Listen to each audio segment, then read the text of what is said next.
I'm planning on projecting these geometries into this backplate. The backplate for this part, this what is it, GrabCAD part, not quite the same. I only have 2 of these USBs. These don't have slots in them, so I'll have to make them. And then there's also a USB-C hanging out right there. So I'm gonna have to make all that stuff on here. I wish I had to wear a sweatshirt in July. Sounds like my kind of temperature. It gets to you though, like, cause it's a weird kind of cold, cause it's not, yeah, cause it's like hot out and freezing inside. I don't like it much. What I'll do is I'll go get lunch, and when I go get lunch, I don't even turn on the AC in my car. I just roll down the windows and bake in the sun, which is why you guys see me with the trucker tan. Actually, why does that look so red? Does that look so red? Is my blood pressure through the roof or something? It doesn't look like that in real life. In real life, it just looks like a little tan. It's just a little tan. The camera's just like looking through my skin. God, it looks like makeup. Jeez. Coax connectors, yeah, there's integrated. Unfortunately, with these mini ITX boards, you can't seem to avoid Wi-Fi on them. And this one actually has like it's like a big component for those 2 antennae. I don't know what the deal is with that. Yeah, mini ITX, they want to give you all this integrated graphics and like Wi-Fi and stuff. I'd rather they didn't, but here we are. So yeah, if this, and a friend of mine was saying that the TDP measurement for Intel and AMD are not comparable. Intels are gonna run hotter, which I'm a little worried about, but the Noctua all black cooler that I bought for the AMD is rated up to 95 watts. That's for AMD, so I figure putting 5 more watts through it might not be the end of the world, but it's not rated for that processor, so I don't know. Maybe I need to undervolt it or something, or turn off all the overclocking stuff. I'm a little worried about that, but we have a thermal camera, so we can figure that out. I've got 1 brown arm and 1 red arm. It sucks. I'd rather have 2 burnt red arms. We all need to go to England and drive around for a little while so that we can even out our, wait a minute, ready? Oh my God, oh, it's as bright as the sun. Okay, well, let's not show that on camera. I haven't had a chance to get out in the sun much. Possibly for obvious reasons, but...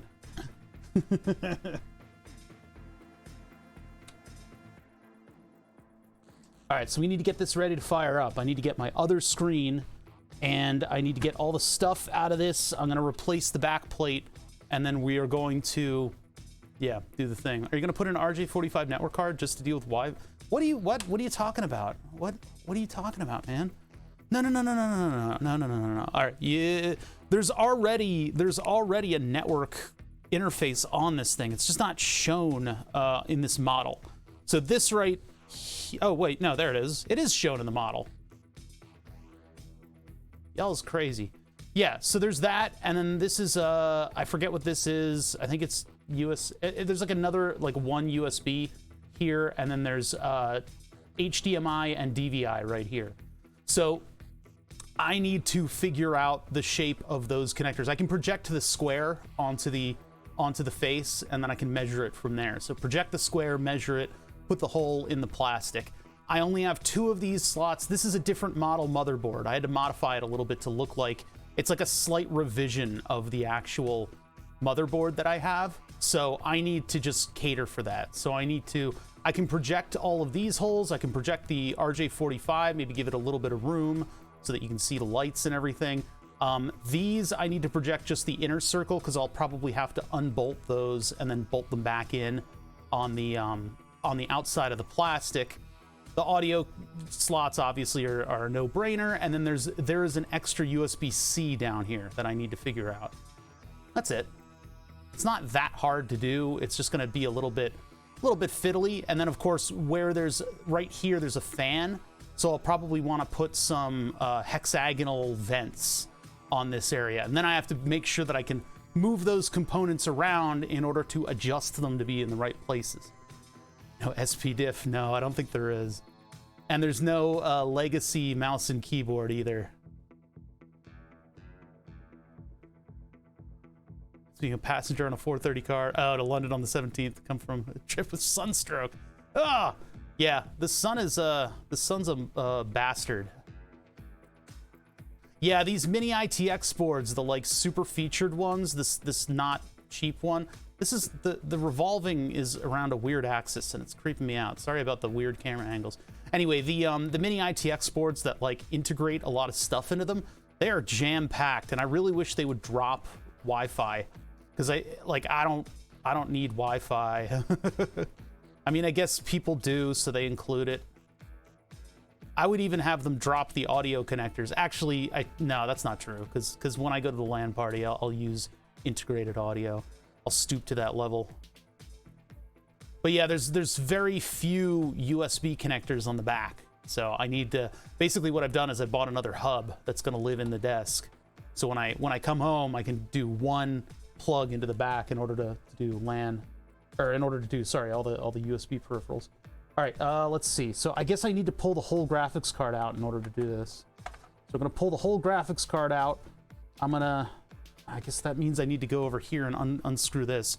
God damn it. All right, let's do it. It's annoying. The back plate is like integrated with everything else, so. I really should have made the top of this thing unscrew so I could easily remove those two little hold downs.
Yeah, I mean, it does command a lot of attention, but I don't like to let it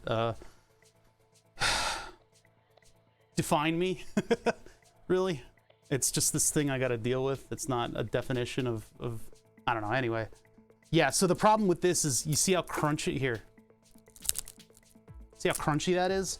There's a layer error, and that somehow propagated into the subsequent layers and made them really weak and have, for some reason, extra height. I think maybe the Z got bumped and lifted almost a millimeter. So that's not the case with this one, which is strong. It's super strong, and it is the right height. It's not gonna stick out of the back any. Same dimensions though, everything is exactly the same. It just printed better.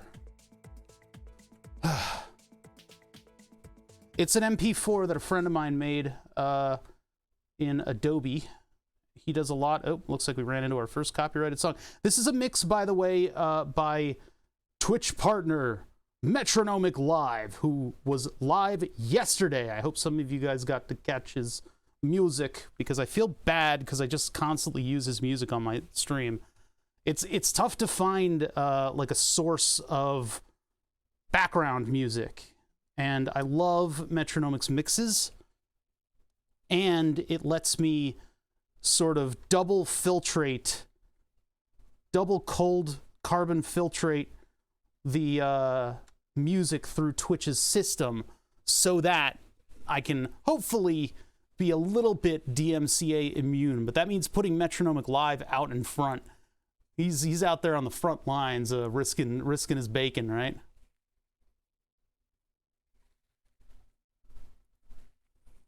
Is filtrate even a word? Yeah. You can infiltrate. You can exfiltrate.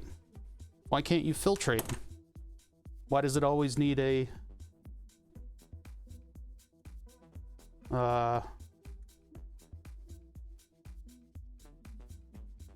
I forget what those are called. Pre and post something or other. Not prerequisite.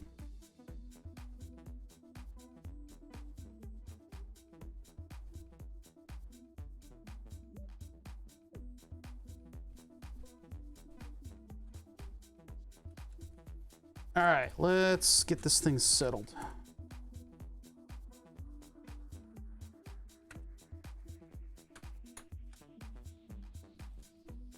And then I want ground to be facing towards the other stuff on the power supply for safety. Prefix, that's what I'm looking for, thank you. Yeah, streamer brain can strike you at any point in time. It's an affliction.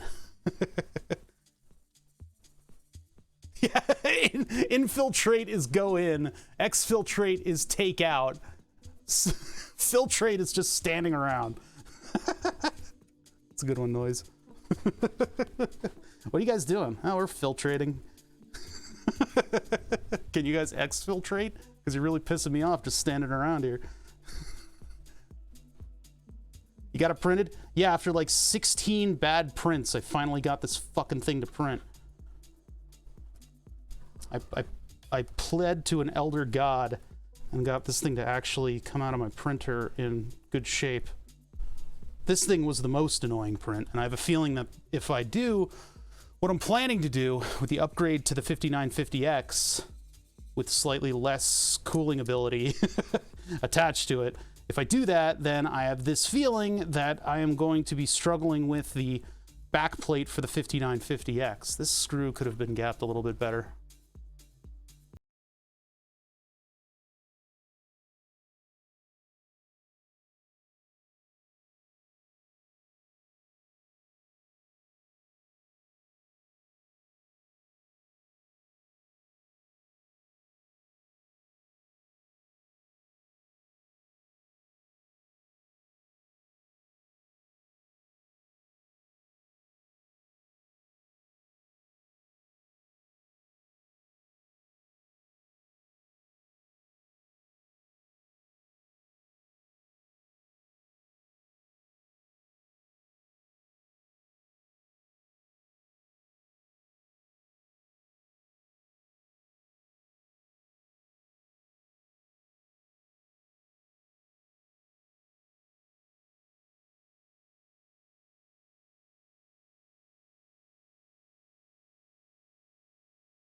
All right, so let's get this thing fully attached here, and we can get this going. You get natural PB, it has no sugar, it's pretty cheap. Yeah, I don't mind those natural PBs, they're not bad. I just, you know, that, I didn't have it. Yeah, there was no food in the fridge, and I was like, what do I want to eat? And it's like, And so PB&J ended up being it. It was PB and raspberry preserves. It's not exactly J, preserves. So there's a little bit more to it. This might be interfering a little bit. That's what it is. This wire has to kind of feed itself perfectly because I planned for every millimeter having significance in this build. My goals are beyond your understanding. Every single millimeter in this build has been accounted for. You cannot even comprehend. All right, so that's that. I can drop the, oh wait. We probably need AC input, huh? Oh yeah, Noctuas all day, every day. There are 7 more Noctuas in the build. Might not be able to spot them, but 1, 2, 3, 4, 5, 6, 7. Custom power supply.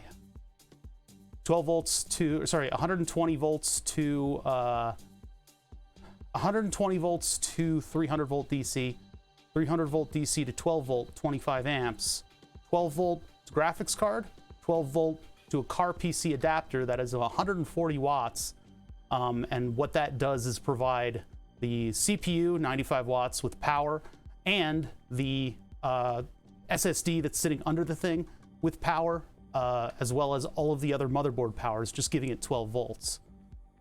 The power supply requires a giant capacitor bank, so that's what this is. And then hopefully in the future I can put like a Nixie thing on the front. That's what we're here today to do. Yes, body me. We got it up to temperature yesterday. Confident in that, but we didn't get it up to any kind of a theoretical max or a max current draw for that matter. So we're gonna check it out today. Oh, hair cam. Hair cam is in effect. Oh, I should have done the neutral wire first. Hold on. There we go. God, it's impossible to get to everything in this. You don't have to say that start soon is still going on. This isn't the computer building stream. This is why I get sassy with chat. You guys think I don't know what I'm doing. I might have this like light atmosphere about me where I'm like, oh, hardy dar, look at me bumbling around getting stuff wrong. And it's like, when it comes to the studio production aspects of this Twitch channel, I take it very seriously. I have certain people that I pay attention to for audio issues. I have certain, you know, people that I pay attention to for video stuff, and I take it very seriously and close to heart. So if the stream starts soon is still up, there is a very good reason why. You guys don't need to worry about that. That's the reason why there's so many viewers on this channel, is because I take that stuff seriously, and the production aspects of it are what kind of carry you through to the audience. The important thing about streaming, I think a lot of people miss. And it's funny because if you don't do anything to like with audio, right? Take audio, for example. If you don't do anything to sort of tune your audio and make sure that you're getting the most out of your microphones and you have a pleasing and good sounding microphone, and that you're not blasting everybody's speakers into the stratosphere, you don't get that many more viewers than if you just put your audio directly into the stream. Yeah, the tape is gone. I'm actually pretty proud of how this turned out. I'll show it in a second. Hold on. Let me get the lid back. Got him. Let me get the lid back on this thing so I don't spill all the guts all over the place and I put this back on. But yeah, if you do all that stuff, creators notice it. Other creators will notice that. But the amount of viewers, it might alter, it might vary. Getting all the cameras right and making sure I have pleasing looking video and cool stuff to work on and good content, all that stuff combined gets you some good viewers. Sprinkle on top of that a very militantly regular schedule. And then you have a formula for a decent viewership. Although also there's a like a one context to that is random number. You need to put something random into that equation because it's not formulaic. I've been lucky. I have been lucky that so many of you have found my stream, and I'm happy. Like, it's super humbling because, you know, survivorship bias is a thing, especially in streaming. You can have the streamers sit and tell you all day what they think works, and everyone will have a different answer. So presentability and then randomness, and then you somehow get an audience. I think if I post VODs on YouTube, which is what I need to do, I really need to post videos on YouTube. I've been too lazy about that. But once I do, I think that'll bring in some people, because that's where all the people are. It's on YouTube. Oh, thank you, Junkyard Tuning. I appreciate that. You don't have to be nice to me though. Just look at the schmide.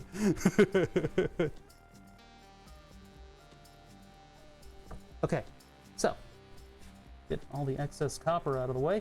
We're gonna get this thing up and running and started, and then I'll start working on emotes and stuff, but I need to download some stuff. What would the PC look like if chat was to decide? It'd look like a fucking unicorn, which would be kind of awesome. They'd want me to put it into a Furby.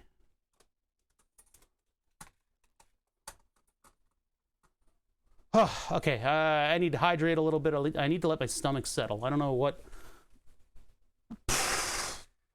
why it's being such an asshole today. Gah. Bleh. Oh, there it is. Your stream sucks. I'm just here to burn wood. Well, you know the price. That's my answer to that. You could associate your channel with AVE viewers. I don't really know how to crack that egg. I don't know how to crack that egg. Gonad's doing my summer car. Hell yeah. Gonad had a suggestion for a cool plugin that I could run that would help me do snap zooms. Anyway, yeah, you guys should definitely check out Metronomic Live. I found Metronomic Live through Tom Thinks, who's another one of those meteoric rising kind of channels. Tom Thinks is the perfect blend of entertainment and cute stuff, and art and fun. In my opinion, it's destined to do great.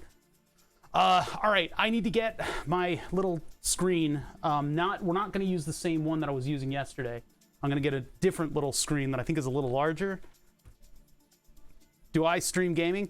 I want to. I think either when I upgrade this or when I get this resituated in the desk properly, I can spool up and do more game streams again. I've streamed like 4 games in total over my 4 years of streaming, I think. So I need to get rolling with that. I would love to prove that I can do the gamering thing and show some people that I'm capable of, being entertainment while playing a game and not just while doing this. And then maybe some other channels will actually see me on the radar. I don't think that's gonna happen, but whatever. Either way, we could have fun and just let our hair down every now and then. All right, let me get this screen out. It's kind of buried. It's buried under a bunch of different boxes. It's in my Raspberry Pi bin, I think. Not there. Yeah, because I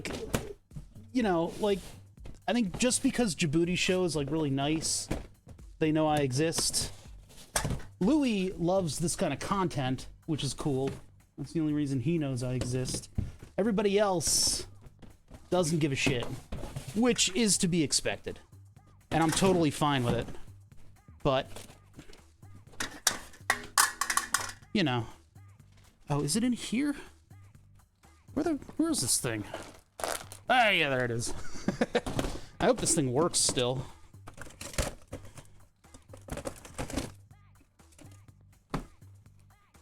There we are.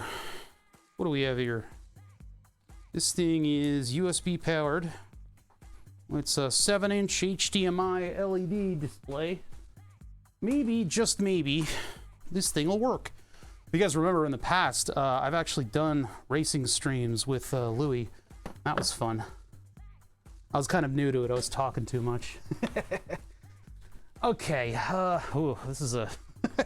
it's on Makerbeams, but I can't exactly mount it to the rest of the computer. Let's just start now.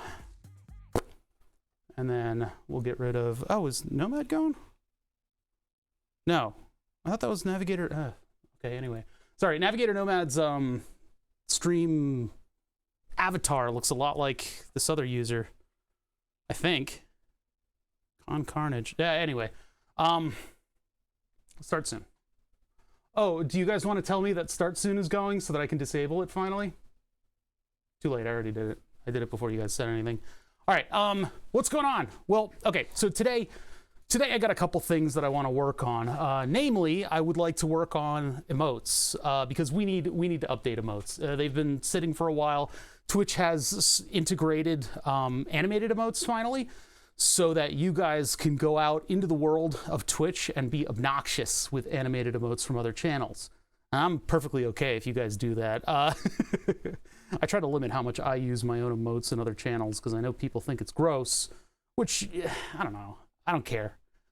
Yeah, emote time. I don't care if people use any emotes anywhere. That's just what Twitch is, you know? So we gotta make some animated emotes. I've got some ideas of what to do. I'm not gonna just use the ones that we already have in BTTV. I want new ones. I want to make new ones. Can we get a big titty tsundere emote? No. Anyway, so I've got some ideas. I need a suffer emote. There's a couple others that I'd like to do. I want to get rid of the one that's clutching money. I think that's kind of a dumb one. I think I can do money falling in front of an emote. I don't know what I can animate today. The face palm and drag would be one that I'd like to do. Yeah, that one doesn't look great. The one holding the money. I need money-related emotes are the only thing that I'm going to put in tier 3 because I don't want people to need the emotes for tier 3 and be convinced to pay so much extra money for tier 3 as anything but charity.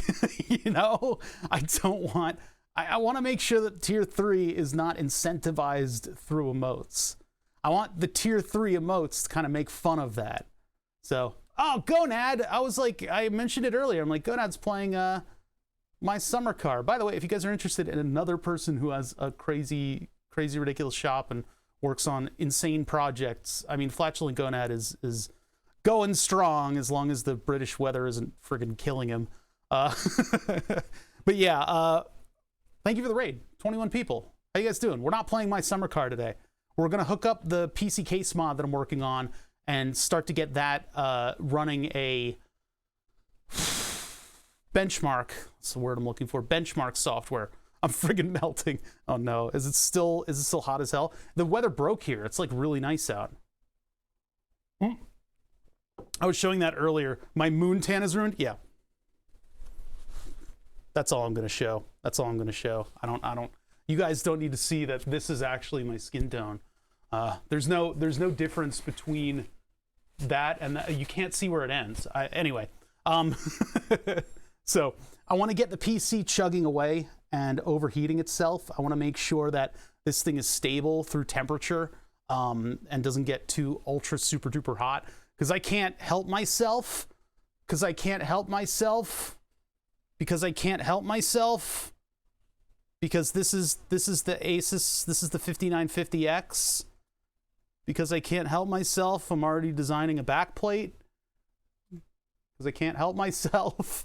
I think what I'm gonna do is I'm gonna grab the glass plate that I have for the printer and print this stuff face down in gray. And then I'll have shiny gray pieces to go on the outer parts of the PC. And when I get that done, I might switch over to this motherboard because I ordered the cooler. I ordered the cooler for it. The 1U rack cooler. What can handle a 95 watt AMD processor? We're gonna ask it to do 100. It's a 5 watt difference. We might have to undervolt it, which apparently a friend of mine has an AMD system, a Ryzen system, and undervolting it made it not ass. So it might be a good idea to undervolt the AMD system. But yeah, the brain worm got in and said, hey, you could use all that expensive stuff that you bought for the new PC with this graphics card. So I might do that. It auto underpowers what? Under overheating? So I mean, I'll have to figure that one out. That's gonna be in a couple weeks, probably fewer weeks than I would like it to be. I do want to have this system running. I want to see how this one handles heat though. I want to see how this one handles heat before I even go too far as not want do look like. Just to figure out, you know, what's happening here. I bartered some useless junk from Ryzen 3 2200G. I'm still figuring out what I can do. Yeah. Turning in a dedicated stream PC with a capture card. That's the other computer project that we need to get to soon, is the rack-mounted computer case, which I've bought some water cooling stuff for, and I think I'll be able to make work now. Unfortunately, doing the external radiator doesn't work. There's a lot less room than I gave it, than I thought it had.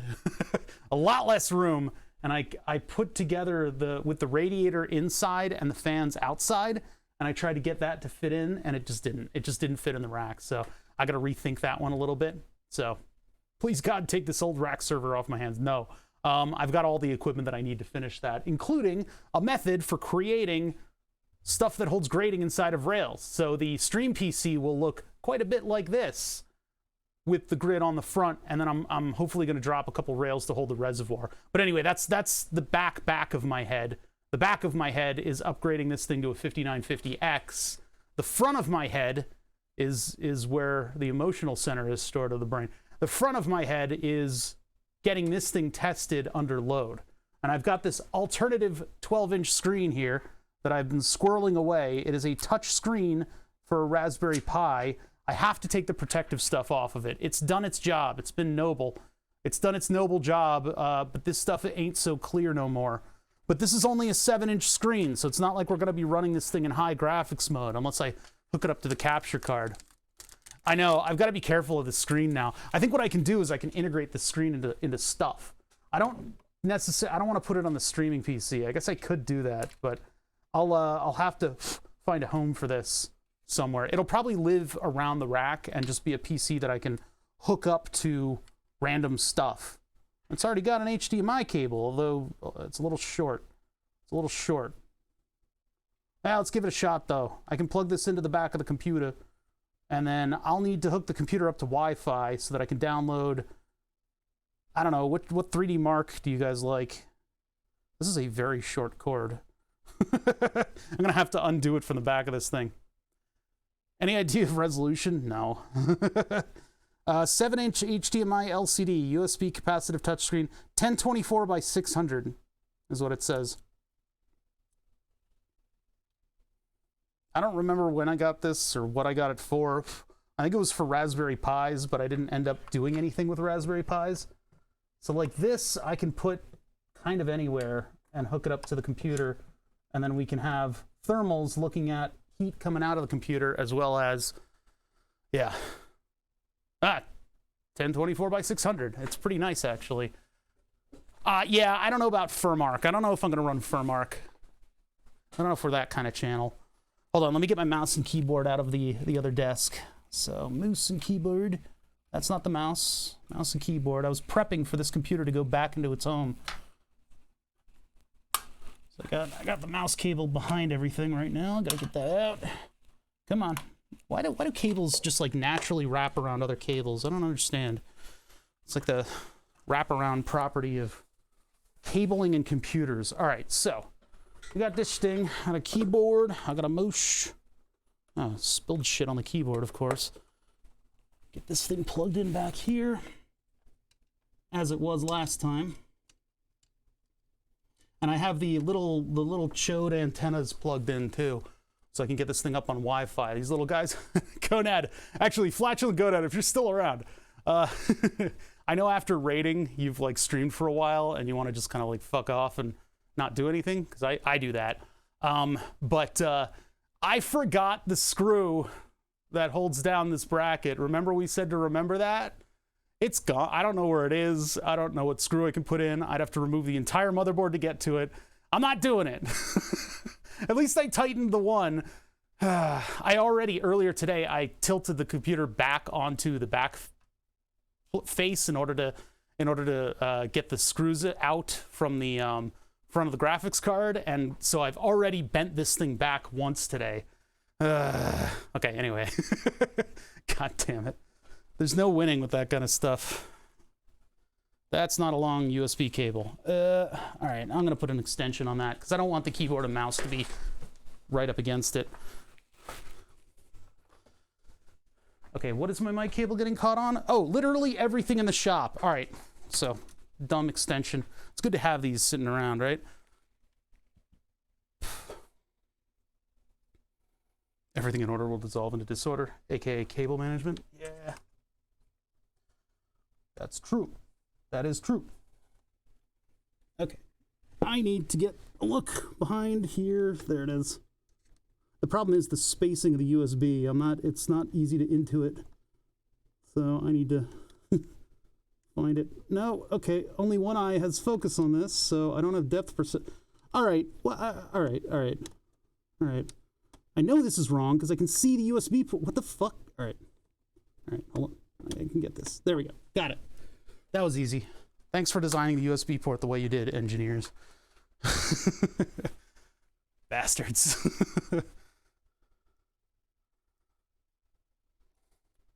Jeez. This is the stream where I struggle to plug in USB constantly. Okay, so that's keyboard, mouse, power. Need power. Power's right here. I'm not going to do the plug strip because I finally trust this thing. I'm not going to mess with my cables. It might upset the delicate balance of the rainforest behind the desk.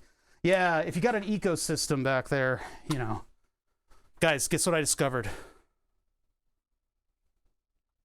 Infinite power!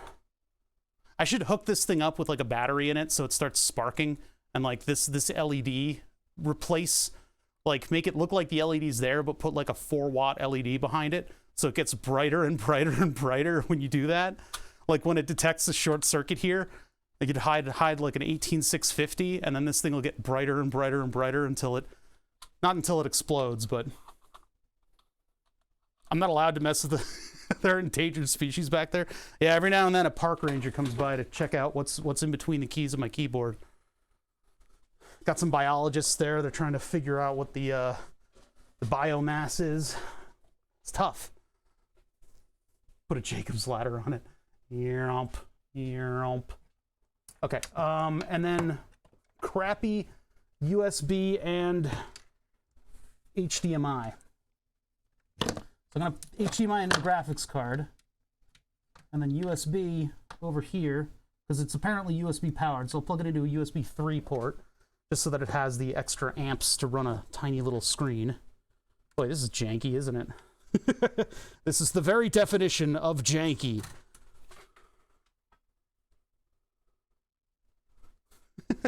Exploding LED, one of the few things that smells as bad as burnt popcorn. They changed the formula, though. They changed the formula on the LED's epoxy. That clear stuff that makes up the LED face has been changed.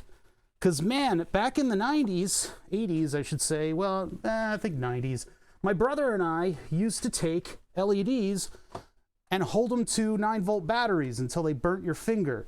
But if you did it well enough, the LED would turn on real bright for a second. Not a second is way too long. Real bright just briefly. And then it would go dark, and then it would literally pop. It would make a loud pop because the epoxy substrate next to the heating up diode, the diode that allows the current cascade runaway, the resistance of that diode, of the silicon of the diode, would create heat, and it would create enough heat to cause a rapid outgassing from that epoxy, making a bubble of gas inside of a brittle dome, and it would just go, and then the top of the LED would fly out. We used to do that all the time.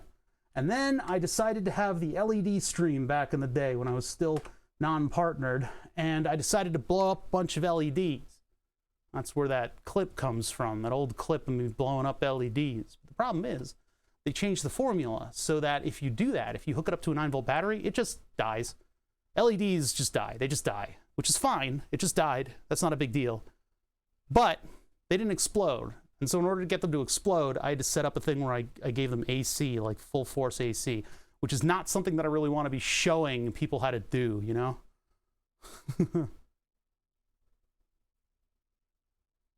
In the 2000s, they were still stinky, or at least Radio Shack ones were. Yeah, Radio Shack's where you find all the old ones.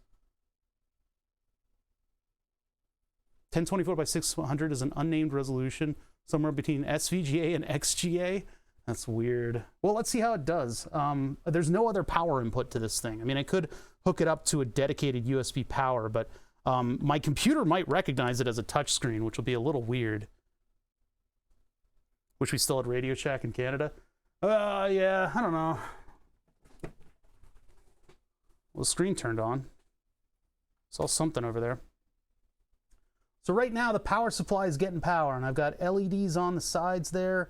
It didn't really look like that thing initialized, although I could have missed it. I'm going to plug it in again. I want to make sure that this thing can be plugged and unplugged at will. Plug it in again.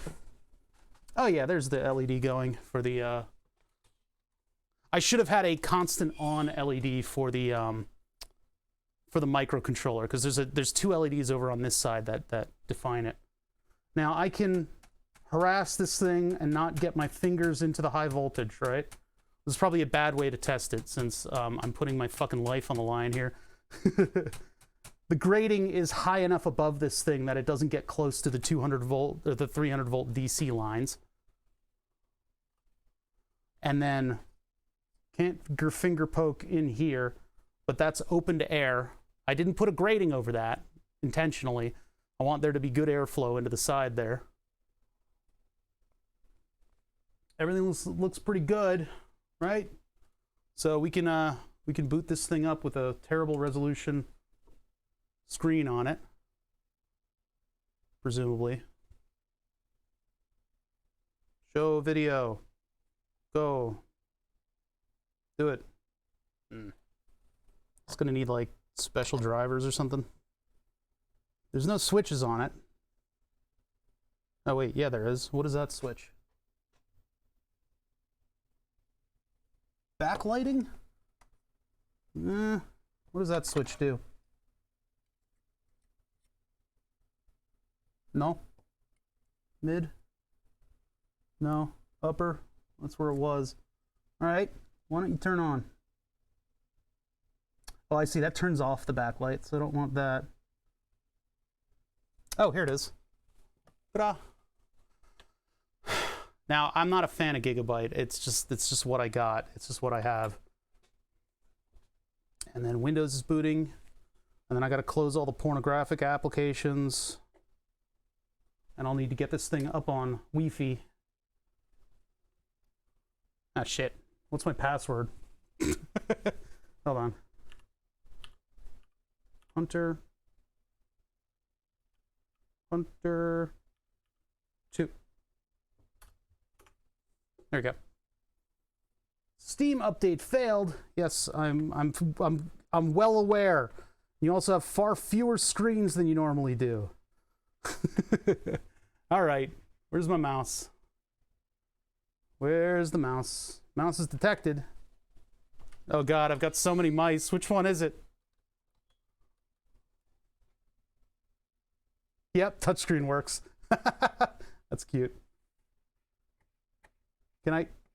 Is Windows gonna perceive this as being a touchscreen or what? Please, Discord, do not boot up. I understand that you don't have anything. Where's my mouse? It might be on one of the 3 screens. Oh no, there it is. Where the fuck? It's not showing the mouse, but when I right click or left click, it's there. Okay, I'm unplugging the mouse and I'm plugging it back in. How about you figure out where the fuck the mouse is supposed to... Why wasn't it showing a mouse? What is that? There it is. Okay. That was a weird one. Purchase things on Steam. Meh. No. Okay, Discord, can you can you just, all right. Man, this is the smallest desktop ever. Why did it think it was connected? Oh, it actually connected.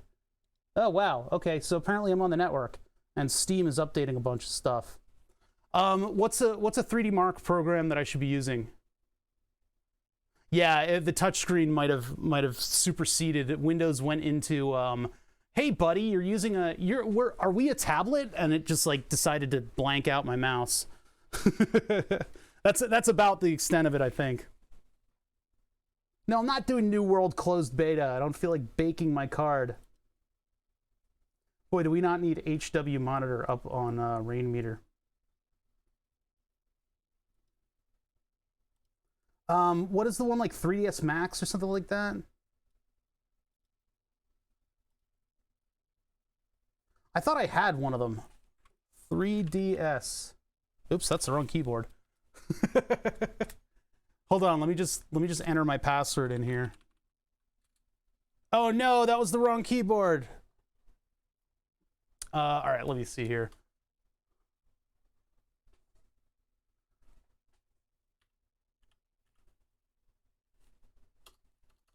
Mark? Maybe M-A-R-K?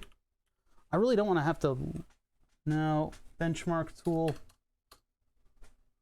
What do I have in here? I don't think it's in software. Display Fusion, EVGA, Precision, no. Games. Is it really classified as a game?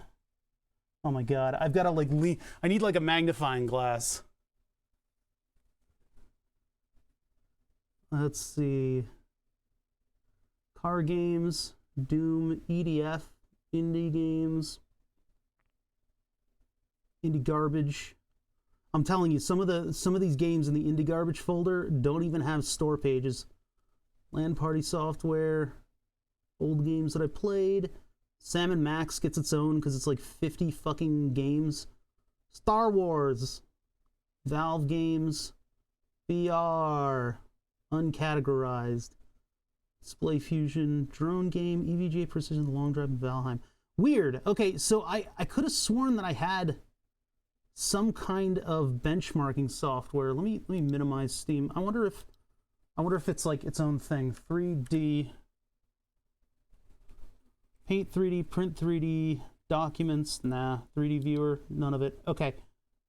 Strange. I guess I'm gonna look on the store then. Benchmark. I could have sworn I had a game. I had a benchmark software. 3D Mark, yeah. $30. You fuckers. This is the one with the museum. Yeah, I'm gonna have to buy it. All right. Well, add to cart. You guys look away. Shield your eyes. Shield your eyes. U-Engine Heaven. Superposition. Yeah, hold on, wait. Let me just check to see if I have superposition in my... Sorry, I had to... Let's do Super Hot VR, Super Meat Boy, Super Brothers, Sword and Sorcery. I don't even know what the fuck that is. And then Super Meat Boy Editor. So apparently I don't have superposition. U-Engine Heaven. So the question is, like, should I buy it and then I can benchmark this system and then I can benchmark when I upgrade the processor? Look at this fan going, just idle. Oh boy. Look at all that heat. Look at all that heat in there. What do you guys think? Should I just do the free version or should I spend $30 on this? I mean, it is stream content. I can claim it on my taxes. I still have to spend the $30 though. There's always a free way. Nope, burp, burp, pop, pop, toss.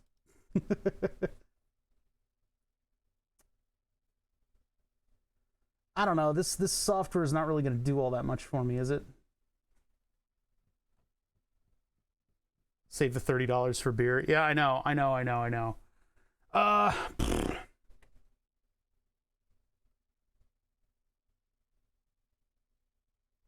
I'm this close. I'm this close to just buying it. 3D Mark demo. All right. Let's see. What do we got here? What do we got here? What do we got here? Let me go back. Oh, it's taking me like out of the store page. 3D. What? Oh, wrong keyboard. Any games benchmark? No, I don't want any games benchmark. I want to actually like use this computer. We were doing Dirt Rally benchmark before, but that wasn't taxing enough. Woo! There's a $50 version. Okay, so Time Spy, all the individual benchmarks are free, but I think they're add-ons in the store page. So what do I do? Like through the internet, just look it up? Superposition is more taxing? Crisis benchmark. All right, so, and let me see if do I have superposition on this computer? I really need to unintegrate the web search with the start menu. I don't know why it's doing that again. There probably was a Windows update that re-enabled it. See web results. Come on, man. All right, superposition benchmark. Super.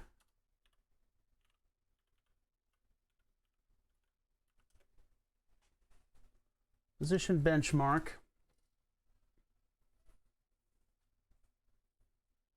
User benchmark? Yeah, I know. It'll be using this monitor's resolution, but it's all I got, man. It's all I got. I could plug it into the capture card and try to run it full resolution. It's going to be running 3 monitors, even 4 when I'm gaming. Free download. Free download. Windows. There we go. You had to choose the OS. Oh, you want to know my location? Benchmark. UEngine wants to download multiple files. Block. That's probably because I clicked it a couple times. Yeah, I mean, I know it's going to be running in this tiny ass resolution, but this is still 1200 something by 600.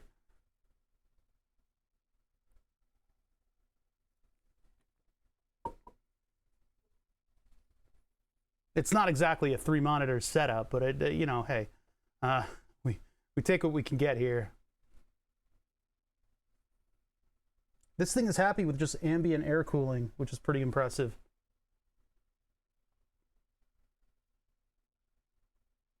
On 3D Mark's Steam page, the right is a download demo button. Oh, well, I've already started this download. I missed the demo. 3 hours left in the down. How slow is Wi-Fi? It's got a full connection and the router is right next to it. Oh boy. I got a little bit of a download to go here. At least it'll let my computer warm up while we're doing this. It's a big demo. Yeah, it is. Yeah, it is. I wonder if I should do this through Steam, if Steam will manage to download better than Chrome.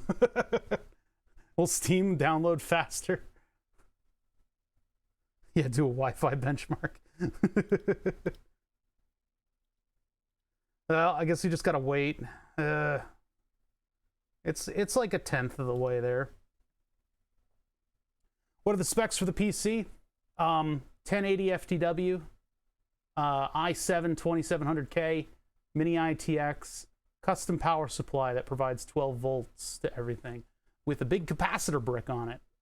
Big capacitor brick, 12 volt power supply. 12 volts goes directly to the graphics card, and then it also goes to a car PC power supply that turns 12 volts into all of the various voltages that the motherboard takes. So it's this little card, and it can provide up to 140 watts. So 140 watts for the motherboard, and processor, and drive, and then the rest of it for this guy.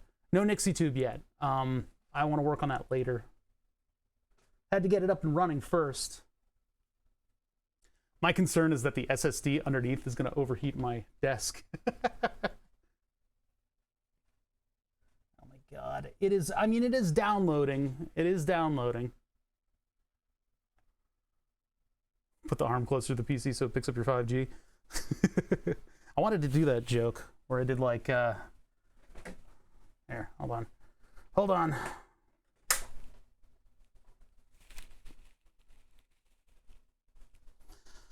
Yeah, I don't know why everybody is so hyped about all of this vaccine scare stuff. I mean, there's really, oh wait, that's a weird view. Man, my hair is weird today. It's very humid today, so my hair is gonna be all weird. Yeah, I don't know why everybody is so weird about like the vaccine and all that.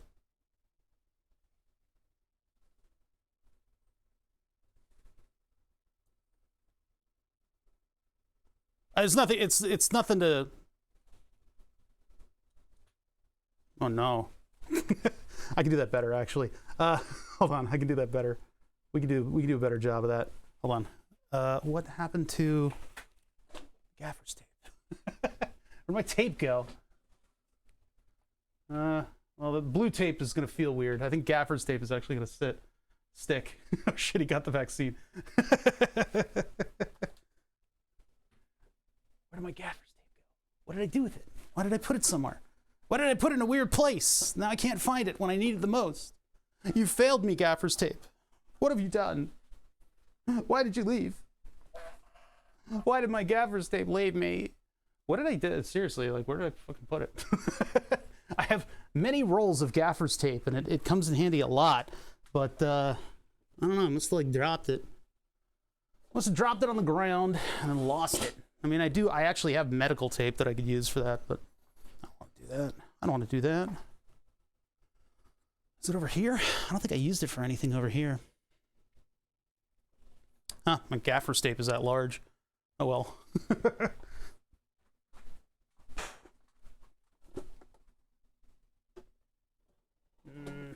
Over there? No. Got a couple LED strips that I need to use over there. Oh, there it is. It's on the floor. You're supposed to shakily try to... But they don't give you the vaccine in your neck. That's the thing. So what I do... Do a little magic trick here. I gotta mute the mic because I'm gonna brush up against it while I do this.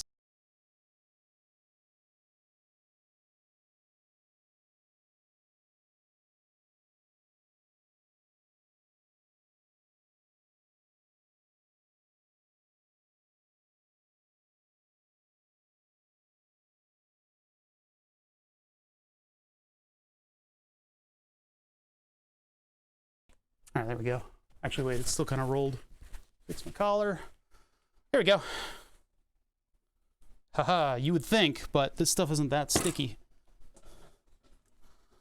Yeah, anyway, I don't get what the big deal is about everybody getting vaccinated. And I mean, there's nothing to really worry about there. It's like, there's no weird stuff going on. That's not something that, you know, people really need to get concerned with. Oh, damn it. What other metal do I have?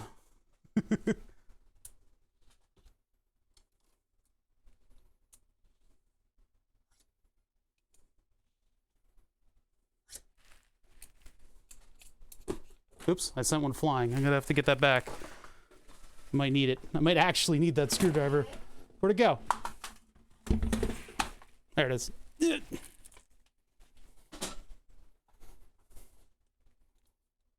Guys, I don't feel so good. I think my vaccine is acting up.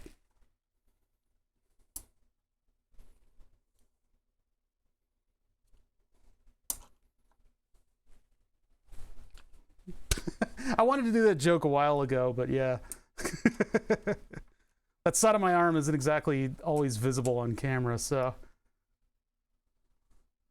This is the kind of shit we get up to when we're waiting for downloads. And I do want to work on emotes today.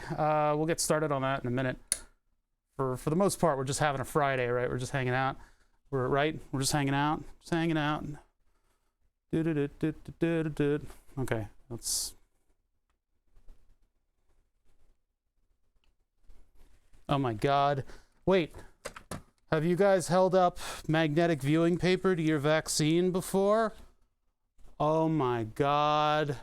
Oh my God. Oh my, I'm surprised they haven't done this yet. All those people trying to fucking fleece and fake out a magnetic vaccination, because this would be, this is where the real scam money is.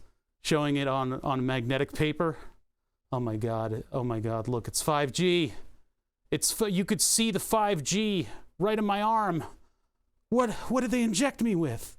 Oh my God. Oh my God. Oh, get it off. Whatever.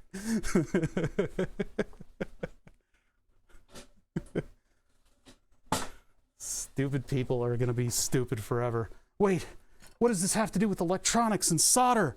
Oh no, it sticks. It's attracting the solder. Man, that's a really powerful magnet. I put kind of a big magnet in there. Oh no, actually people do get magnets surgically implanted in their fingertips. And what it does is it allows you to feel ley lines. It allows you to feel magnetic flux ley lines. Like if you approach like a transformer, you can actually feel that because they get little tiny pieces. Yeah, did Cody's lab have that done? Because yeah, I remember reading about a guy on Reddit who had it done, and he could like figure out where electricity was on the wall because he'd feel the 60 hertz resonance of sort of the magnetic energy. I'm not going to do that because, you know, you even think about an MRI and those things are going to fly out of your fingertips like you have superpowers. But yeah, it's like a sixth sense. Guys, I don't know. Okay, so I didn't get the vaccine injected in this arm, right? Yeah, I didn't get the shot in this arm. But I did get it in this arm. Oh my God. Oh my God. Oh my God. What if I take a medical tool and I put it up in... Oh my God. Get it off. Get it off. Get it off. My compass doesn't work anymore. Oh my God, Becky, look at this 5G. It's okay. It can't be that bad. I mean, it's oh.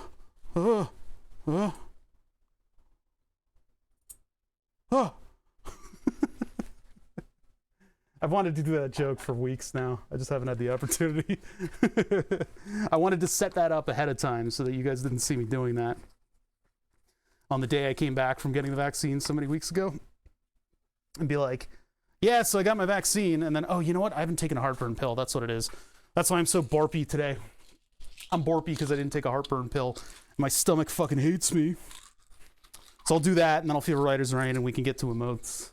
I'm right now we're stalling because I'm downloading the 3D benchmark software, and I really want to see the computer running like at its worst, running superposition, which is a really good benchmark. I like it a lot. But it is downloading over Wi-Fi. It's not. Wi-Fi should be perfectly fast. The antennae are right there. They're on you can see them. They're right by that helmet. Whoa. Okay, I almost put that into my esophagus, in my larynx rather. Ow. Shower water fingers, yeah.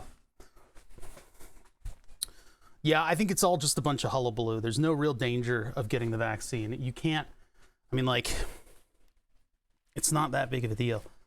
There's nothing wrong with it. It's not like it's going to do anything to you No, that's just friction. That's just friction. Do the chicken dance. That's just friction. It's just friction. I'm scared. Okay, anyway. Yeah, some tattoo colors affect MRI. Yep. Got a little bit of an iron content in it. I've had an MRI before, and I was scared of getting it till it was proven with my fetus, yeah. Well, so when I was getting an MRI, I had my arms like this and resting down, like kind of a funereal kind of position. It was this cranial MRI. And apparently, my hands being like this created a loop that got energized in a way. And so I started to feel electricity tinglies on my fingertips from the incredible amount of magnetic energy that was present there. I made a conductive loop and reaped the benefits of that. So from then on, I had to unclasp my hands and just put them at my side. It's really weird. Yeah, I became a secondary coil in the transformer. Not as ferrous as you would hope, but yeah, it tingled the fingertips. It's really weird, though, getting an MRI. I had at first thought that I had to have my eyes open for the whole thing, which is really a mistake, because then you really get a sense of how claustrophobic everything is when you have your eyes open, and I got a little bit of claustrophobia. The only time I ever had really horrible claustrophobia in recent memory was riding in the back of my friend's MX-7, his Mazda. Is it MX-7? No, what is the naming, the nomenclature for this? Anyway, the back of a Mazda, and it was like a tomb. And my friend, the way he drives, I want to just give RX-7. There it is. Jesus Christ, what's wrong with me? RX-7. There's certain information leaks out of my brain when I'm streaming. But I was in the back of an RX-7, and it was like you get this little porthole, and you're kind of like entombed. And if I were to describe my friend's driving, you could replace the accelerator and the brake pedal with a single pull, dual throw switch. In that, you are either gas or brakes. Full.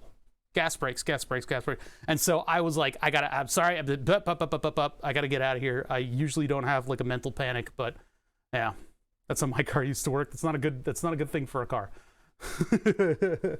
It's not a backseat, it's glove box. Yeah, it was like, if I lost 180 pounds, then maybe I would be comfortable back there. Torrent may download faster than their host on UEngine. Yeah, what kind of speeds are we getting here? I'm wondering if I need to like queue it up in Steam so it downloads a little faster.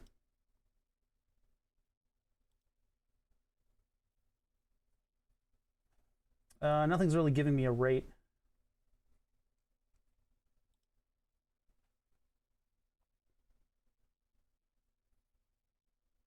I guess you wouldn't like my country driving then.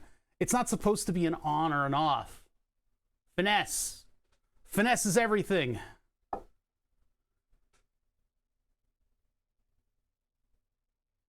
I mean, it's only a gigabyte. Why is it so slow? Oh, I see. Windows fast torrent, Linux fast torrent. We'll try it.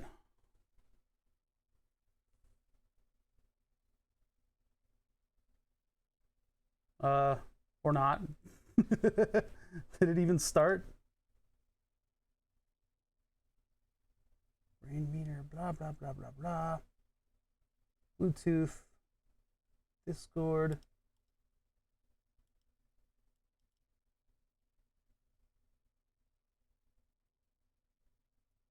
Nah, it's not starting, so I don't know.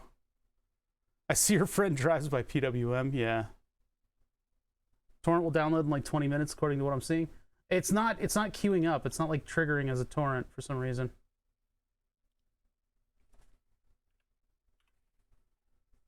Hold on, let me try something.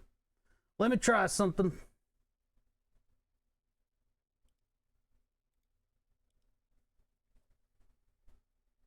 Shift click.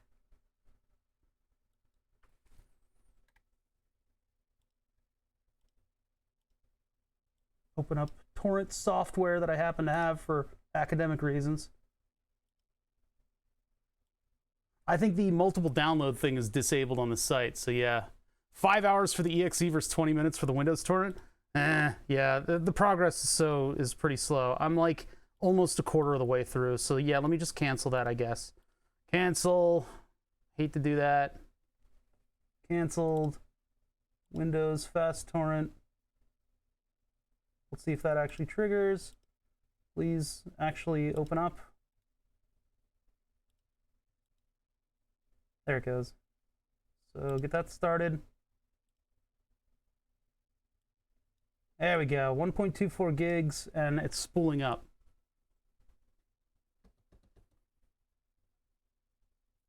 I do, yeah. I have QB torrent, installed.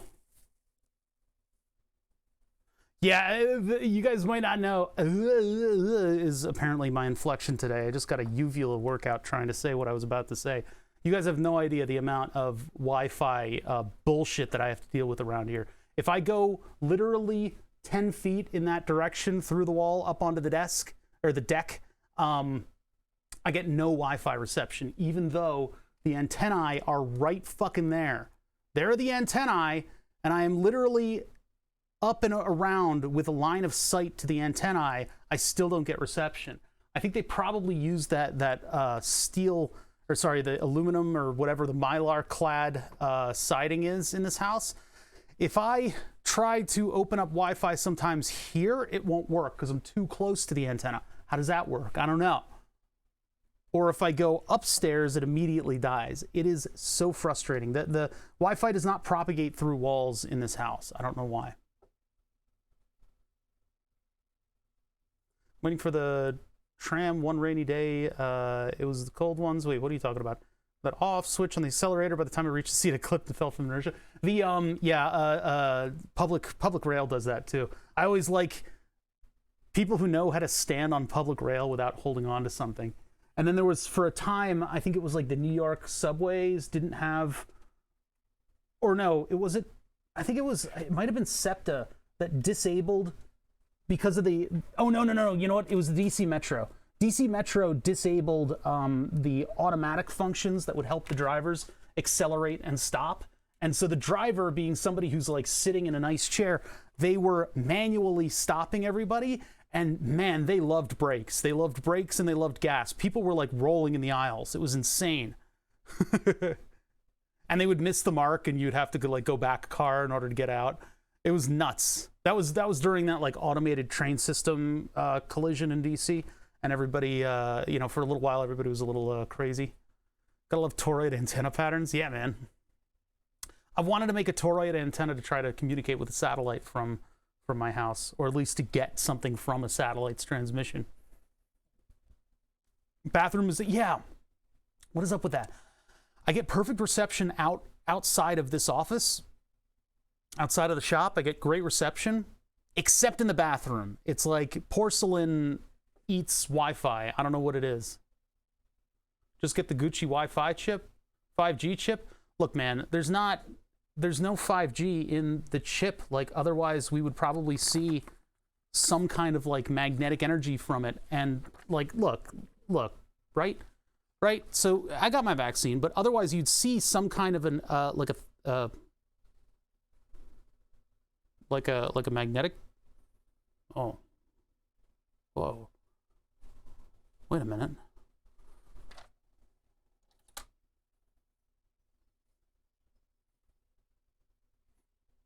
Oh my God, oh my God, oh my God, I've got 5G. Get it off. Get it off. Oh no. Oh no, what have I done? All right, anyway. You think I get better cell service? I actually kind of forget where I got my vax shot. I don't remember which arm it was. I should have like an old school looking compass that I could put up against it. I don't have like a compass sitting around. This is not as fast as I was hoping it would be. The download is stalled. I'm gonna try it on Steam.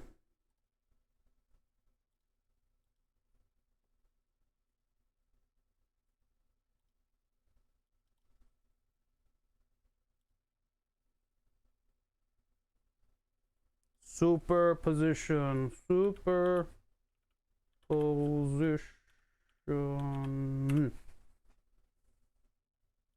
Really?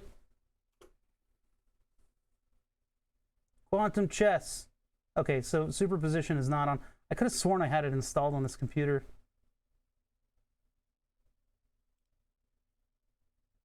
Well, I've got the torrent running. It's just not doing anything. It's completely stalled out. Because I guess nobody's trying to download superposition at the moment.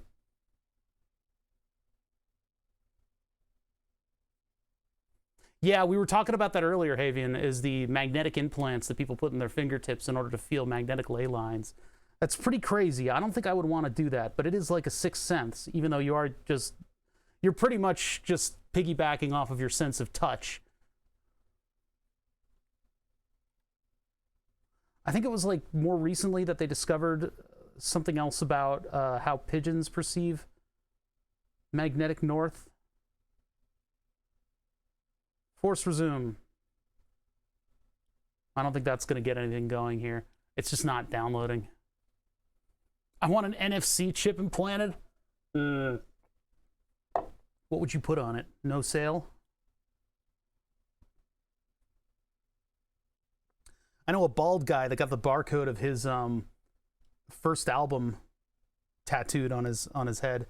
I think that was before no, it was around the same time as Hitman. An NFC that just links to a Rickroll. Credit card, travel card? But then I could like walk by you and get it. I guess you need to know that it's there. That's security through obscurity, right? This is not downloading at all. So the chat members that said that the torrent was faster, thanks. Really helping me out there.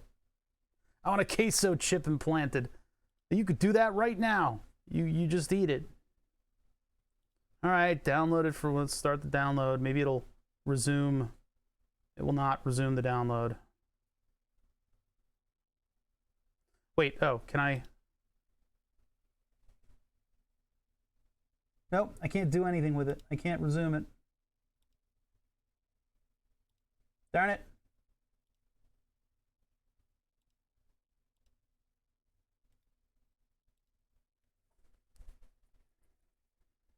Yeah, it won't let me resume the download. It'd be fun to do it in the store. Yeah, you just put your elbow up to like the reader. Bloop.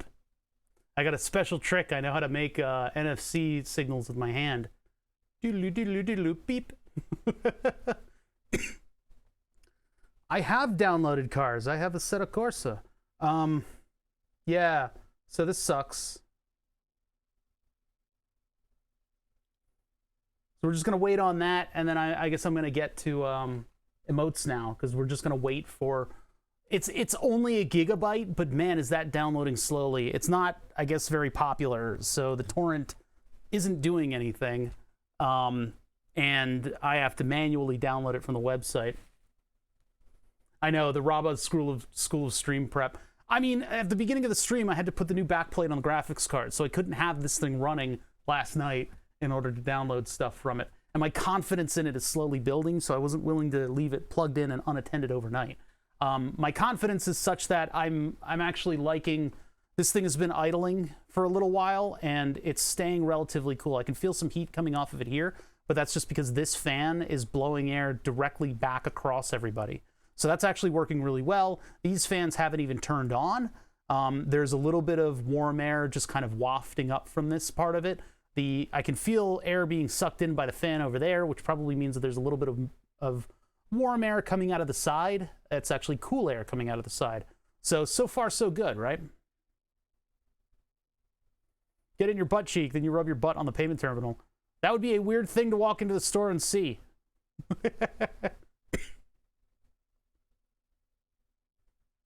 My bank supports NFC key rings and rings. That's interesting. Yeah, that's an interesting one. All right, so emotes. I'm gonna cough. Emotes. We need some emotes. I need a suffer emote. Let us open up the files. Dun dun dun. The files, where I keep all of my work on stuff. Yeah, there was a guy who accidentally got heated seats in his Tesla. Because didn't he buy it like secondhand, or he bought it like used or something? And then the dealership found out and disabled it remotely? What a world, what a world. Okay, so, I am going into... How much space do I have on this computer? I'm gonna have to swap that hard drive out soon because the recording drive is full. There's 20 gigs free. I could put one more stream in there. Oh yeah, maybe it was autopilot. I don't know. I don't know the details of it. All right, so I need to go to the project folder, stream projects, Twitch graphics, and emotes. Now, I had been saving stuff on my desktop for emotes that I wanted to make. There's a couple things that I still need to like vet out and produce. I did put some stuff into, I think it was like sources, some new stuff. Never mind. I don't know. I think that was Short Lurker or something. It was definitely Short Lurker. Yeah, the driving emote. We're not doing a Herald face. This is just random crap that I've just found that I've just put into a folder as sort of like stuff to inspire. Nah. No. All right, anyway, so there's some weird stuff in here that I can take a look at and see what I want to do, but I do want to make a suffer emote, because everybody's got suffer emotes, and that's a pretty easy one to do. Suffer emote. I can literally just Google it, go to images, and then, of course, you get the suffer emote, which, you know, everybody has this one. Oh, God, dear God, no. Ah, okay. Now, the typical suffer emote, I mean, they sort of branch from this. Moon's suffer emote. More recently, they take on kind of the form of this sort of face, just wide eyes and lines around the eyes. So I'll see what I can come up with for that. I'll leave that one up. That's not exactly it, but that gets me close. I had some other suffer emotes up, but I think what I could do is use the Cinnamon Toast Crunch one, the leaning back emote, and I can flip it around so that it's leaning forwards, and then I can give it those eyes. Yeah, there's a bunch of PP emotes that I could do as well. But yeah, I mean, for the most part, like, I'm just trying, basically my process is to find something which typically takes the form of like a Google emote, one of the Google blob emotes, and then I will turn that into one of the chips, which is the most direct method that I've done, but there are other emotes that would be fun to have. I'm not doing Krungo. Nobody gets Krungo. Krungo doesn't like have a purpose. It's kind of dumb. Oh my God. There's also the rat PP emote. Oh my God. The cheese to meet you. Jesus Christ. What is this? What is this? What are you kids up to? No. All right, so yeah, let's get started. Let me open up a template. What is Krungo?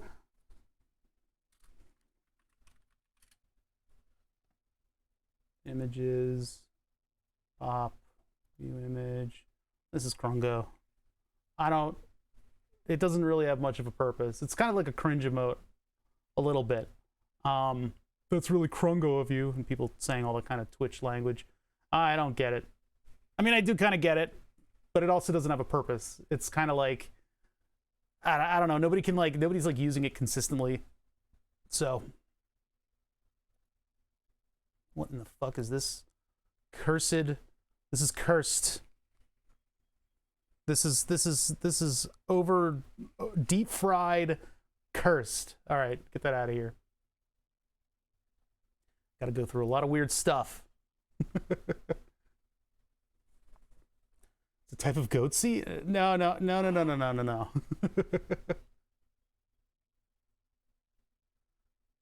Limit is 45 pounds. The limit. What are you talking about? PB the sad. What is that emote? Cato. Yeah, I don't want to just put cat. I don't have cats, so we need a fart emote. I hesitate to add farts and butts to my emote layout. I don't want that. I don't want that. That's off-brand. Branding is really important. That's why you let certain things in. No, but I don't, Thurston Waffles is not my cat, so I'm not going to do a Thurston Waffles emote.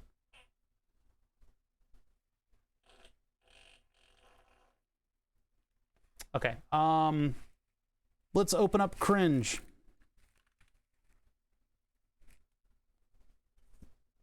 I can open up my template, and then we can roll from there. I can start pulling in art and figuring out what I'm going to do. I haven't done pixel art in a little while, so bear with me while I get my orientation here and kind of figure out how I do things again. This download is chugging away, but goddamn is it not fast at all. Fonts, it's loading fonts. It's going to take forever to load fonts. But yeah, that's today. We're just going to hang out. We're gonna check out the PC as it benchmarks. Presumably benchmarks. I'm waiting. I thought I had benchmark software, but no. Oh, look at that. The touchscreen works. It's always fun. Hey, cool, man. This looks like a great benchmark. You want to download at some point? It's like an eighth of the way through. All right, back to GIMP. So I just use free tools in order to make all of my emotes, and I do them on a pixel by pixel basis. I do actual pixel art instead of vectors and then turning it into pixel art, which is not the way I really should do it. I really should do it like starting with vectors and then move that down into pixel art, because then I can take that vector art, I can throw it on a coffee cup, I can throw it on a billboard. I don't think there's ever going to be an oh bother billboard, but hey, if there is, it's nice to have some vector art to put behind it. Now I've got a couple vector art versions of my drawings, and they've been manipulated via Inkscape after the fact. It's like a reverse sear vector art. Yeah, bother underwear. I don't think I'm gonna have oh bother Fruit of the Loom. I don't think that's gonna happen, man. As funny as it is, I don't want to do thongs and shit like that. I don't know why everybody gets to like the perverted shit so quickly. Oh bother branded AT Tiny 85s.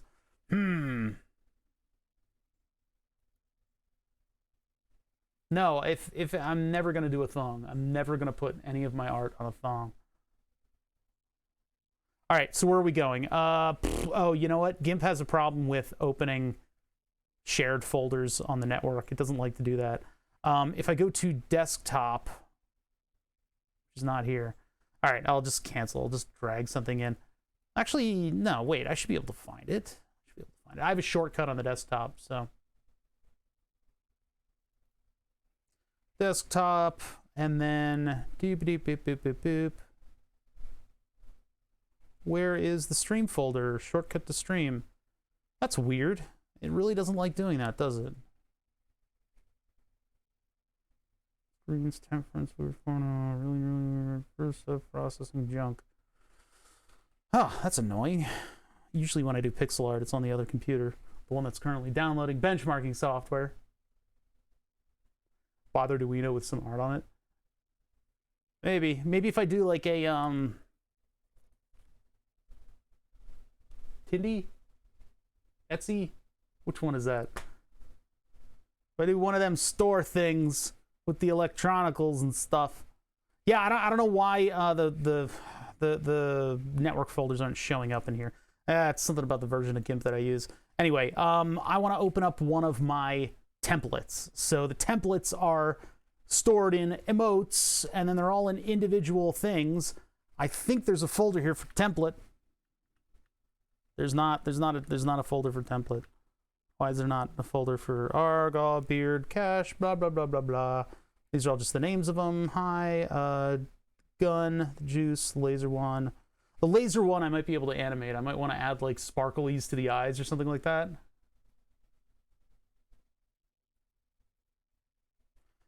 Neutral, no. Old, that's all the old emotes. PPE, blah, blah, blah, blah, blah, blah, blah.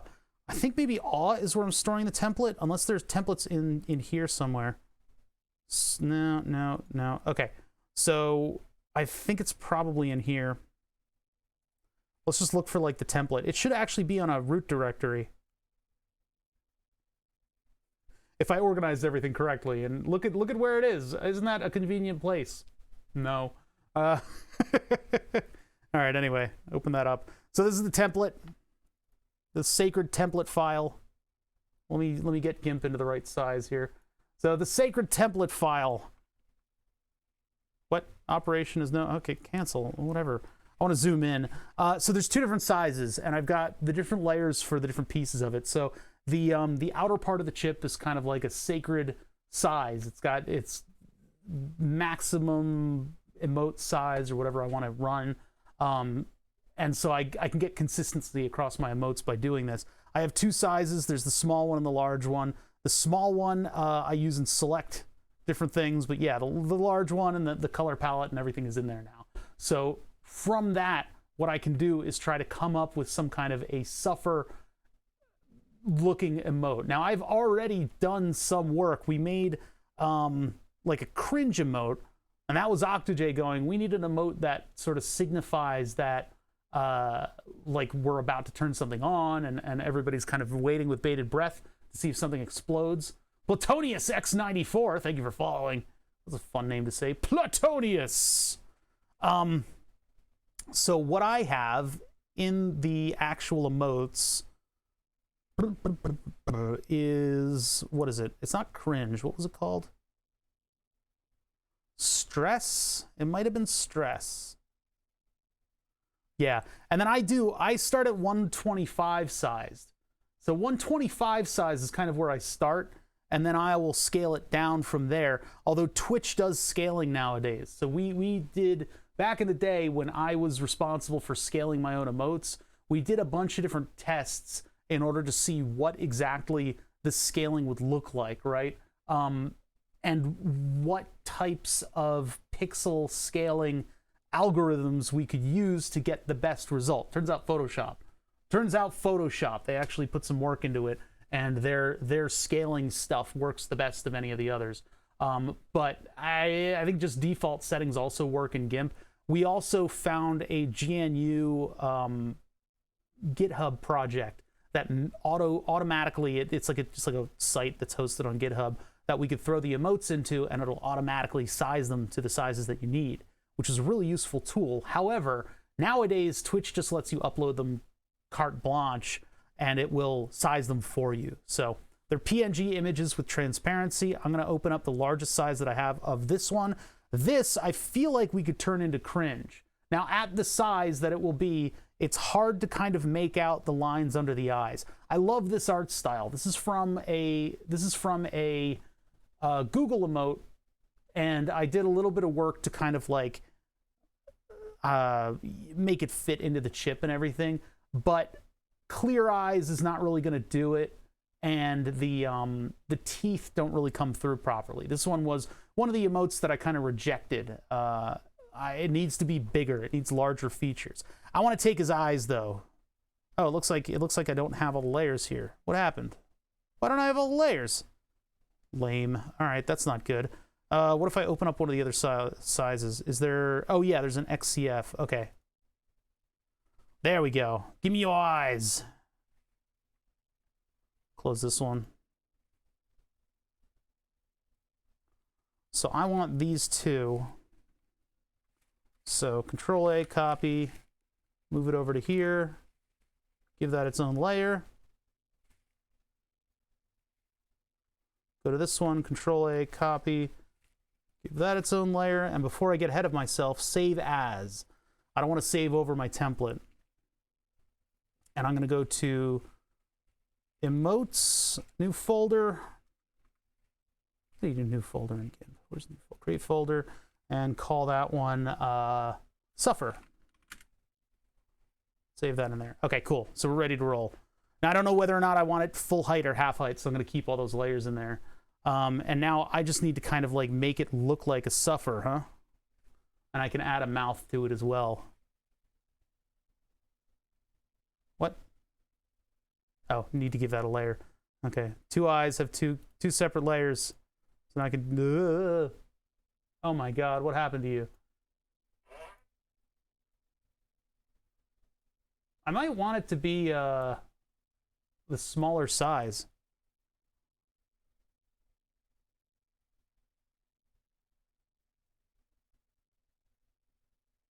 Well, then you don't get it. You don't get to see as much when it's that size, but that could be pretty good as a Suffer emote.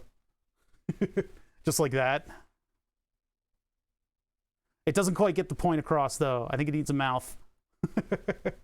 But yeah, this is just the process. It's just, you know, you kind of play with stuff until it works.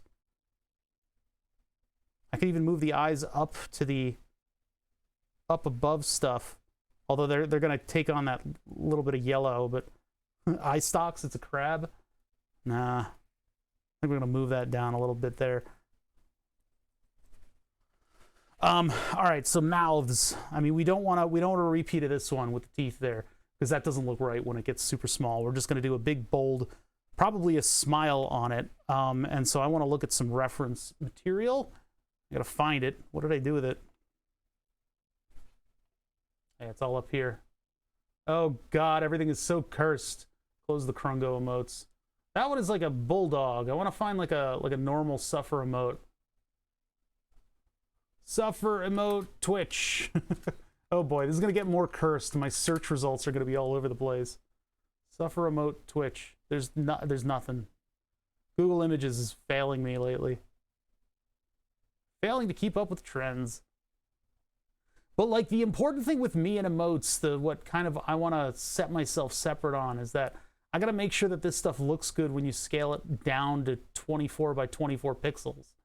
Designing it for that pixel size is not a great idea, because then you don't get the gradients of colors and the detail and the small stuff, you know, when you scale it down. But at the same time, you want to be cognizant of that size, because a lot of your detail is going to get lost.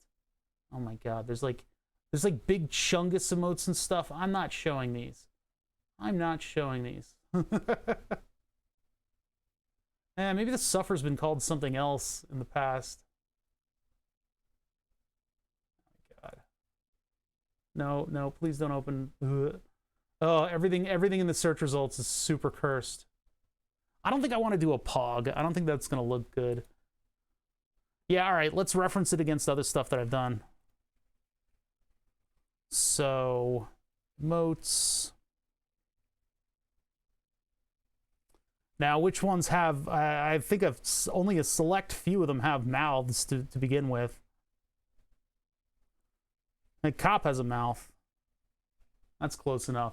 So I guess just like a solid brush line would probably give me a decent mouth, right? Yeah, there's all the everybody has all the look at all these suffer emotes. All right, those are better. I kind of do like Brett 2 Suffer is very clean. He's got a good artist doing his stuff. Take that up to 3.0. Yeah, see, that's like nice and clean. But others like, I mean, Kraken has so much detail in his Suffer.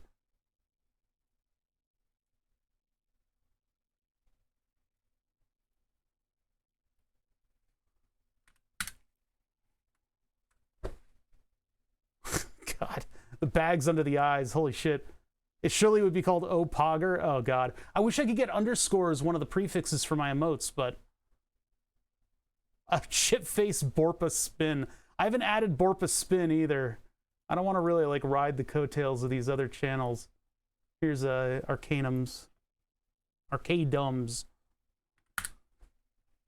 That's sort of what I'm thinking with the eyes. So if I just add like a smile to this in my own style, which would be pencil line, large, a little smaller than that. Size. One thing that I can't stand about GIMP is that it's not really catered towards pixel art very well. So the size of the brush, you can see it's a slider bar, at least in this version of GIMP. It's like a slider bar. And I have it set to 17, and I'm like, maybe I want to go down from that a little bit. So I click on the little slider bar, and I'm like, oh God, I've made it 500 pixels. Whoops. Of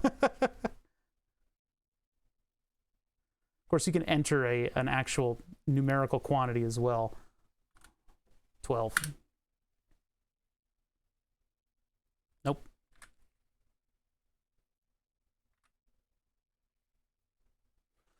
Pencil might not be a good idea. I might need paintbrush, and I'm probably going to make it 5.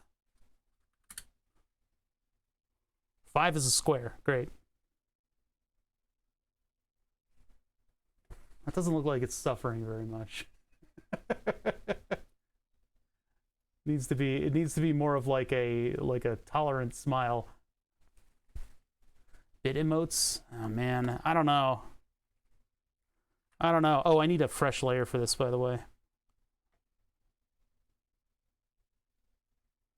You just do it like that.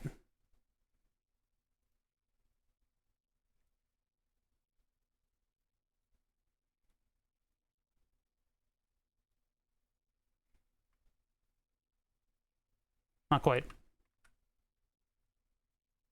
Oh god, what have I done? Zoomed way far in. Hypers. Yeah, my hypers is called Yay only because, and I may go through and rename the emotes. The only reason that they're named the way they are, kind of like wrong, is because I couldn't do edits on the emotes back then.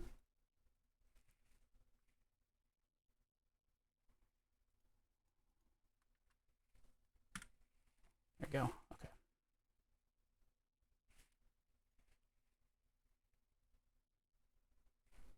Almost like no eyes almost works too. Yay fits it. Yeah, it does, but it's supposed to be hypers. That's really what the emote is. Oh, these actually aren't magnetic. That wrench go.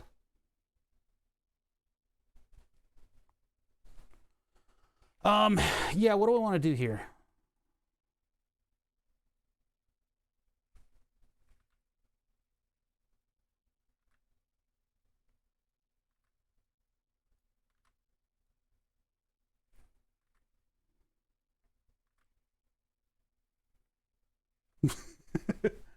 Might actually work. It doesn't really look all that suffery though.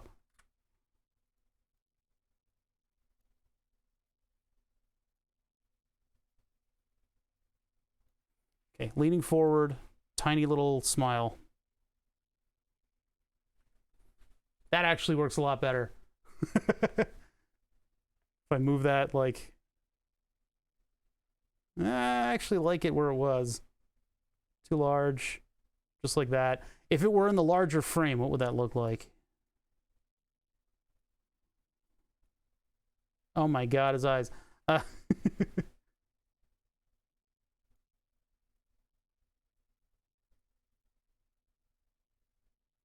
Might be better. You guys think the larger, the smaller frame? That one looks a little bit more suffery, right? Is that eyes rolling around? Oh, derp. Yeah.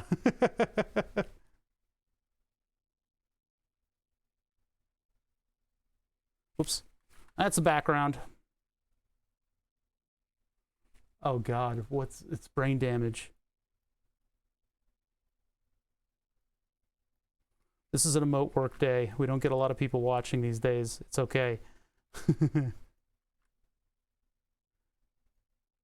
People are like, what's he doing? He's just photoshopping stuff? Like, what is this? Is this a stream? Yeah, man. I see people editing video on stream. I can do this. We're just hanging out, hitting some art up and trying to make stuff that looks good. I made those lines a little bit more bold, the ones under the eyes, in the last time we were working on these. I hope they come through properly, but I don't know. What do you guys think? I'm willing to call that a suffer emote. I could also give it eyeballs.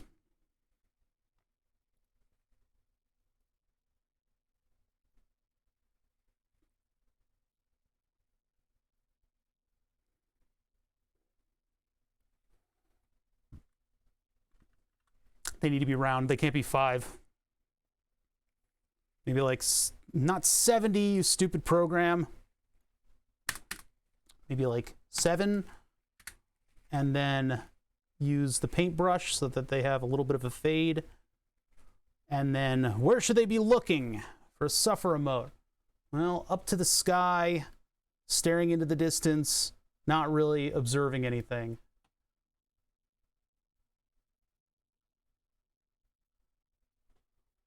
That looks a lot more like a suffer emote. Lazy eye?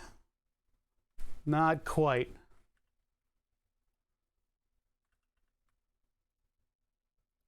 I think 1,000-yard stare is the way to go.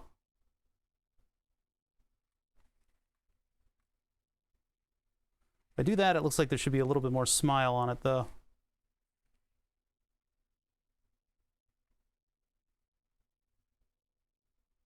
No, I think that's actually pretty good. That's pretty good for a suffer remote. Yeah, the pupils really kind of carry it through, don't they? They look a little derpy. One of them's off by a little bit, but I think that's okay. I think that's good. It needs to be a little bit more deranged, though. Go back to the mouth layer. That's pencil. That doesn't do any good. That looks like a clown. Looks like clown face very quickly. 5, and then this, and then nope, that one's still at 7. All right, back to 5, back to 5, back to 5, back to 5. Let's see. Yeah. Animate the eyelid quivering. I don't know if I could do that, but I could just animate the eye shaking. Pulsing vein on the side of the head.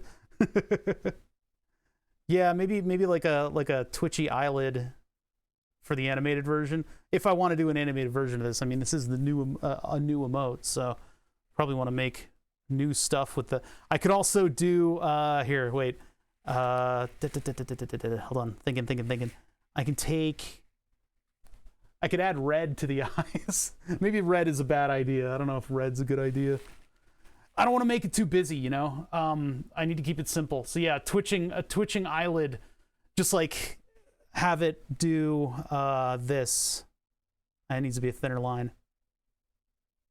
No, what are you doing? What now? Fuck. Get back in here. Okay.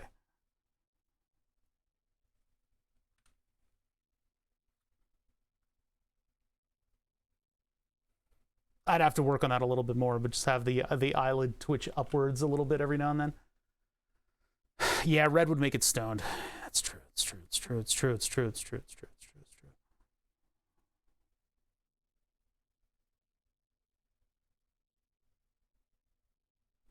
All right, keep it simple, right? We'll see what that looks like. I think that's probably a decent suffer remote. It's a little simple, and I guess the features could probably be a lot larger. But I'm limited by the frame of the chips that I'm trying to use to create all of these different emotes. Oh, one of the other things that I could do is a gradient in the background. Those came through pretty well on previous ones.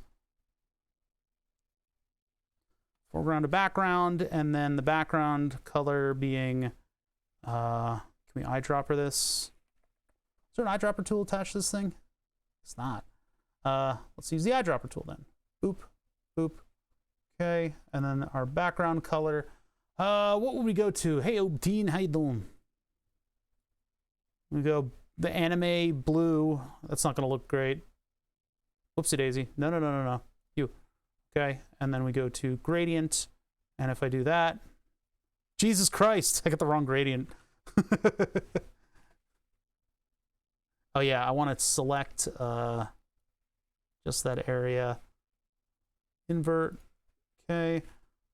The layer to image size on the other one is why I've got all of these dotted lines sitting over. Yeah, gray might be a good one. Depending on what shows up in web colors. The gradient that's currently selected is not the right one. Why is it choosing this one? I want a different gradient. There we go. That might not look great. No, indeed, it does not look great.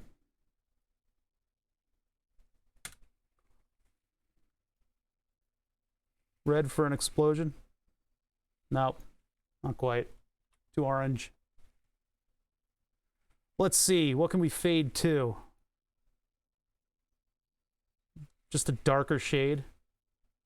Ugh. That looked terrible. I need more monitor space in order to make the proper gradient out of this. That just looks like the light is off. Let's see. Green, I don't know. If I do like fade to like the blue to be like the anime, like, oh, that's the wrong direction.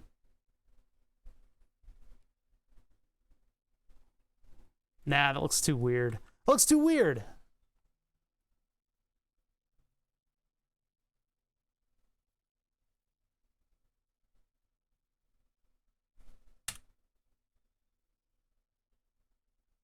Oh, I see. It's choosing a circle pattern, too.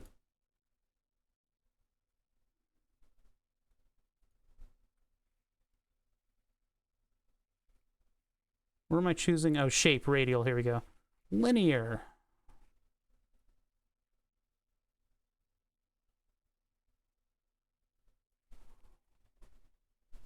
How about that? Going pale? The color of $1? No. No, no, no, no, no.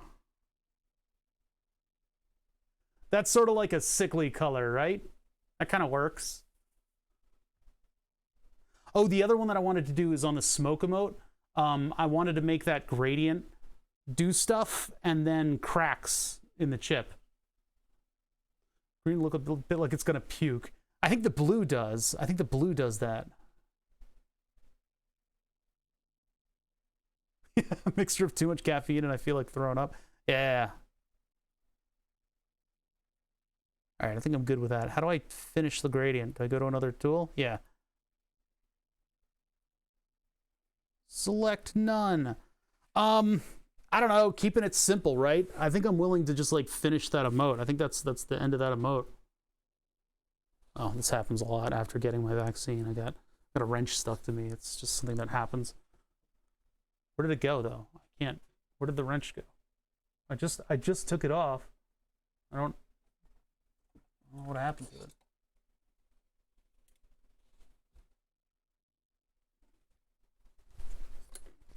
There, see, that was just on there with friction. Okay.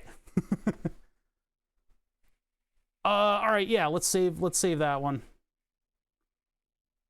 First of all, save it regular, save it as, and then I'm going to choose a PNG. Did I just save over my template? Did it really just do that? Yeah. Okay, thanks, GIMP.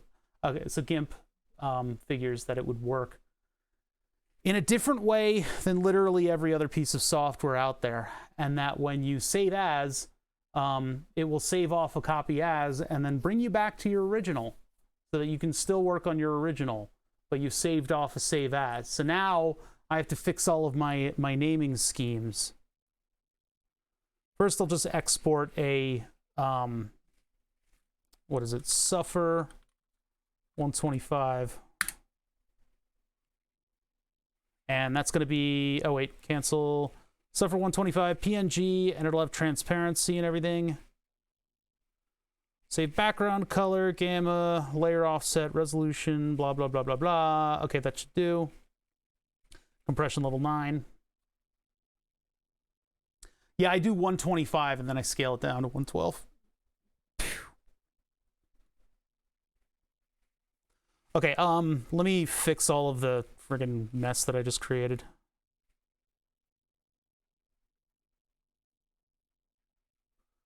All right, so now I gotta go back, and I gotta take template, and I gotta cut, and I'll take that into the emotes and Suffer.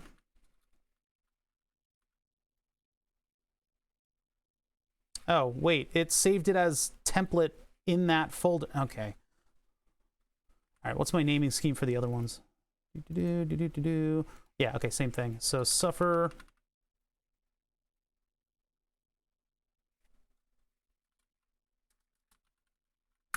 Okay. Upside down smiley.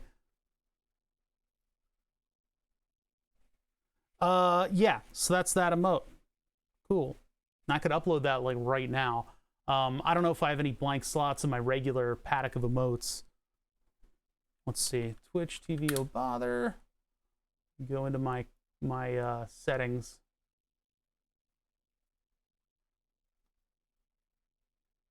I'm opening it up in a different window so I don't lose you guys. Let's see. Channel analytics, roles, activities, followers, video producers, clips, copyright claims manager. Oh, that's a new one. Copyright claims manager. You have 0 copyright strikes on your channel. Thanks. All right. Stream. Oh no, it's under channel. Blah, blah, blah. Nope, it's under stream. Man, Man, they need to unify this stuff. Disconnect protection, mature content, VOD settings, clip settings, permissions, raids, squads, drops. Damn it. Where's, I think it's like under the, yeah, it's under partner. There we go. Partner. Emotes. Move to the new emotes page. All right. There we go. 18 out of 18. Yeah, we'd have to remove one. I have 0 of 5 animated emotes. Here, you can just take a look. Standard emotes. Oh yeah, that's for tier 3. I need to make more money-themed ones. Prefix. OB underscore is not allowed in a prefix. I can't type the character. I wonder if I could like code inject it in order to O would be nice, but I can't do that either. It's a shame. I don't have connections with Twitch or anything. I can't tell them that I would love to, you know, have an emote that actually has what you call it, the prefix is O underscore. You can have different prefix for those? Okay. And then cheer emotes, which I haven't done yet. Yeah, so animated emotes are one thing. Moving some of these around is another. Nobody uses although it's a good one. What is also my avatar, but people seem to enjoy using that one. I'm not really certain which ones I would like to get rid of. America, I've used a lot in other people's streams, but at the same time, that American flag is tough to see. I need to make the American flag span both sunglasses so that you can see the whole thing. Let's see. Other ones that I want to work on. We need to animate face palm. No's okay. I guess I can leave it. People like to use it to be belligerent. Perfect is weird. Lasers needs to be animated. Mad is redundant because I also have what. Those are kind of the same thing, these two. All right, I'm going to have to make some decisions on these. And I know you guys are probably saying stuff, so I need to actually pull chat up over here. Your PC looks like something I was thinking about building. Mine wasn't going to be open air, though. I was going to put a HEPA filter in the base, use the wall of the fans to pull air through it, and channel it through the case. Well, that's a neat idea. Yeah, you should give it a shot. 0 strikes, those are rookie numbers. I know. I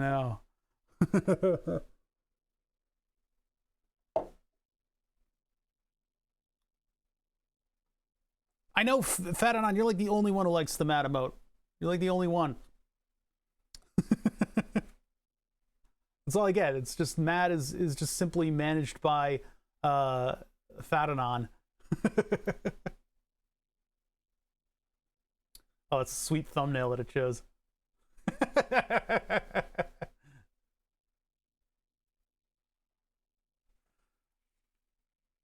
All right. Oops, that's the wrong file. So, all right, what is the criteria for animated emotes? I mean, let me put an animated emote into chat. I don't know what I've never messed with it before, so I'm just going to do. I think I still got the gift subscription to Djibouti show. I can take the what, even though it's kind of a weird looking one, and take that. Open a new tab. That's the 1.0. I can put that up to 3.0, right? Oh my god. Emoticons V2, emotes, blah, blah, blah, blah, default light 1.0. Let's do 3.0. There it is. Jesus Christ. That's too intimate. Save the image. Put that in the working directory. Where are we going? We're going to desktop, stream shortcut, Twitch graphics, and then I guess we'll do animations. Why not? Save it there. Open this guy.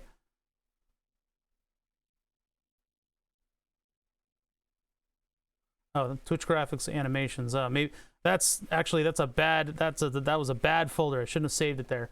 that's not what that folder is for. Oh yeah, it's literally just 3.0. It doesn't give it any identity. So emote work, emotes. Oh, well, we'll do it. We'll put it just in the emote work folder. And I don't know. Is it a PNG?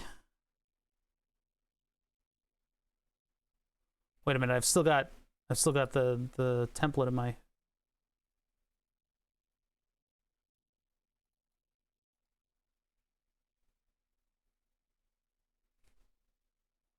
Yeah, PNG isn't an animated. Wait a minute. I thought it did have the capability of that.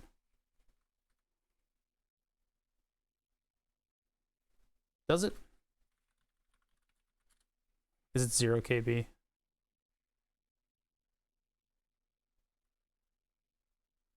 APNG? I don't think that's what it is. All right, so let's take a look at the emotes page again. So what are the criteria here? Animated emotes.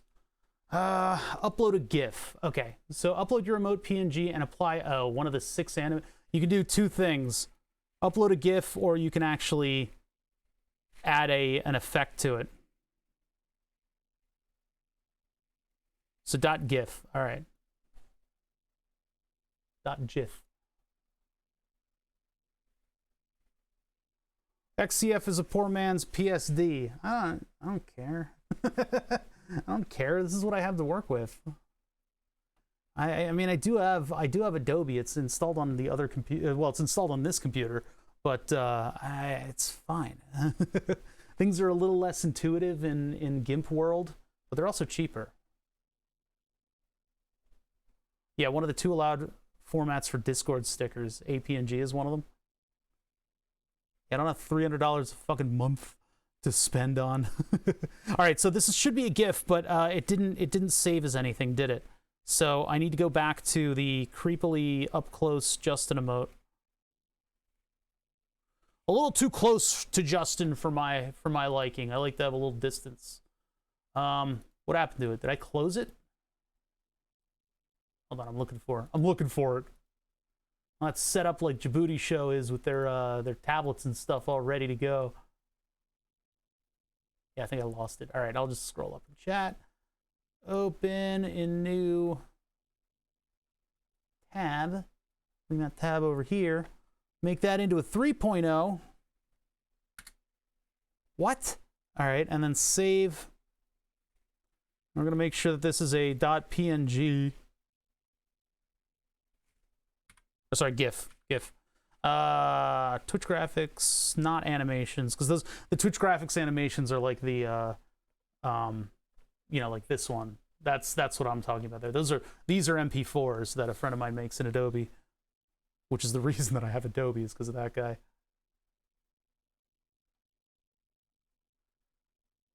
I've just got whatever version of Photoshop came with an ancient sound card. That's pretty much how it's a friend of mine's. What is it? They do like commercial graphics and stuff, and they do it all on Macintoshes. And I'm like, yeah, if only I had Photoshop on my Windows machine. He's like, oh, we've got a couple keys. They just come with, the version of Photoshop that we use, but we're never going to install it on a PC. I'm like, oh, sweet. So I got hooked up with that. How's that download going? It looks like it's done. I can install it. Sweet. Okay. So what we're doing is we're going into emotes, and I'm just gonna throw this thing. Notice how there's other stuff already in there. So this would be like Djibouti. What? There you go. All right, so I'm just using that as a template.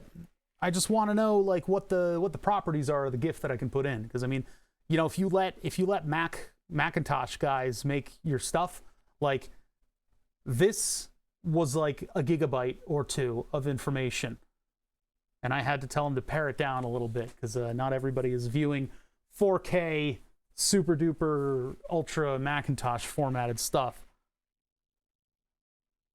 So all right, so this I'm gonna delete. Looks like it's 500K.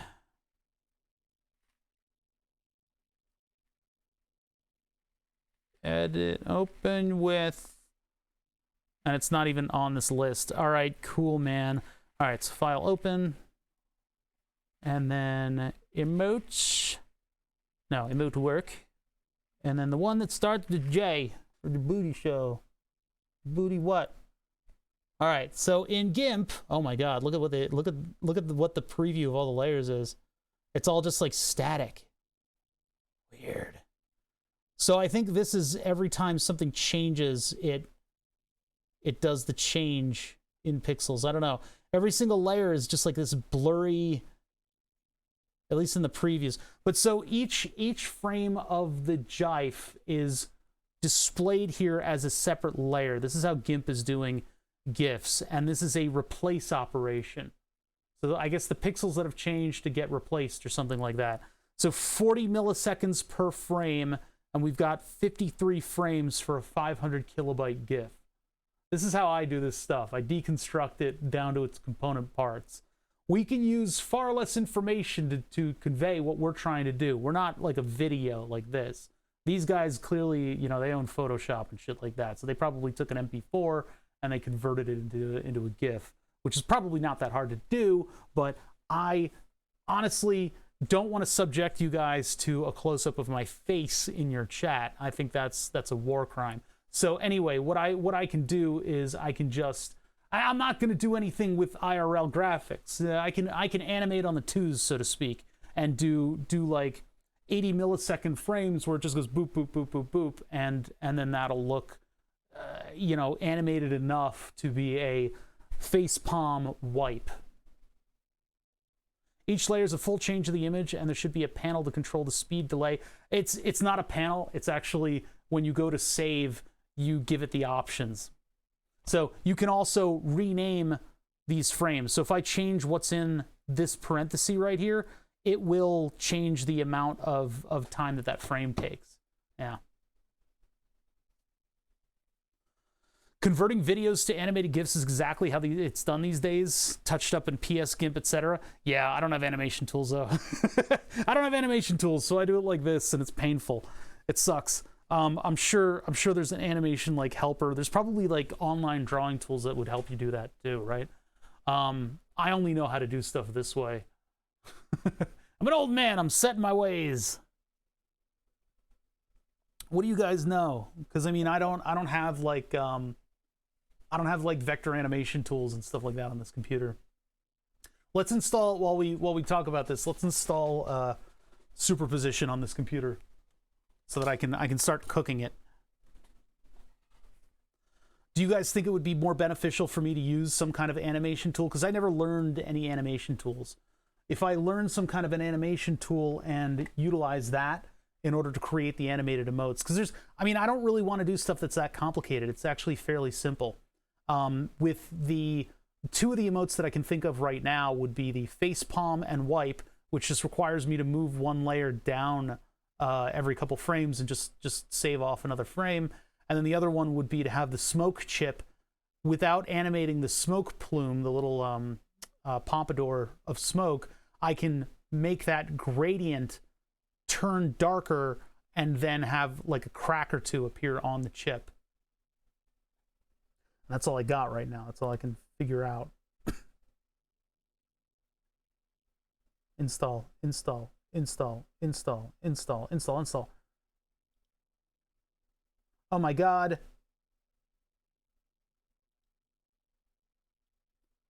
Flagrant system error.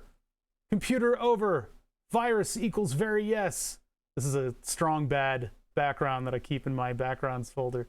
It sucks because all the icons are all smushed on top of it. Okay, superposition, blah, blah, blah. I agree to whatever. I agree for you to cook my computer. Blah, blah, blah. That's good. Some programmers say that you should always do a custom installation. That's small for a gaming monitor. All right, Dinsdale's banned. This is an extra monitor that I just happen to have. This I have on Makerbeam. I will not ban Dins. Then I'll ban you. I'll ban them all. This is just like an extra little touchscreen monitor that I have. And I don't know, it's kind of cool. I had it running on Raspberry Pis before, which is kind of neat to have, you know, your own little monitor for the Raspberry Pi. Then I discovered that you run Raspberry Pis headless, and they're better that way. So right now, the power supply is nice and cool.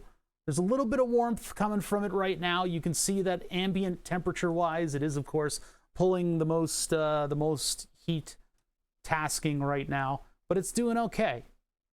I would love to water cool this whole thing, but then that would make it a much larger computer. We're going to run superposition on this, and we're going to see how warm we can make this thing run for an extended period of time so that I can build my confidence enough to use this for about a week or two until I get too antsy in the pantsy and want to swap out this motherboard for a high-power 5950X AMD Mini ITX board, which would essentially just be a bolt-in process. But has the potential to completely overdo everything and overheat things. So I want to get a sense of how hot this thing is going to get under load for that moment when I swap it out for a more powerful processor. I can't find a graphics card for it, so whatever. All right, what do we want to do? We want to benchmark it? That's essentially what we're after. The screen's a little shiny, you'll have to bear with me. Intel's new chips aren't far away. Some info was leaked recently, which means AMD most likely will not be far behind them. What, for the new generation of graphics cards? Because I mean, if we're talking about a new generation of processors, I already have all the hardware. I already have the hardware for the 5950X. I just can't find a graphics card to go with it. Not to mention, I think, I think if I actually got the 6900 XT that I wanted, and the 5950X, I think the power supply might have a little bit of trouble with that. Might have a little bit of trouble with that. Although we did do the calculations. We meticulously calculated it out. And it turns out it is actually within the capabilities of the processor. I guess we'll just run a normal... Let's do 1080p medium just to start off. With OpenGL. No, with DirectX. And we'll just do a performance benchmark. Start it up. Here we go. I want to watch this. I want to watch this and see how toasted my computer gets. What's a good view of it? Here we go. You can see everything now. I can see everything.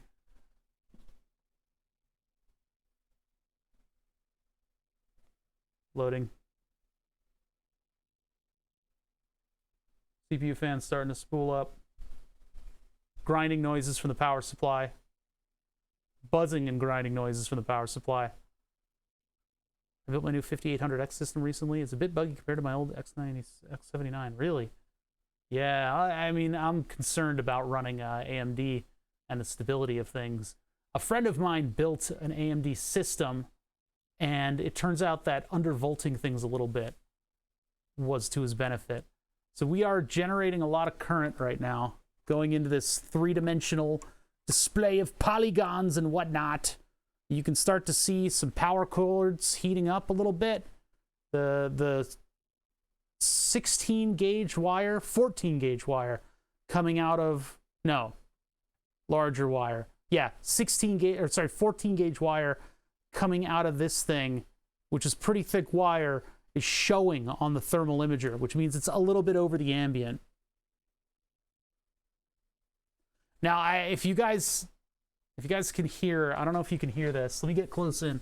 Can you guys hear the buzzing that I'm hearing right now? There's definitely a buzzing in the background. It's probably interpreted as noise. We're getting warm. Everything is rendering all right. I'm concerned about noise. Coil whine, yeah, something with what this thing is doing is creating whining noises. Now, keep in mind, I was able to run this benchmark on this system previously. It's not going to fail, but I want to listen, you know, I want to see how the new fan setup and the heat mitigation and stuff like that operates. I'm not running the EVGA overclocking program either, which has my custom fan curve in it. I've got a donk is now following. Your car is very high off the ground. I congratulate you on your donk. Heating up. One of my concerns is this connector right here. We looked up what the Molex specification of this connector is, and it said 5 amps. Right? It said 5 amps. And then we looked up one of the capacitor banks that this power supply company sells for this type of system. Not exactly. Not, you know, they're not selling based on putting it in a tiny computer, but they do sell the capacitor banks that are designed to run with these modules, and the connector that they put on it is a 4 amp connector. So running a 5 amp capable connector where the system can potentially draw 4 amps at 300 volts, I don't know why it's getting so hot.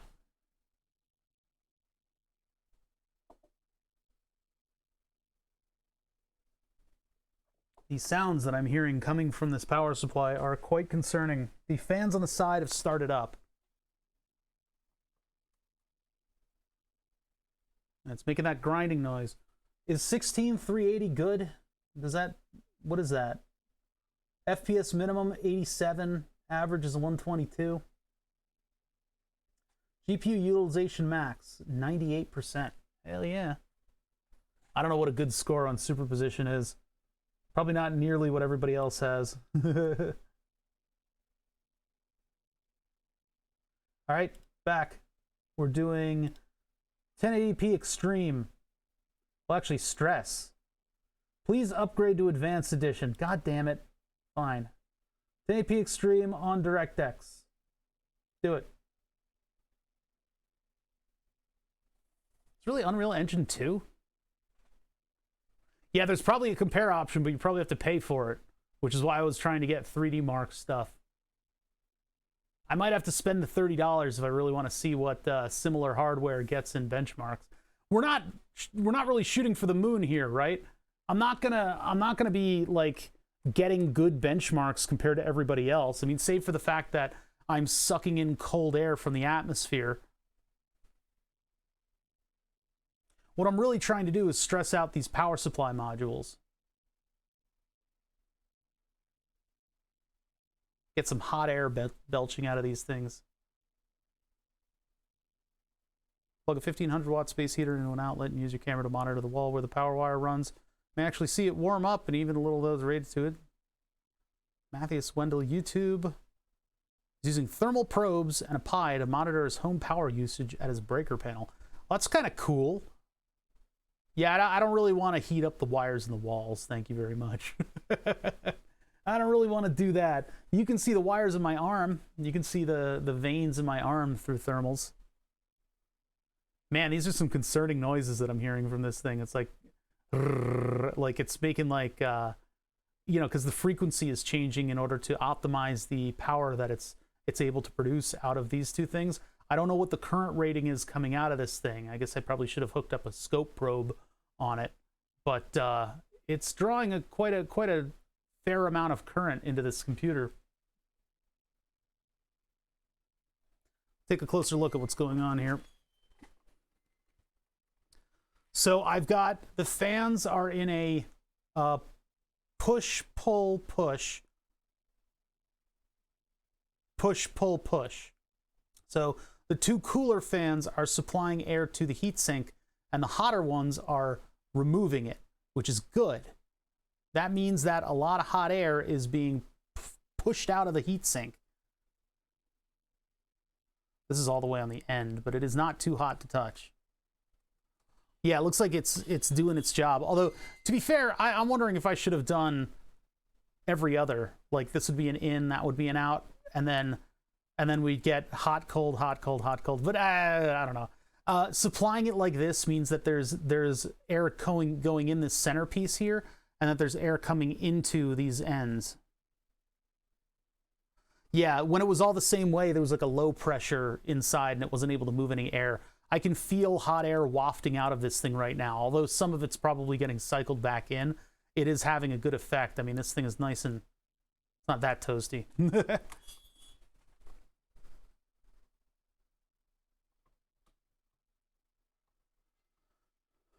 Yeah, it's probably pushing a little bit of hot air back in. That's not that big of a deal, though, as long as there's an exchange. So this is pulling in cold air from outside. and putting it down the alleyway, which is good because there's a lot of heat pooling there. Although when the graphics card fires up, that puts a lot of ambient air over here. What was my score last time? Am I getting completely different?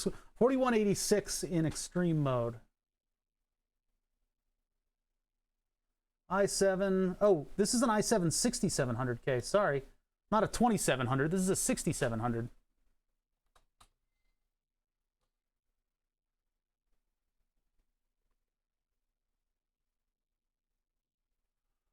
Yeah. i7 6700K. 4 gigahertz. 16 gigabytes of RAM. I've been bamboozled, I know. Got more fans pulling in than out, so it'll be fine overall. If they're equal in number, I'd be worried. Yeah, I suppose. Yeah, version 1.1, DirectX, full screen enabled. Shaders are on extreme. Textures are on high. Blah, blah, blah, blah, blah. There's, I mean, it's a 1080p, or 1080...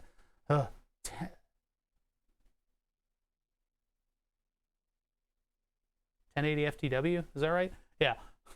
1080p. I just really confused all of my computer numbers. I don't want to save it. Back. We'll run it again. Technically, we're doing stress, but I don't want to upgrade.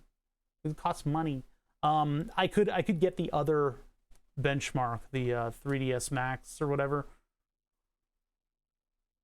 All right, so we're gonna start it up again, keep things getting warm, and observe what's going on. What's the main use of this computer going to be? This is my general use computer. This is my home computer.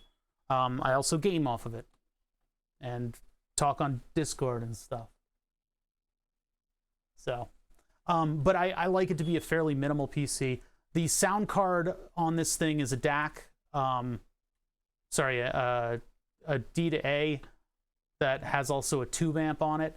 And then, yeah, it's going to run a bunch of hubs. And I guess I got to figure out how to get VR working on it again.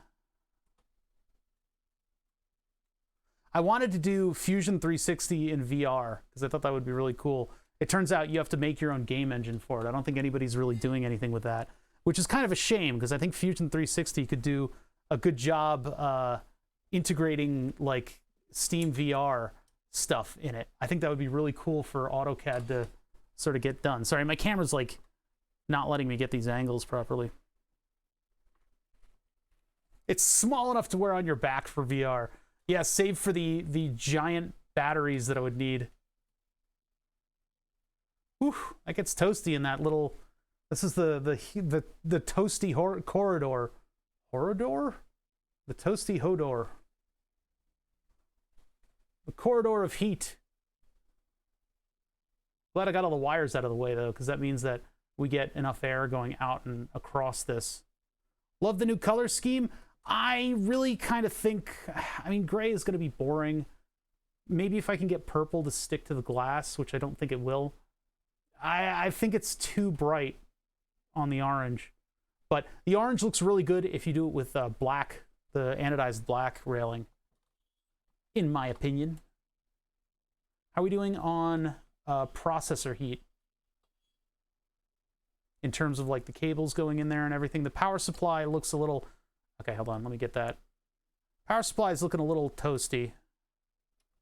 If that PSU runs into any problems, I have a feeling the computer's just going to turn off. And of course, underneath it, there's probably quite a bit of heat for the SSD. Let's do a little... Let's peek under the skirt here. Let's peek under the skirt and see what's going on. Here we go.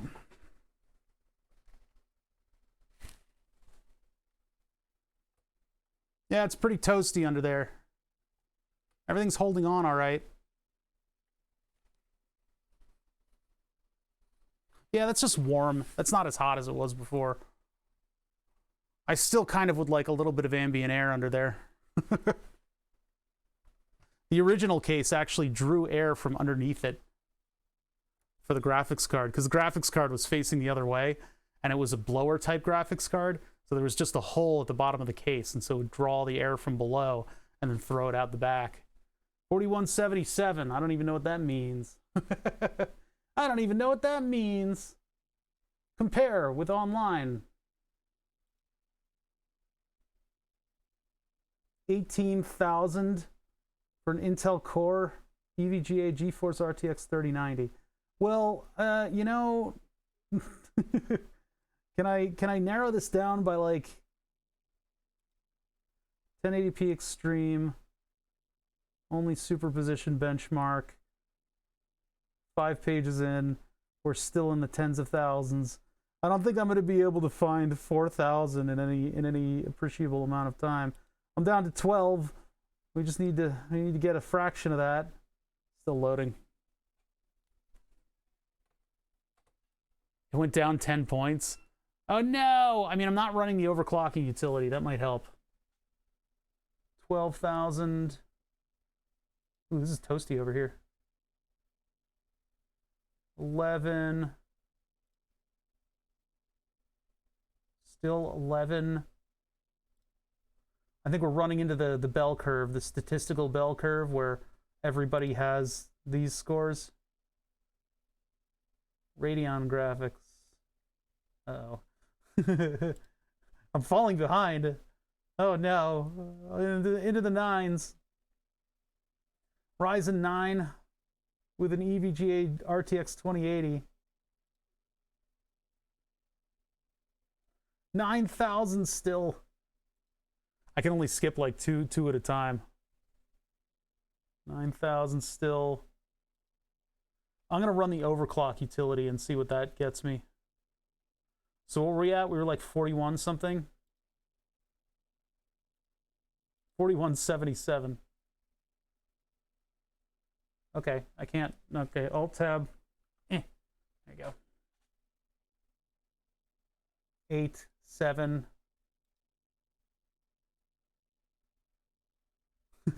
This is sad. Rob Oz was like at the top because he was one of the first people to get the 3090, and he was like tweaking it and absolutely like milked it for good numbers, and he got like a pretty respectable score.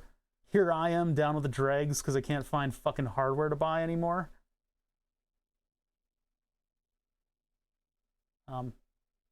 Please. Okay. 6. 35. We're 35 pages in. Last time I watched your stream, you were working on adapting car parts to work in a sim. How'd that turn out? Great. We did a couple streams where I was racing cars. Got to race cars with Louis of Djibouti show. We had a good time. I put it on a shelf, and I haven't worked on it since because I'm traumatized from all the work that we put into that thing. That thing was tough. Do you have GPU acceleration on all your loaded browsers? I forget. I might have turned that off. I'm not sure. 6,000. Oh, God, come on. I need 2,000 more marks. Come on. This is the bell curve. We're running into the bell curve. This is like the majority of people can get this score and have registered it. Yeah, it was fun. I mean, I wanna go back and do that more. It's just that, you know, not a lot of people watch racing games. So it's you know, in terms of like maintaining and building numbers, I'm probably gonna take a bit of a hit today because we're not doing the usual take stuff apart on Friday kind of stream. I'm hoping Djibouti Show does art, but I'm not sure if they're going to be doing art today because that would be a good, you know, I could roll our art stream into their art stream, although technically I am in science, which is why we are working on the computer as well at the same time. What thermal camera are you using? Use the command thermals. But this is a Lepton 3.1, and we actually made our own housing for this thing. I recently completed the housing for this thing, which is what gave me the style for this computer.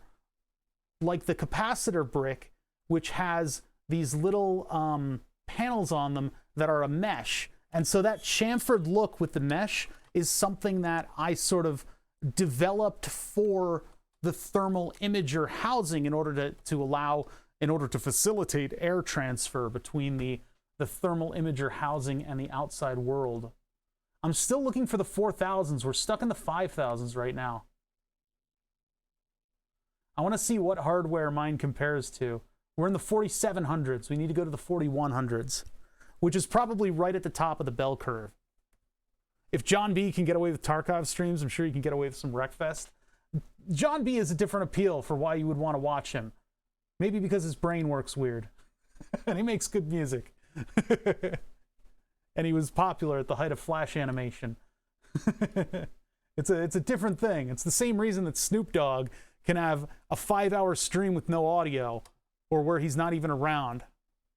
Yeah, I know, the camera boom, I don't know, it's been a little drifty lately here. I'll do that. Yeah, creeping, it's kind of weird. Wreckfest is fun to watch. It is. I don't know. 42, 4180. Next page, 4177. Remember, 4177. Here we go. I'm above this guy. Ryzen 7 2700 8-core processor, GTX 1080, GP104. Core i5 7600, Core i7 6800. This one has a GeForce GTX 1080. So i5 7600, huh? I'm a 6700. Haha, I am the wiener. I mean, I guess it is very similar hardware at this level. So, oh yeah, that's what I want to do. Alt-Tab. I want to run EVGA Precision, which has my fan curves in it. Precision OXC. So now we're going to run it with fan curves and a little bit of overclocking on the card. Now, I never got too far into overclocking, and I don't plan on it either. Oh, the fan's just ramped up majorly. I don't plan on getting too far into overclocking, because bricking this thing is, that's just not going to happen. So basically, I'm running the overclock utility so that the fan curve will come into play. And so you can see that my fans have spooled on, and they're going to cause things to cool off just a little bit more. Good job. Okay.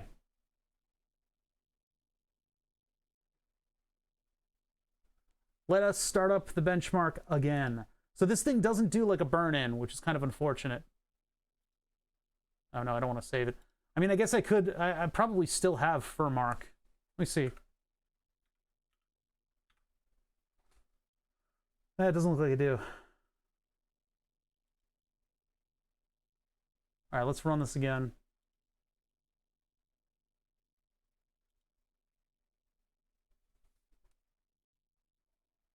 I'm just trying to cook my computer today. This will give me all the confidence I need to start using the system again. Man, it really does make the power supply make some real crunchy noises. I guess I can hear it now that the fan isn't spooled up to incredible amounts. There's just like kind of noise coming from it, and it's probably mostly the coils doing that. We probably don't need the desk. We probably don't need this light. Yeah, we don't. That's just causing reflections. All right, so with the new fan curve, this thing is actually pumping it up a little bit. I still do want to put the Nixie tube current monitor in this thing too, because I think that would be a cool addition to it. It's just I need to finish building this, which is going to be complicated in and of itself. And then I'll have to print something around it in order to kind of tie it into the theme of everything else. But that'll run off of 5 volts, which is totally acceptable. And if I upgrade the motherboard, that means that I'll have the 4-pin plug right here available.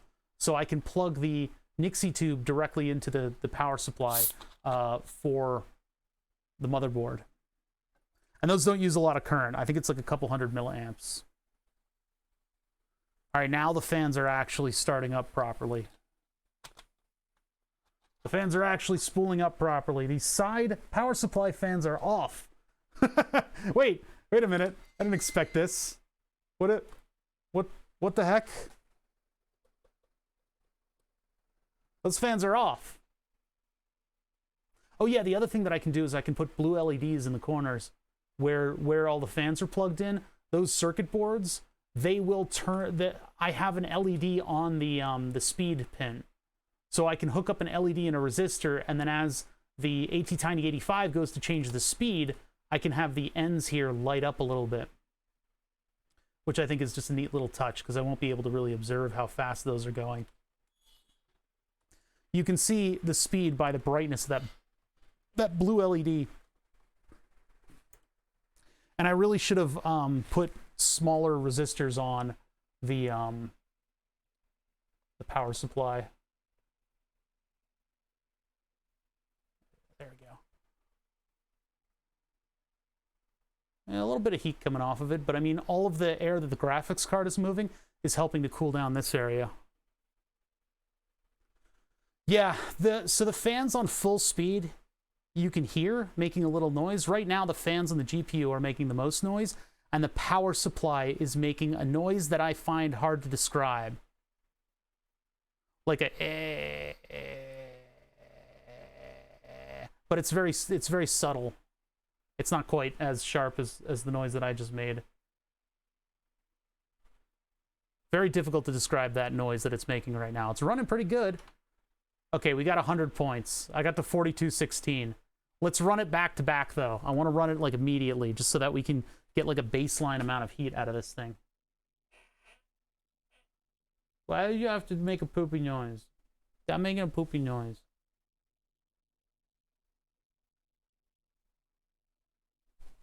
I mean, like, I don't know. You know, I've gotten... Ah, damn it. No, never mind. Never mind. The magnet fell out of the tape. All right. Fuck it.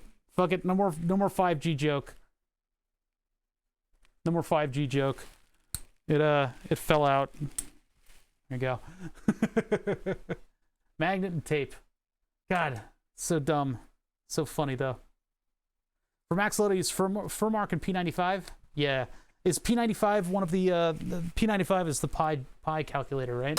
So let's do some Furmark first, and then we'll throw P95 in there in a minute. Yeah, Prime 95. I know. Oh yeah, that's right. It's prime numbers. It's not I used to have Furmark on here. I looked for it, and apparently I didn't find it. So let me get it. I'll take a potty break, and then we'll get Furmark and everything on this, and we'll see what kind of absolute torture we can put this thing through. Seems to be doing good, though. Like, we're pushing a little bit of heat out of the side. Dang, hairy benchmarks, I know. Yeah, there should be a prime number hair calculator as well. So you can just keep all the hair mark going on. The furry benchmark, yeah. I mean, you know, Rob Oz is famous for, you know, saying that those furries are pretty industrious people. They get a lot of work done. They get a lot of work. No, this can't run Doom. It's a contractual obligation. I can't run Doom. But yeah, he's always talking about how they're getting so much done, man. They really do.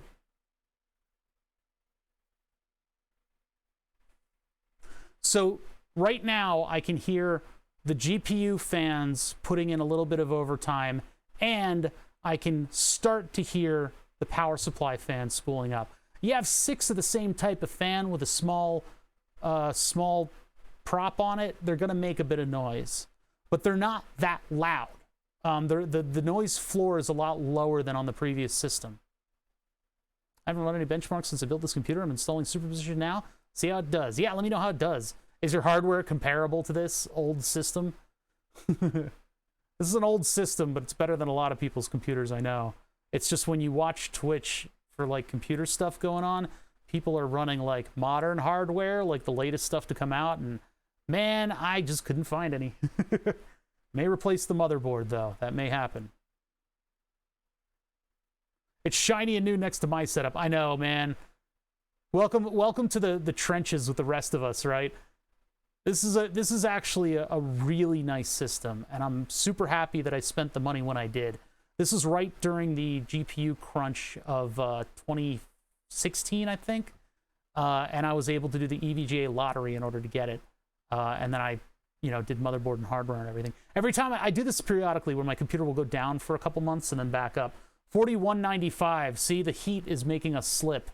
Let's run it again before I get Furmark. Run it again. I just want to hammer away at it. I would have done the burn-in stuff, but yeah. Also, one of the things that we're doing right now is the thermal goop that I put on this could use that heat. Yeah, I want to get a good heat soak going. God, the noises that this power supply is making to run this, they're concerning, but audible noise happens with variable frequency power supplies. My rig is a 2080. Oh, must be nice. Ti on a 5800X. I was mad at myself for buying the GPU a week before the 3K series came out. But then after nobody could get it, I felt better. Yeah, that was a roller coaster, wasn't it? People with 2000 series graphics cards were like, oh no, what have I done? And then they were like, oh. That was an emotional roller coaster. Fucking scalpers, man. And these companies have done nothing to prevent scalping, huh? We're running 30 FPS right now, which human eyes can only see, so.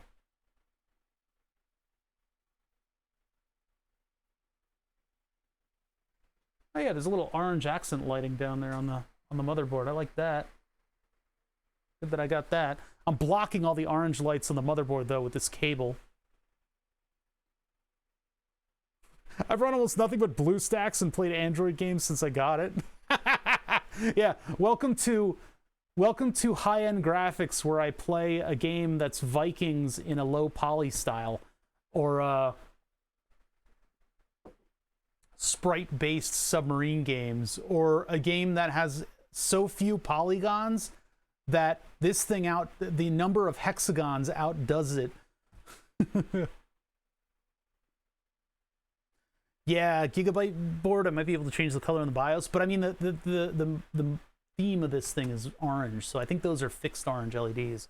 This is an older 1155 board after all.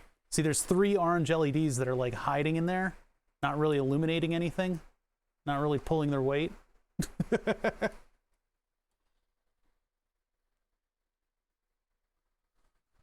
How hot is it really? Let me get the no contact thermometer so I can give you an idea. It's not, so the thermal imager auto ranges, and so the stuff that you see as being super duper ultra way overheated are not. They're just simply the hottest thing that the camera sees. So we got like 43, 45 degrees Celsius, 35 over there, 43 in the trough. I gotta find a surface that reflects properly. This usually gets hot right in here. 47 degrees. It's running pretty good. The problem is the camera. If I turn off all the lights, the camera just auto brightnesses. So it's tough for me to show you the lighting inside of the case. Got a little bit of a blue and orange thing going. But like I said, I want to put smaller resistors on the power supply status lights so that those shine through much better.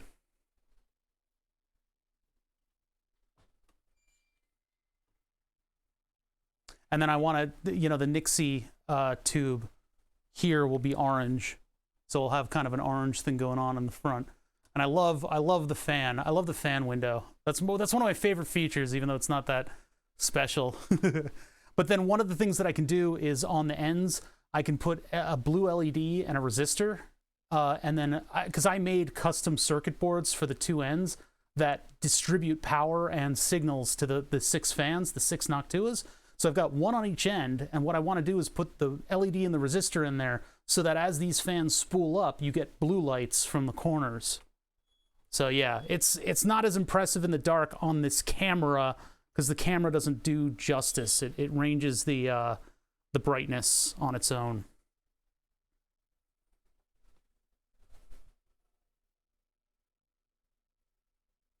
I have a thermal probe I can put in the air to see the temp. Yeah, the air is going to be much cooler though. Let's turn the lights back on. 4213, we got a better score. All right, let's get Furmark on this thing. Furmark and Pi 95. What's it called? No, it's P95. What's it called again? Prime 95. Yeah, there we go. Even the mouse is picking up air from the. Okay, so let's get out of here. How do I? Okay. How do I shot web? Let's do Furmark. Search for all of my previous fur things that I've typed in. FurMark 1.26. And then Prime 95.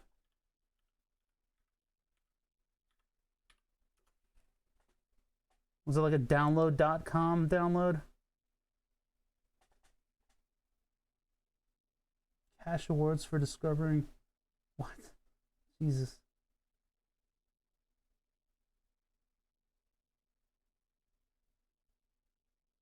Prime 95 version 30.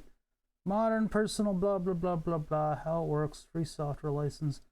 Download the software. 64-bit Windows. This seems like a very untrustworthy site.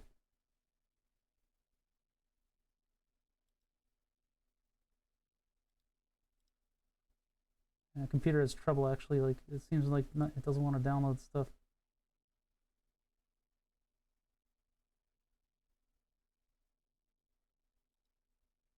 Did FurMark even download? What's going on with this? All right, FurMark is downloading, at least. What preset we're using in superposition? In superposition, I was using 1080p max. Yeah, 1080p max. I got 4200-ish. 4177, 4200, something.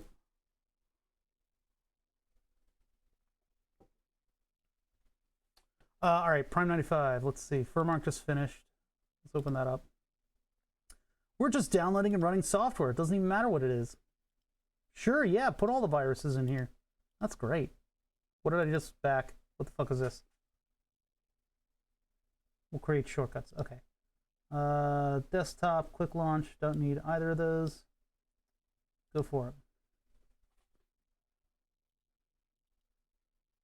Finish. All right. No, don't.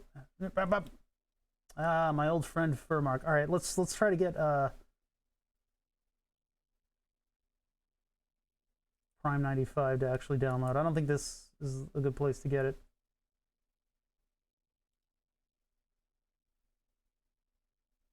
Prime 95, Guru 3D. East Coast. Okay, there's another whole thing. Please wait while we transfer you to the red requested download. All right, that's Prime 95, Guru3D.zip. Okay, cool. Man, this old software, like what they try to get you to click on and agree to. Oh, you need an account. Gone are the days of download.com actually being able to be functional. Show in folder.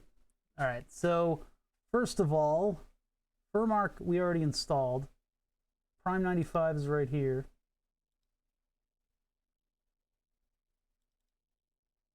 So let's do, what do you guys want to do first? CPU or GPU? Which one do you want to destroy? Which one are we going to stress out? Let's run FurMark first and see what happens, because this is really the power hungry one. What are we building?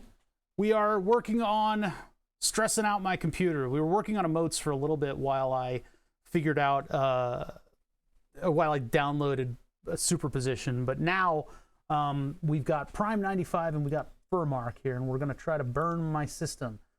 This is a computer that has a custom power supply. And a custom power supply is this massive heatsink sitting on the side of my computer. It's 11-inch by 1-inch by 2 inches. It has 3 modules on them. They're from a company called Vicor Power Incorporated. Vicor Power Incorporated makes power supplies for scientific, military, and industrial purposes.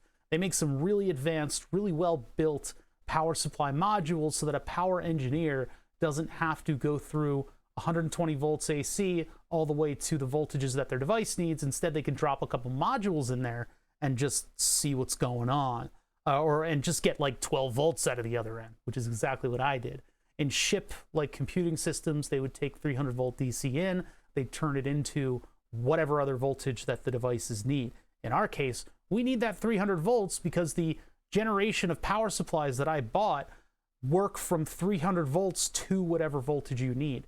So in order to get all that together and power a computer off of it, because a computer takes a variety of different powers, what I did, figured out how many watts that a decent computer would need, work back from there using all the Vicor tools, figure out that I need a what is it, 700 watt auto ranging module, which takes in 90 to 200 or 300 volts AC, turns it into 300 volts DC. That goes to 2 modules. Each of these modules takes in 300 volts DC, and it outputs 12 volts at 25 amps a piece. So I have 50 amps of 12 volts now to throw at the rest of my computer. Well, the lion's share goes to the graphics card. The graphics card, that gets most of the 12 volts because that's got its own little 12 volt plug on the side. So I give this 12 volts. Well, now I've got 12 volts and I need about 70,000 fucking different types of volts over here for the PSU, for the power connection. Well, it turns out there's a company called KuroKesu, and they sell these little modules, these little circuit board modules that plug into your power supply, and they take in 11 to 14 volts, and they turn it in to all of the different power supplies, or all of the different power requirements that are necessary in a motherboard. And if you look up the specifications, 140 watts is just enough to power everything in this at its max. Yeah, the new motherboard standard is going to be 12 volts because it just makes sense. So instead of running 18,000 18 gauge wires like you would typically in a normal computer, they double up and triple up and quadruple up on these 18 gauge wires in order to get current from place to place in a normal computer. Instead of doing that, what I've done is I've taken the plugs, the Molex plugs, and I've removed them and chopped them and turned them into through-hole plugs for circuit boards. So I've got a circuit board sitting over there, and I've got 14 gauge wire coming back and around to the KuroKesu. I've got I think 14 gauge wire on the KuroKesu going down under the board and then up to a 30 amp connector over here. I have, 16 gauge wire, 18 gauge over here. It's like a higher temperature 18 gauge. This is 14 back to the PSU.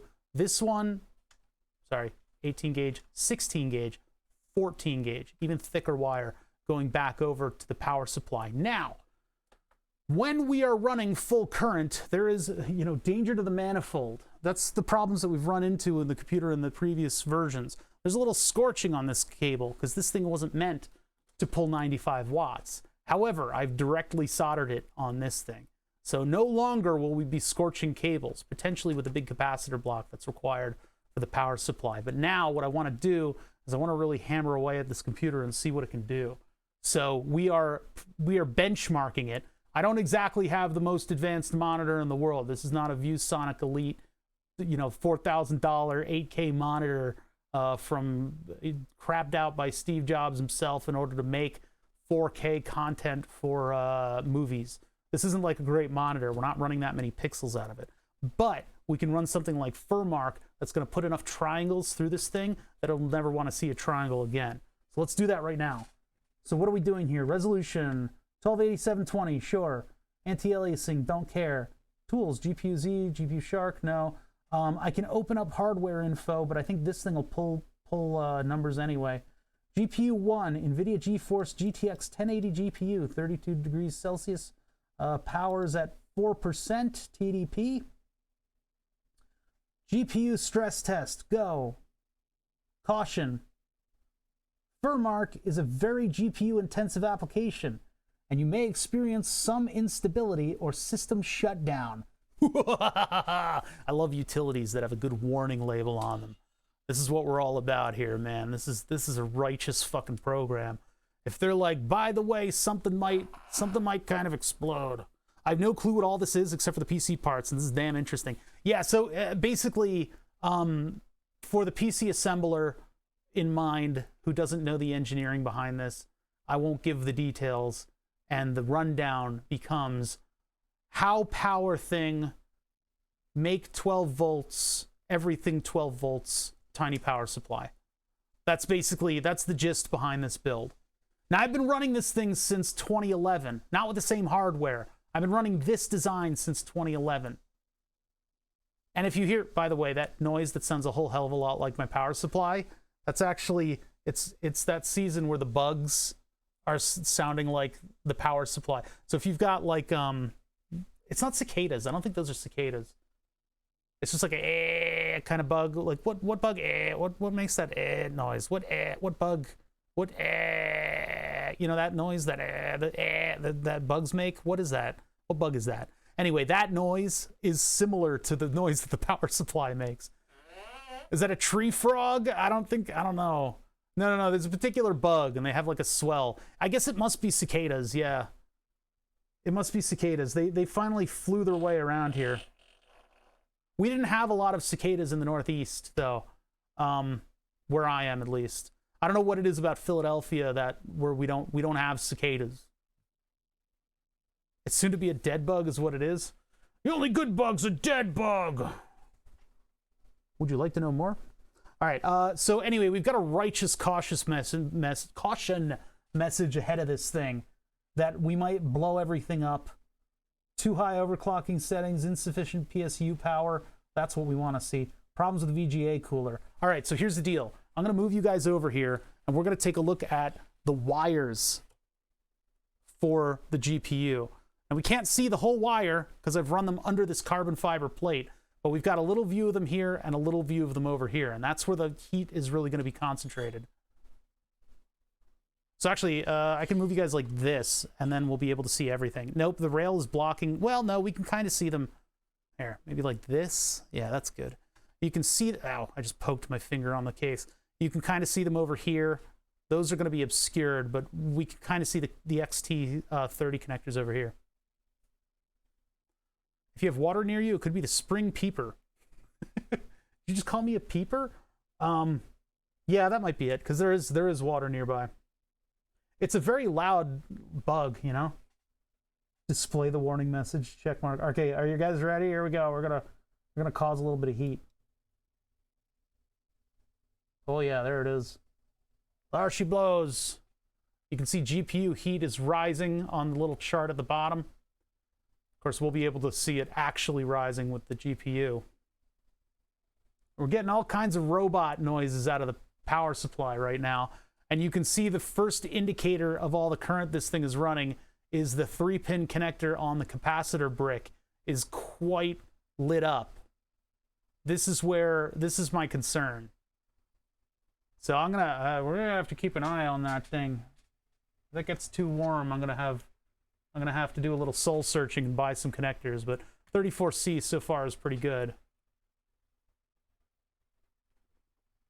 I need to put longer cables on this display so I could actually put it up like in the corner. Toasty? Oh, toasty. Yeah.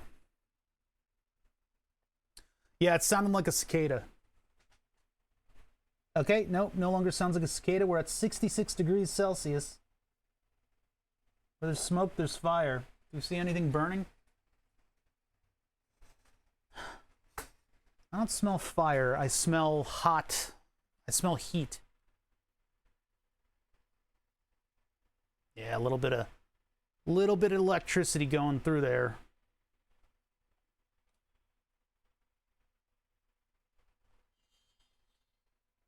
Look at this. This is, you know, like the realistic depiction of what angels look like from the Bible? How they don't look like people with wings? I think this is the realistic depiction of a furry deity. This is what all the furries pray to, it seems. A donut of hair. Which is actually... let's not get into that.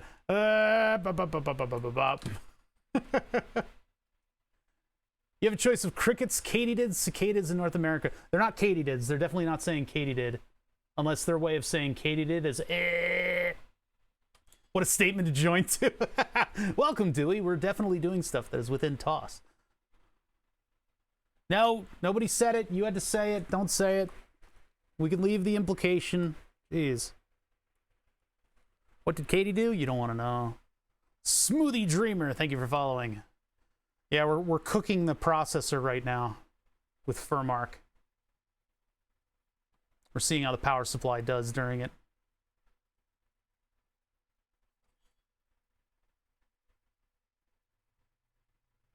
Seems to be taken to it pretty well, though.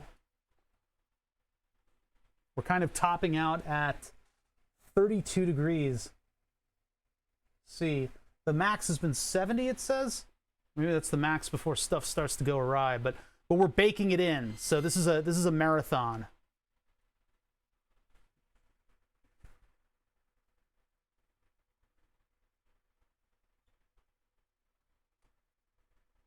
Getting a little bit of heat being removed from those.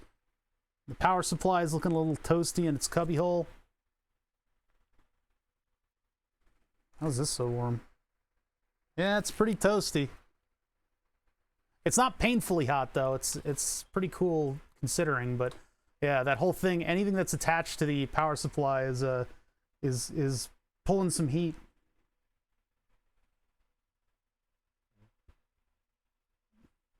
Now the modules have thermal protection, from what I understand. They have a big metal oxide no, not MOV, a polyfuse. What do you call it? It's one of those. It's like a big disc, and when it gets too hot, it'll cut off current flow. That's in the auto ranging module. So if we overdo it here, things will turn off quite violently, I might add. I've never had that happen though. But yeah, if I alter the resistors a little bit on this, at least we can get some orange light in here. Yeah, big disc energy, right?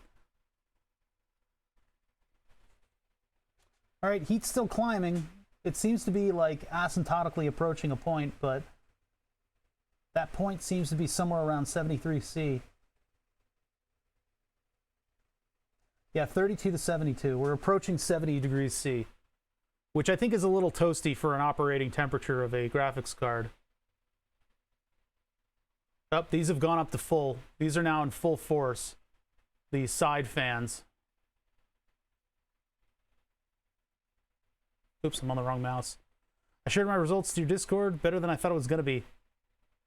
Before I restarted, it was 1700. My GPU is happily at 72 degrees C all the time when gaming. Yeah, so 72 is probably around where I've put. I don't know if the fans are up at max yet, because these can push a lot of air, and I think the primary cooling of the entire case is coming from the GPU fans, because they're pulling in the lion's share of the air and pushing it out into the rest of the stuff. The CPU fan, of course, is also pulling a little bit of duty, and I'm sure, well, you can see heat is sort of dissipating its way outward from the sides. Yeah, it's pretty cool. It's actually heating up these tape spools over here.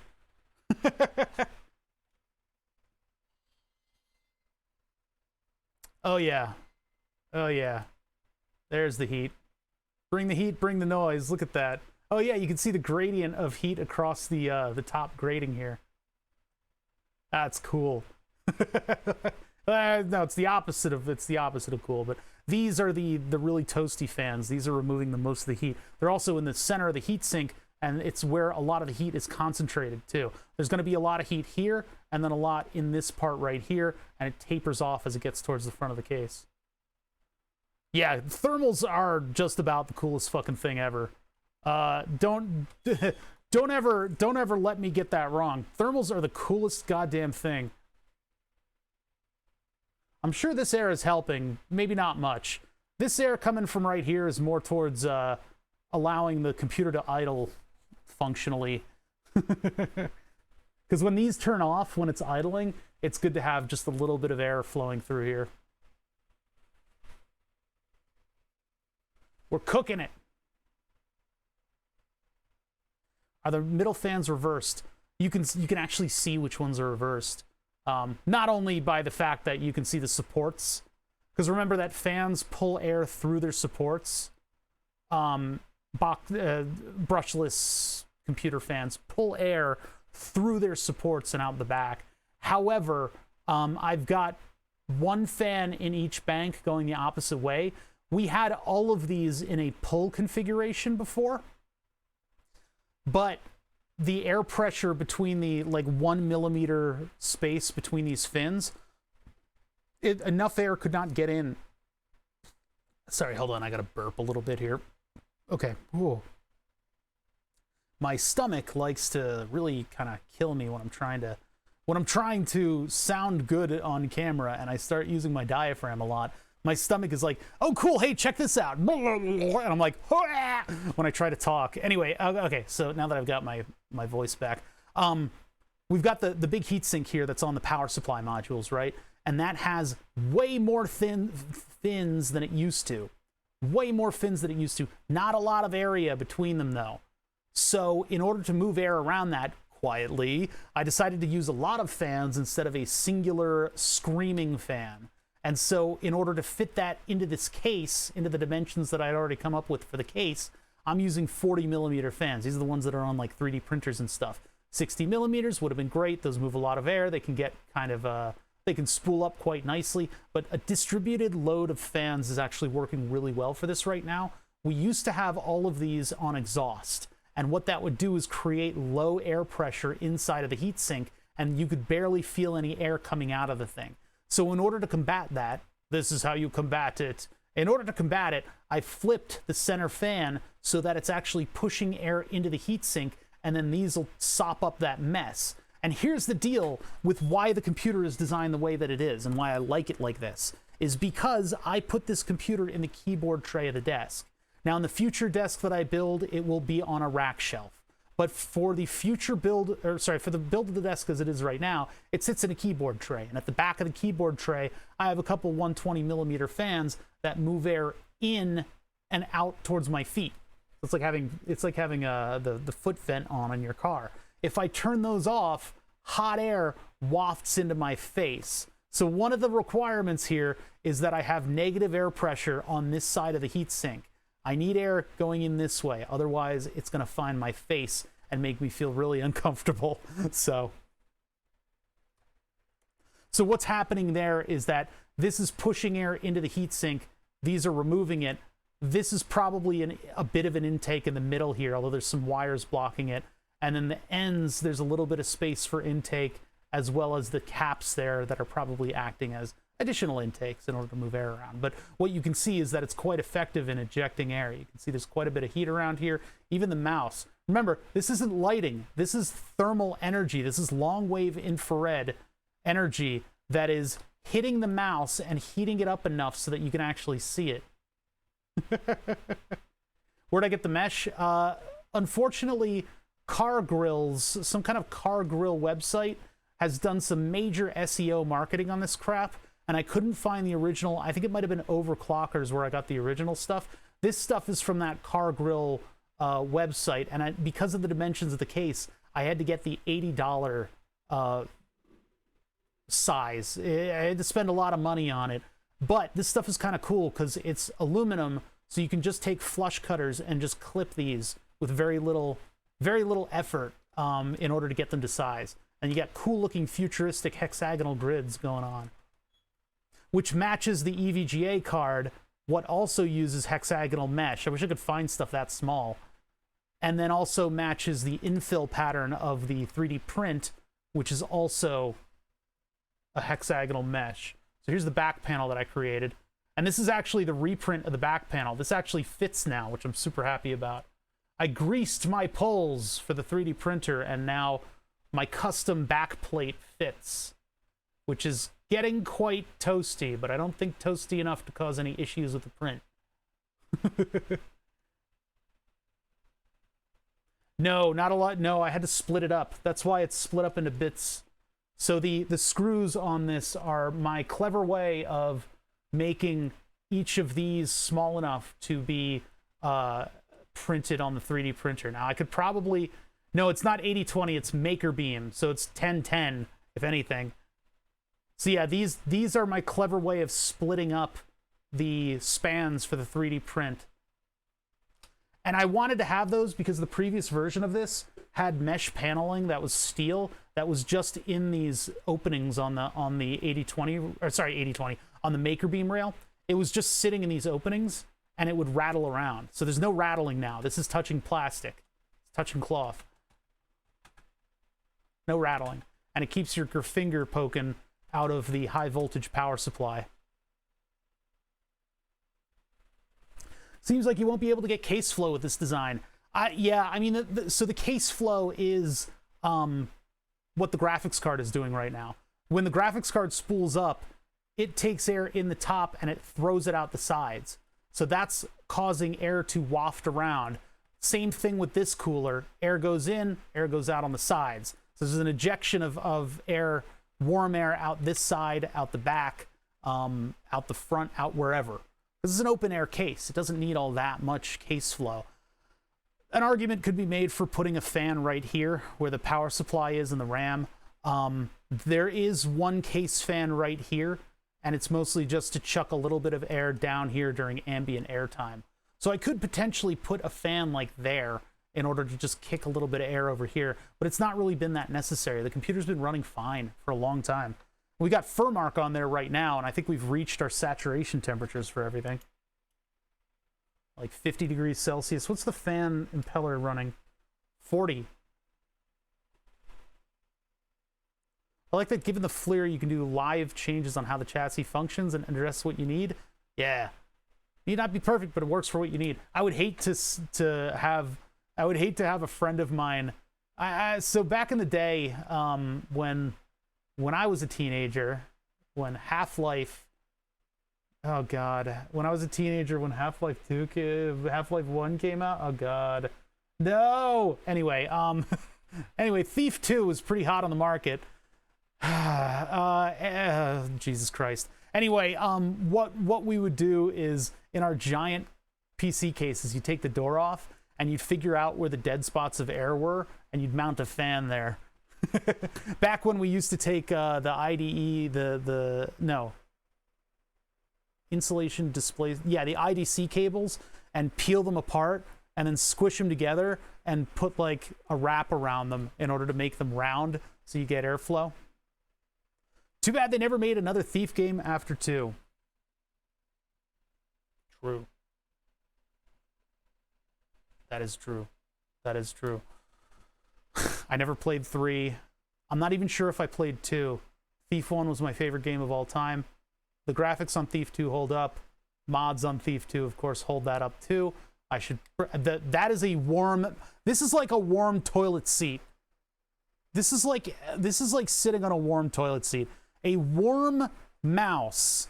I don't wish this on my worst enemies. I hope the next time you go for your mouse to move your cursor around, it's warm. This was my time too. I got into PC Gamer around the time, played Stalker games and Diablo. I never got into Stalker. Diablo 2, my friend and I modded in college. We modded it so that we wouldn't want to play it anymore. But it was hilarious to mod Diablo 2 because I had a necromancer and I'd march into an area, and then all of my skeletons would spawn in because I got too far ahead because of the super speed that we hacked in. Better a warm mouse than a wet plastic brick. No. I wouldn't wish a warm mouse on my worst enemies. Make a heated gamer mouse, $1 million idea. No, what they do is they open up the back of the mouse with like hex grid like this, so that you can have like open air and like fans on your hand and stuff. Because gamers are sweaty. They're a sweaty bunch of weirdos. Yeah, you got gamer sweat going on. So here we are pushing max GPU. CPU's doing its thing. It has a little bit of work to do. Mobo power supply. Check the heat on that. That's probably the warmer one with 50 degrees Celsius going on with it. Power supply hasn't even broken a sweat, which is different from what used to happen with this one. With this one, it would get up to temperature and then this thing would start screaming bloody murder.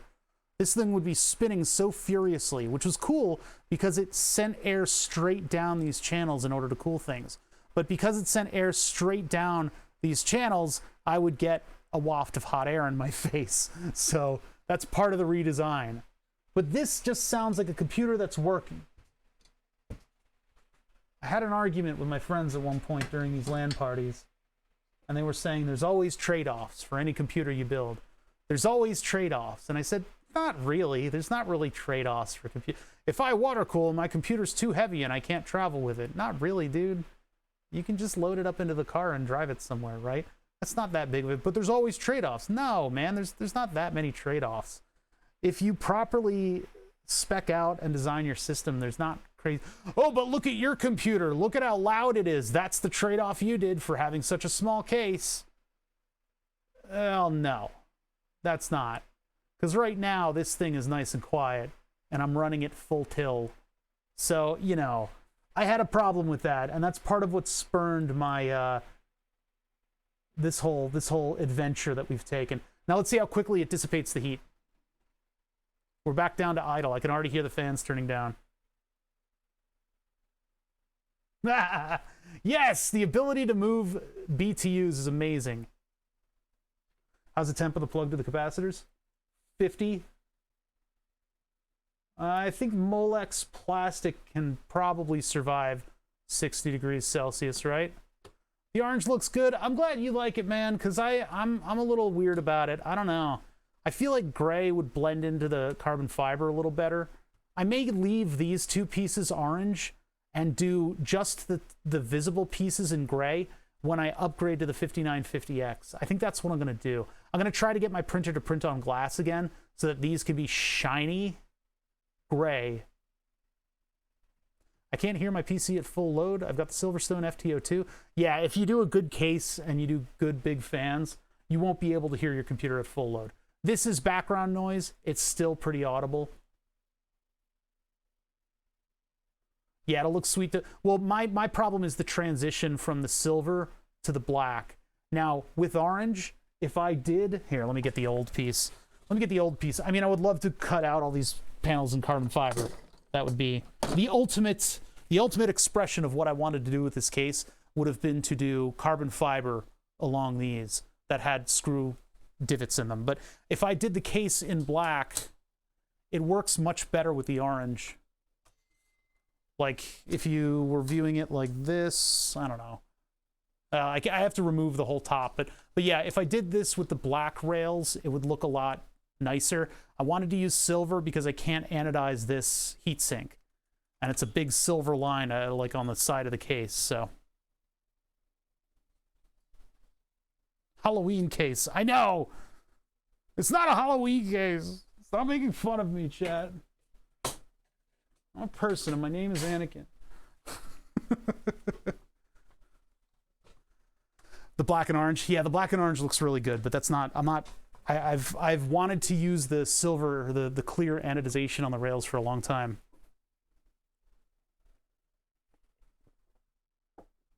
Got an 18-inch fan on my desk. What do you think? I think that's a little creepy, Manifesto.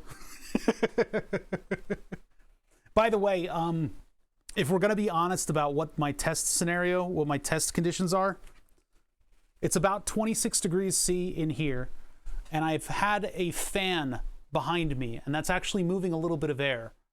So there is a bit of an air exchange from back here across the case.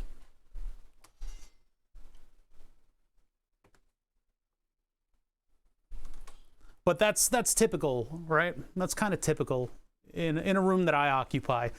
I should live on the ocean. I should live by the sea. I expect to have a strong breeze at all times.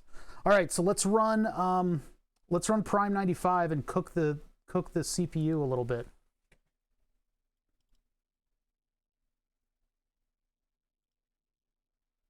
So we're stress testing. What do we need? Oh God, need to bring you guys over here. My case is 380 millimeter filtered fans. Yeah, they'll do it. Bigger fans are quieter. Groovy got the reference. My shitty modern rock references. What are our parameters here? Should I just run number of torture test threads 8?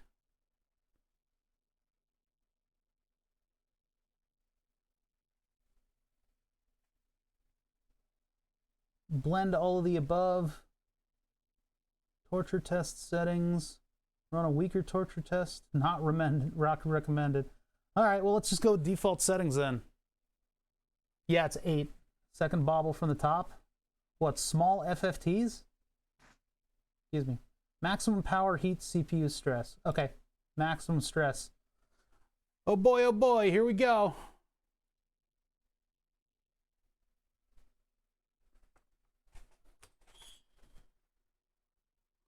All right, CPU fan is starting to spool up. The power supply is looking a little toasty. I don't hear any noise from it though. We're looking for heat in the power cables. This one especially, this one that sneaks in right around here, to see how toasty that gets. It looks like it is getting warm.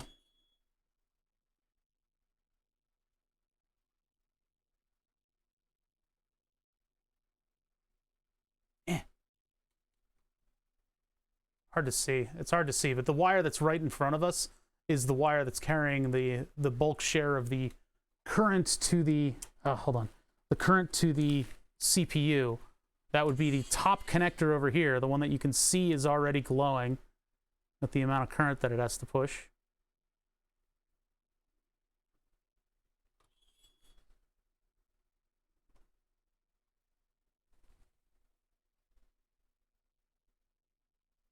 I'm going to let that run for a little bit. I need to just kind of like let it figure itself out.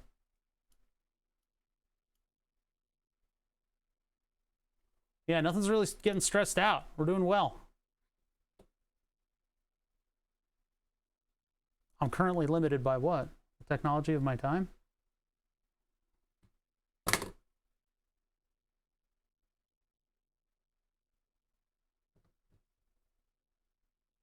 I mean, it is generating a little bit of heat. Comparatively, it's going to be a lot less than running Furmark. I could run Furmark at the same time. I'm going to let this saturate. I'm going to let that get warm, though, first.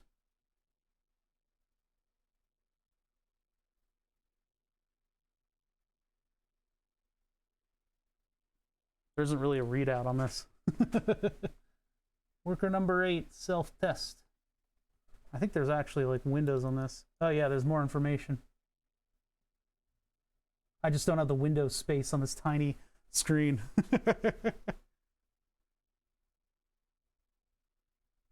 Yeah, I mean, this thing is LAN ready, I think. I think we've vetted it out pretty well.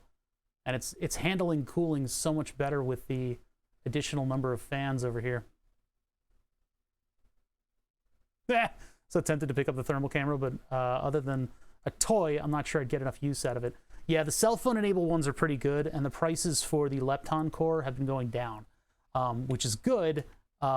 Too tempting because it's still in that territory of kind of expensive toys. For me, it is a production requirement now because you guys have seen the spoils of having beautiful thermal images associated with the actual stream. Well, $300, but then I've got it running on a webcam module too. So when I start up new electronics, for instance, computers that I build out of asinine parts, I can see where all the heat is pooling and whether or not things are about to blow up. Like when you turn on like a circuit that you've just built and you see the main CPU, like the microcontroller, just suddenly get a shitload of heat in it. Yeah, there's a little bit of a problem, and the thermal imager really helps with that. Oh man, I think I'm playing games tonight. Actually, I've got a thing to go to tonight where I'm not going to be playing games, but it'll be with the same people that I play games with. But yeah, this thing is all functional. I'm pretty happy with this. Let's, in addition to running Prime 95, which doesn't appear to be pushing all that much heat out of the processor, I'm going to run Furmark at the same time because I have no morals. All right, let's go here. Which mouse am I?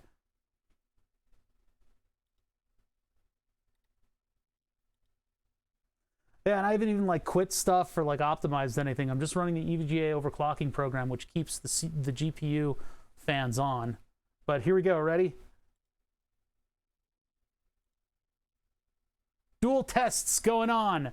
GPU and CPU working together to crunch numbers uselessly. But now we will see the maximum horribleness coming through here. Something is going to pop. I hope not, but at the same time, that would be content. And at the same time, that would mean that we vetted out a problem that I would have needed to solve. What happened over there? Did something just reset? It looks like the fan turned on and then off. What was that all about? Everything's still functioning just fine. Yeah, I really don't want that kind of expensive content, right? I don't. $1,000 a stream is not. The blue light got bright, so something had a little conniption fit over there. But not. There shouldn't be any blue lights over here. It's just this one. There's a blue light and then an orange light right next to it. That's a status light from the ATtiny85. And I should have programmed this thing back in the day to function without the timer.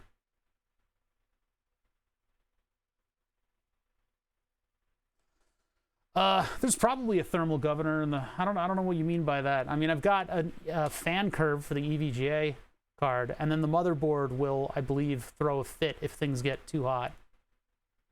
I think the motherboard has the ultimate thermal shutdown.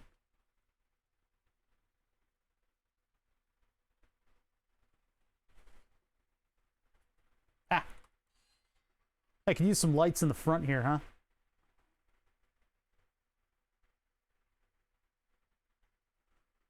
I mean, that Nixie display being right here, I think, is perfect. You clipped the LED light thing up? Yeah, I don't know. I don't know. The power supply maybe did something weird, or the chip.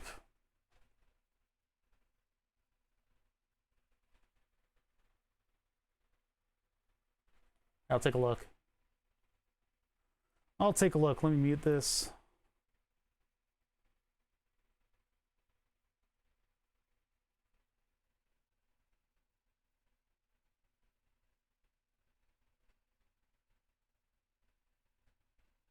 Let's see it. Hold on. Possibly. Waiting. There it is. Oh yeah, it went all the way blue and then turned off. Strange. Yeah, that's a good observation. So it wasn't just the wind or something. Must have been the wind. But yeah, these are still functioning, so. Nixies get warm. I don't think they get hot. They're neon lamps, and they run off of a little power supply that might draw at most an amp. I think they like 300 to 700 milliamps. I think for 2 Nixies, if I recall correctly.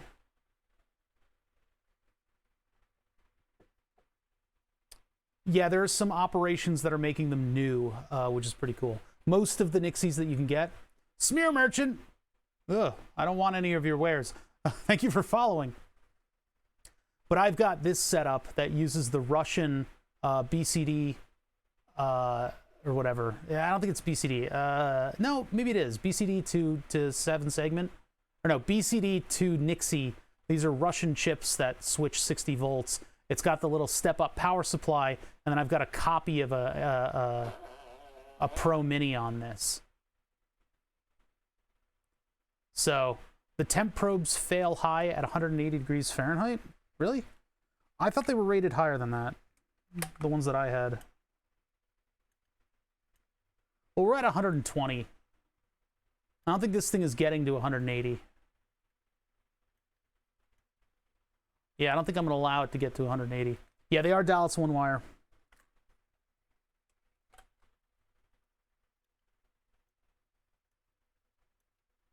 Yeah, we're running like, we haven't even hit 60 with this thing yet. But yeah, so these Nixie tubes, I want to make an enclosure that follows this style and then have those in here. And then I need to install there's a current sensing circuit in the power supply. And then that current sensing circuit, I can run a little wire over to this thing, to this Arduino, so that it can control these 2 segments and then show how much current the computer's using. And then up here, up front, I've got below the power button, I've got this switch, this is also the hard drive light, which I may have put in backwards. Yeah, it looks like the hard drive light might be backwards. I'll have to flip the hard drive light over. That's supposed to be blinking. I can do that right now, but I'd have to remove the whole top, so. Yeah, I'm gonna call this a success. I'm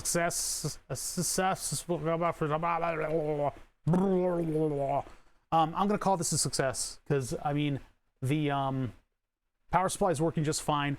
We're running Furmark and Prime 95 at the same time, and this thing is just warm. I think if I run an EA game, this thing will probably burst into flames. But other than that, I think it's doing pretty well. What's a good taxing game that I have? Witcher 3 is not going to even make this thing break a sweat. Let's see. Valheim would make it heat up. Well, I'm going to let this run for just a minute more because it is getting quite toasty. KSP doesn't even begin.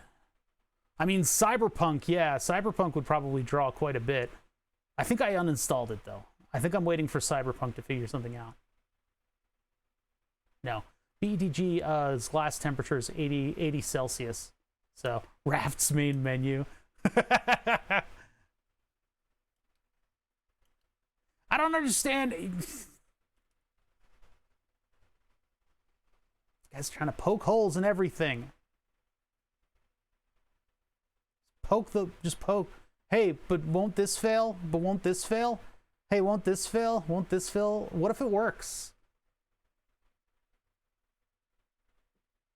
Yeah, we've already been over this. 80 Celsius is the glass temperature of PETG. This can't be helped, though. That's got a question at all. What we're doing here is we're vetting out for those failures. I mean, the biggest concern that I have right now is that Molex connector that's heating up. It's getting to be like 60 degrees C.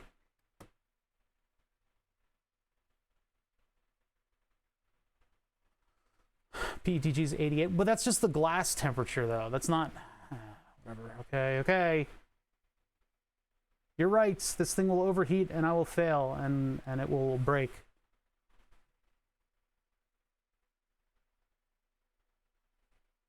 Everything's running a lot cooler than it used to. Yeah, this used to run much higher temperatures than this. Speaking of HD lights, I caused my X79 computer to let out the magic smoke. What? What'd you do?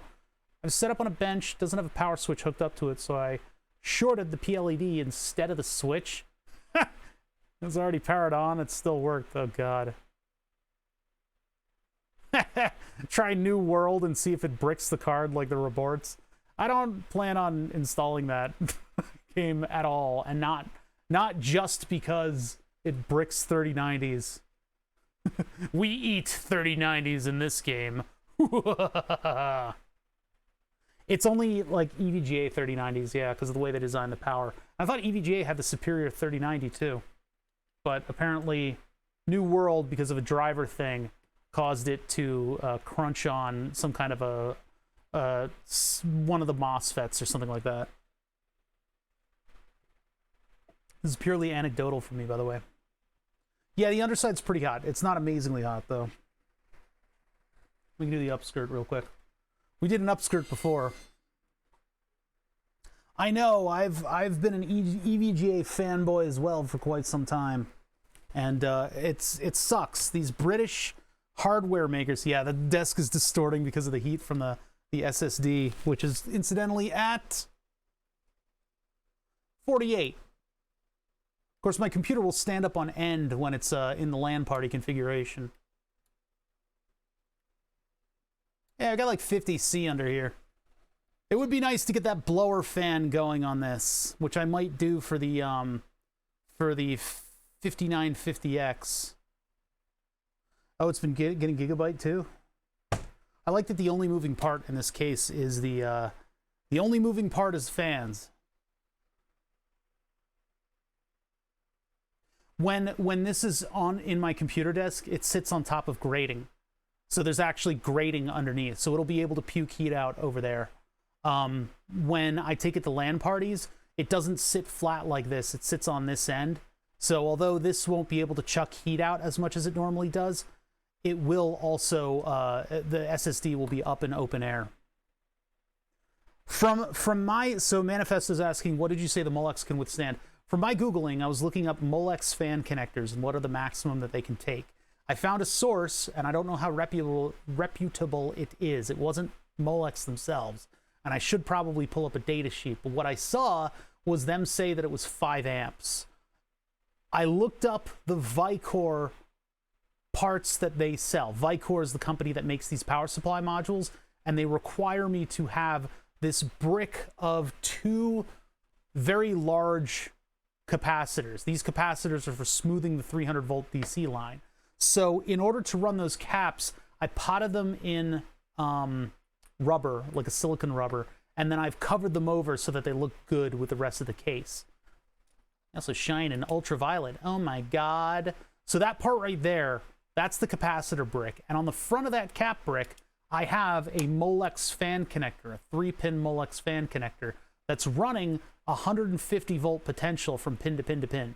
Well, the 2 pins have 300, but the center pin is, well, anyway. So that is at a very high voltage, and it's using a 3-pin Molex fan connector that goes under the case and pops up and attaches to the power supply right there. It's a remote capacitor setup, which is not ideal, but I didn't have room for giant caps sitting over there. So anyway, that's the capacitors. That connector can run, from what I found, 5 amps. However, in order to figure out what current was on this part of the power supply circuit that I copied from Vicor's data sheets, their white paper, what I copied from that, from their application note. From their application note, they have this size capacitor on it. You can buy that directly from Vicor. So we looked at what parts they used on the ones you could buy directly from Vicor. It has a 3-pin, it's a different style connector, but it's a 3-pin connector on this thing. And according to its data sheet, its maximum is 4 amps. So the Molex connector, max 5, their connector, max 4. Molex heats up like a bitch. I don't know what's going on. So I'm not filled with confidence on that, you know? In order to get around connector issues, I actually hardwired the the CPU connector to the power supply. By the way, this thing has been running what should be a pretty monstrous torture test for a little while. It's not making the noises that it was making with other stuff. We're running at 52, 48. Is there any danger of liquids getting into the case at the LAN party? Well, they're buying me a new computer if that happens.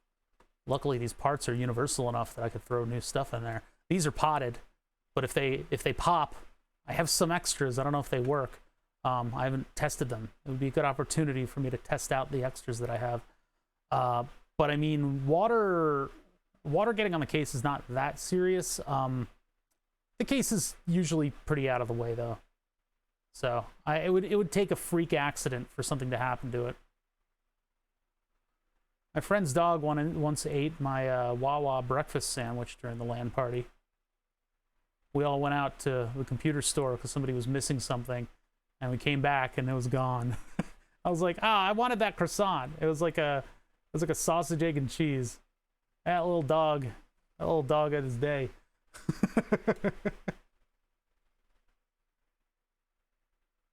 I know. I really wanted that breakfast sandwich. It was a good breakfast sandwich. It would have given me heartburn, but it was worth it. These guys are like old, so the party is like very early in the day. So I'm like, I need sausage and butter to get through my day. Just taking random readings. 53C, running both Furmark and Prime 95 at the same time. I feel like the Dirt Rally benchmark was more punishing than this. I mean, superposition or whatever it was worse than this. But this is a steady. This is like a marathon. So yeah, if you didn't know, the reflective metallic surfaces are like mirrors to thermal imagery. So you can see in pretty good detail, at least me talking right now, and that is the reflection of the thermal image. So you can actually look at the thermal imager case that we built right here and how it's dissipating heat, because the reflection of long-wave infrared on metallic surfaces, it doesn't even need to be mirror smooth to give you enough of an idea of what's like over here. So same thing applies to your no contact heat gun. If I'm bouncing it off of something that's reflective, I'm not going to get as good of a reading, which is why I'm choosing to do like plastic and the circuit boards. It's got to look through the grating, but it gives me at least a decent idea of what the temperatures are like in that area. I can always look at the readouts too, which are going to be more accurate. You're going to get better temperature readouts closer to the thing. But yeah, I think everything is running.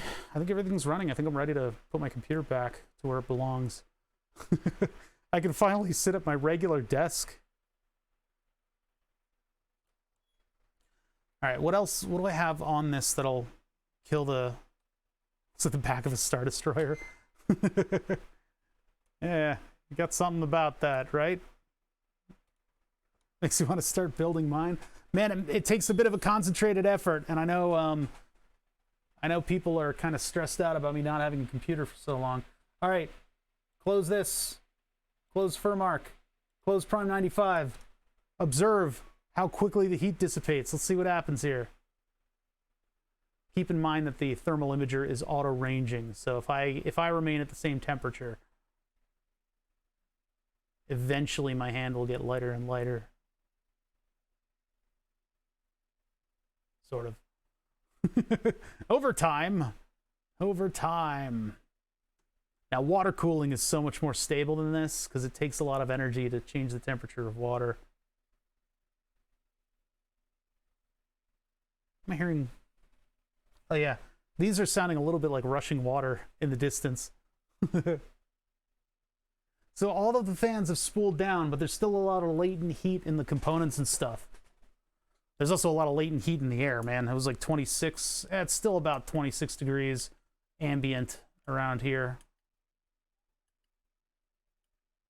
This thing has already dropped to 36. Never mind. So as we're able to suck in cooler air, this thing is going to be able to dissipate the heat out a little bit more. I got to figure out what to do with the extra thermal cam. It's not that functional, but it would be cool if I could somehow get lenses on it to make it a microscope. Oh, you have to stop Prime 95 from the system tray? There we go. Okay. There, now the CPU should hopefully catch up. Weird thing is, this didn't even get to full till. I don't think. I'll have to look when I have more screen space so that I can actually see like what everything is doing. I would love to make a processing program that did a functional computer display of all the numbers that I need to know. See, there's no air exchange down here except for ambient. OCCT, what's that? Currently, there's no air exchange down there. There will be when I put it in my desk. Yeah, oh, the OCC, yeah, you know me. Bit of an all-in-one stress tester. Let's take a look here. Oh my God. Like I said, a warm mouse is like sitting on a warm toilet seat. Whoops. Whoopsie. Hey, did you guys know I have a laser board on my wall that burns the names of subscribers up onto it automatically? There's been no activity on that. Sorry, I keep going to the wrong keyboard. Somebody was just nice and warmed the seat for you. OCC stress test? Testing. Dodd-Frank Act? What the fuck? Is there another C in there? OCCT, yeah, sorry. OCCT. Oh, there's so much like heat in this area. Art Splunge! Burn the subs! No kidding. Oh, hell yeah, let's do it. Oh no, there's two mice. I can't figure out which one. Elder Goth gifted a sub to Distant Cacophony. Oh, hell yeah, Distant Cacophony gets all my emotes. Thank you, Elder Goth. Hey guys, thank you. Look, I just mentioned it because it was quiet. You guys don't fall into the psychological the psychological games that I'm playing. I appreciate you guys, though. Art Splunge, haven't seen it in a little while, and Elder Goth pleasantly gifting a sub to Distant Cacophony, who I've seen around Twitch lately. So those just went to the API and went up into the Raspberry Pi. And now they get burnt onto the board.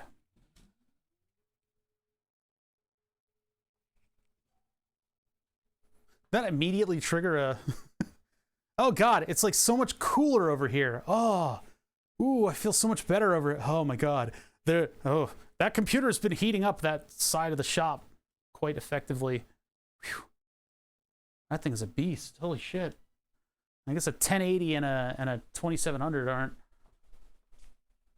Fat and on cheering 100 bits to keep that hype train going. Thank you. Art Splunge going by Brown Bag Code, Oscilanders, J. Ramsey. And a cup of... no, let's not. Over we go to Distant Cacophony. Distant Cacophony. I thought there was a bug on my ceiling, but it was a hole that I had previously drilled to hang lights for Burn the Subs.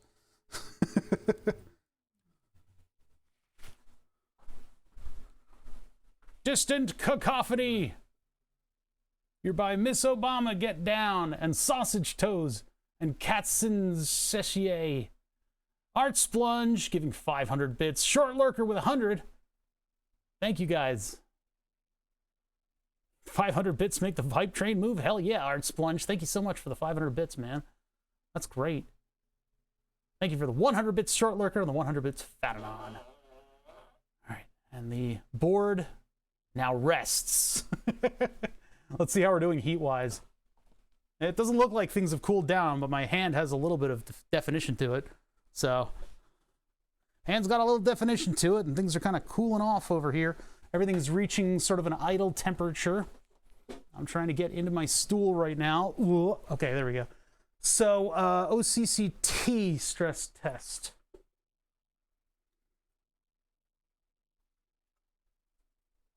OC base OCCT, free all-in-one stability stress test. Oh no. Say no to crashes. Okay. Personal, stable. Why is it shaking? I don't like what I'm seeing here on this website. It seems like it's not the right website.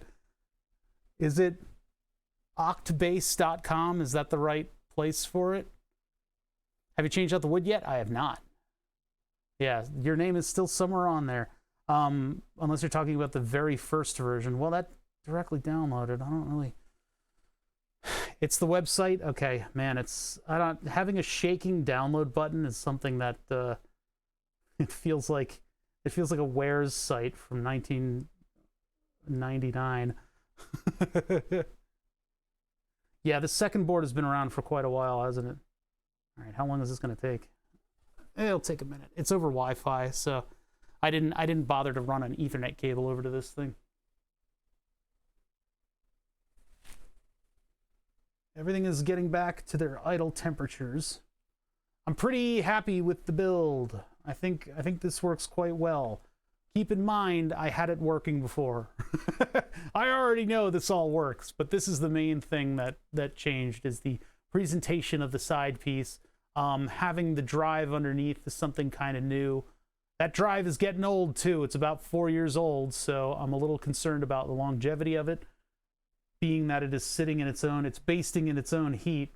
It won't be when I move it to the desk, but still. Should be okay. And then I've got the NVMe drive squished under this PCB for the motherboard. What in the hell am I looking at? All right. There's too much OCCT themed stuff in my face right now.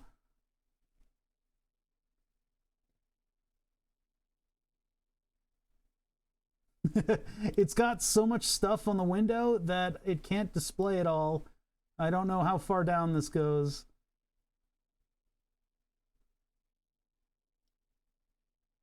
And I can't scroll down. I might not be able to use this tool because the window size is too big. That's just fantastic. There's probably a run button down there somewhere that I can't get to. How do I do this? My OCZ Agility 3S are still going strong and they're ancient.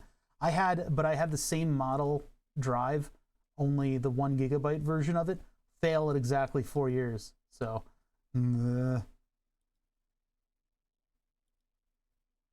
boy, I would love to actually run this.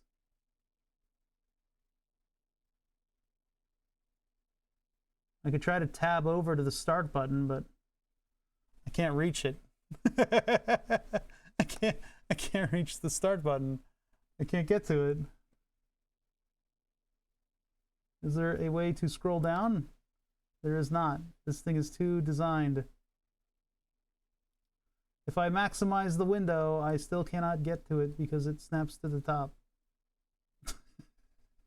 This sucks. I have to run this on my own on a monitor. I can't get to it. Why? No. It doesn't give me a scroll bar. They didn't expect me to run it on a tiny little.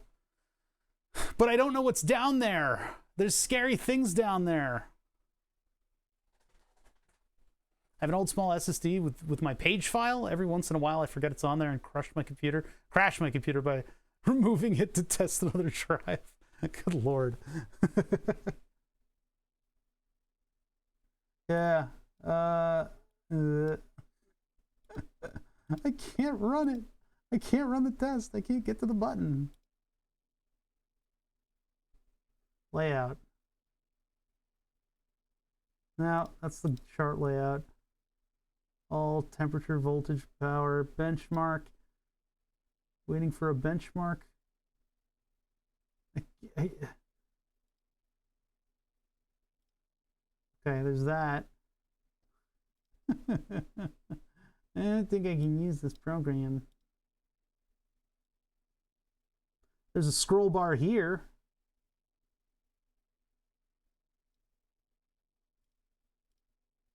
No scroll bar. If I drag this all the way over here and then extend the window out, now it doesn't let me extend it out more. Why doesn't it let me? All right.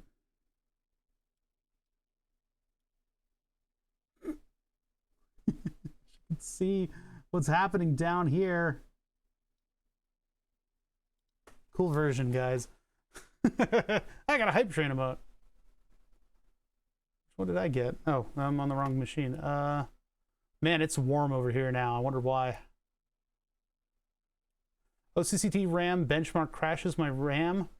RAM benchmark crashes my system, despite everything else working fine. Seems to be very aggressive. How many watts does your computer pull from the wall? I don't know. This thing can probably handle 600. I don't think my current clamp would give me an accurate reading if I put it around this whole cable. Would that work? Yeah, memtest is a really good. You should probably run a memtest. That thing works really well. Yeah, that wouldn't work. I would need just the load cable, and then I'd have to configure it to AC, I think. All right. I could clamp that around both of the positive lines over at the 12-volt output, but yeah. Yeah, memtest is a really good program to run if you've got anything dodgy going on with your RAM at all. It will vet it out, and you'll know. That's how I vetted out I had a computer problem here, and I had to buy all new hardware for the streaming computer. Streaming computer is probably the better computer of the two, except for that this one gets the better graphics card because it's my gaming computer. And then eventually I'll put a 5950X on this thing, and it'll be super duper. But I can't start any of these. Okay, if I tab,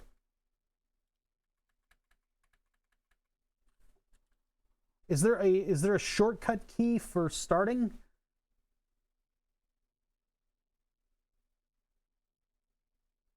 No. God damn it. And I can't tab through. It's not letting me. Oh, you bastard. It looks like a neat program, but man, it really doesn't run on a tiny little screen. I haven't used OCCT in a long time, I know. It would be nice. It would be nice to get a pretty aggressive benchmark on this, but I just can't.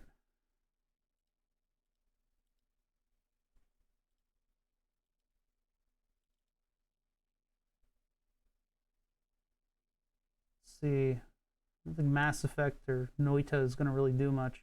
I don't think any of the games that I have installed are really going to stress it out all that much. Dirt Rally was the closest thing we got. Noita. I mean, I've got a lot of games, but there's also a lot of crap. A lot of garbage. Like the IKEA simulator.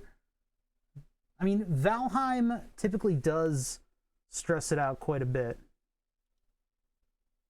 But not all that much. Yeah, don't get any crashes except in OCCT.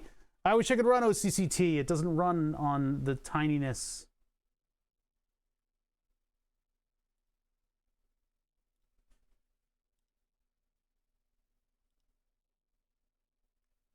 Let's see, because this will typically make it work a little harder than usual. Can't you use a benchmark software? I did, yeah, we already did that. We used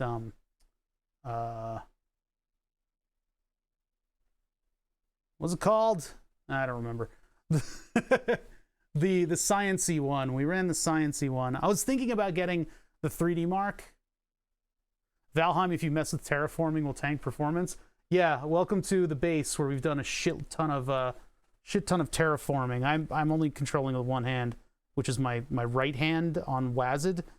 I'm running Switch. This isn't stressing out my computer at all in any way, shape, or form because it's running 5x5 fucking pixels. So never mind. This isn't quite doing it. Man, this is going to give me an idea of what it's like to run the Steam Deck. Is this what the Steam Deck is going to be like? Cool. Look at how small the screen is. Cool. That's neat. Yeah, we have done a lot of terraforming around here. A lot of terraforming. So this should be running like a kind of a grind. Yep, there it goes. A little bit of a grindy. All right, now it's not a good benchmark because nothing's getting warm. Like 50 degrees C at the most. I made the mistake of doing it. Everybody hated it, but at least the base looked nice. Yeah, we didn't know about that until we did a significant amount of terraforming.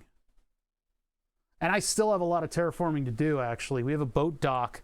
Oops. We have a boat. I switched to my right and my left hand, so everything controls kind of weird. It's like playing with a controller. We over at this end of our base, we've got a river nearby, and I need to knock down all of the terrain in order to make a logical connection so that we can get metal back in, which we really should have built this base elsewhere. We should have abandoned it. I should have abandoned my boy. What was the... There we go. Oh god, that's so weird. This is like the opposite finger that... all the way out here. This is where all the terraforming is, because we got this river that comes by that gets us out to the main waterways.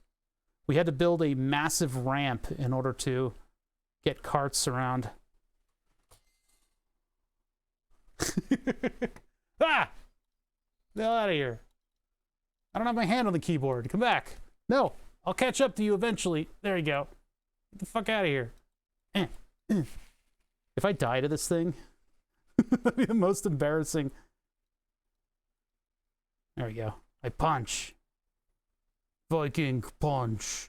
Okay, yeah, so we did like a shitload of terraforming over here. Our original base was on top of the hill, but we terraformed the ever-loving crap out of it, and we built our base too big. I can click to punch. It's almost a gaming stream, yeah, right? All I want to do is just stress out the computer a little bit, but Valheim isn't stressful. That's getting a little toasty, look at that. Yeah, Valheim isn't stressful. All right, let me get out of this. Quit. It is making a little bit of noise. It is pulling a little bit of current, but I have a salvage screen from an Alienware laptop that I'm using on my Pi. Eventually, I'll make a Pi laptop. Yeah, that's a pretty good project. Salvaged laptop screens are a wonderful source of screens, I should say, because you can just look up the screen, like make and model on eBay, and they sell driver boards for them. That's what that other 7-inch display pretty much is. This one is a dedicated touchscreen display that's running off of USB. So I like this one. I had it kind of squirreled away, and I found it the other day. So this is it's a good little troubleshooting monitor. I'm going to keep this with the rack computer stuff so that I can, you know, like plug it into file servers and stuff. All right, guys. So I'm like out of content. I mean, we've done a little bit of benchmarking. Let's do another. What was that thing called? Superposition benchmark, because that one kind of ate the system a little harder. I mean, running both Furmark and whatever, the CPU one at the same time. Oh wait, no, wait a minute. Is this installing it? Oh no, cancel. No, that was the install. So where's the exe?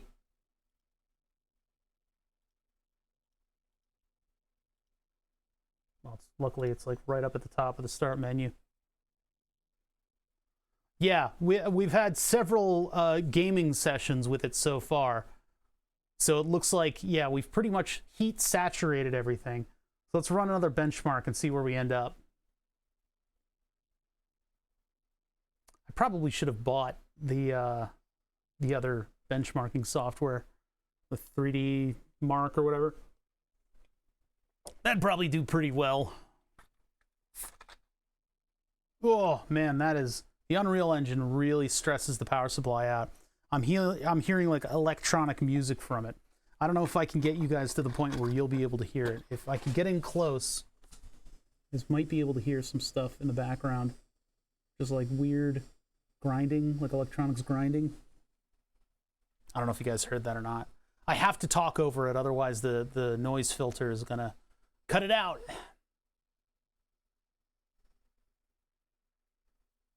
Yeah, let's see how it handles its heat. I'm used to my old 970 that had coil whine from day one. I didn't know the 970s had coil whine. Yeah, that's pretty much kind of what it is. It's like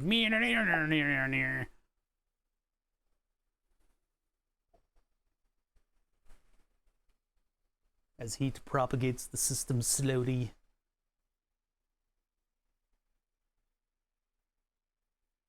You have to wonder the madness in his eyes as the heat began to build.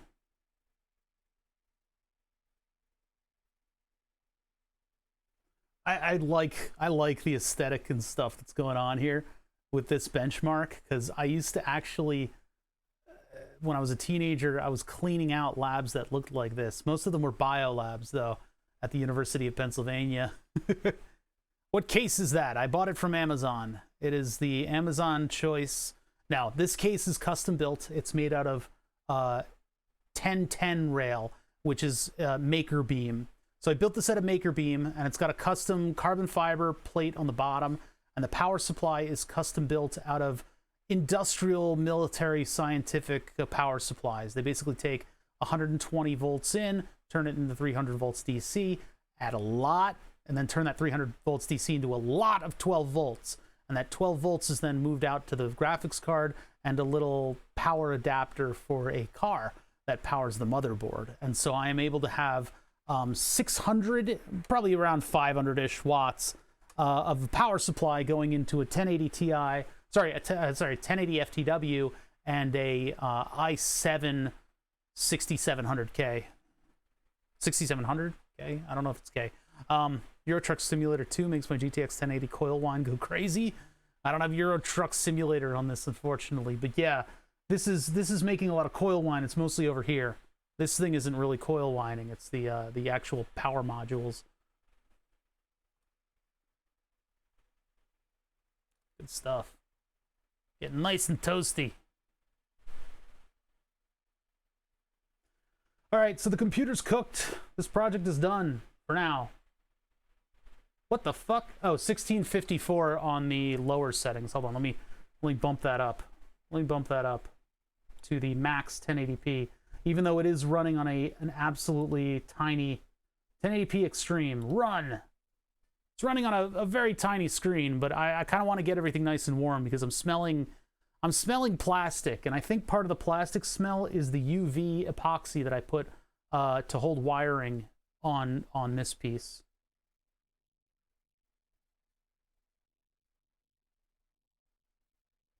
Yeah, that's getting pretty toasty. What's that temperature like? 47, 40. Yeah, it's pretty good, though. There was a time... What's the volume of the case? Actually, wait a minute. Oh, volume. Hold on, I can calculate that real quickly. Oh, wrong mouse. God damn it. Case volume is as follows. 47 millimeters high. 300 long. And then that span is...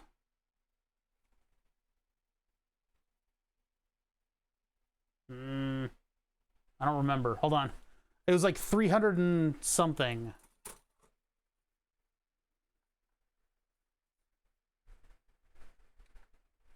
$300 and $370.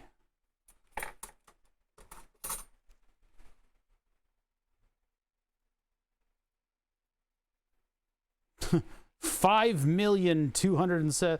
So that's in square millimeters. I don't know, man. It's 300 by 47 by 370 is the interior space. I mean, mouse without borders would be fine right now, but I'm not going to need that. 5.2 liters. 5-liter turbo.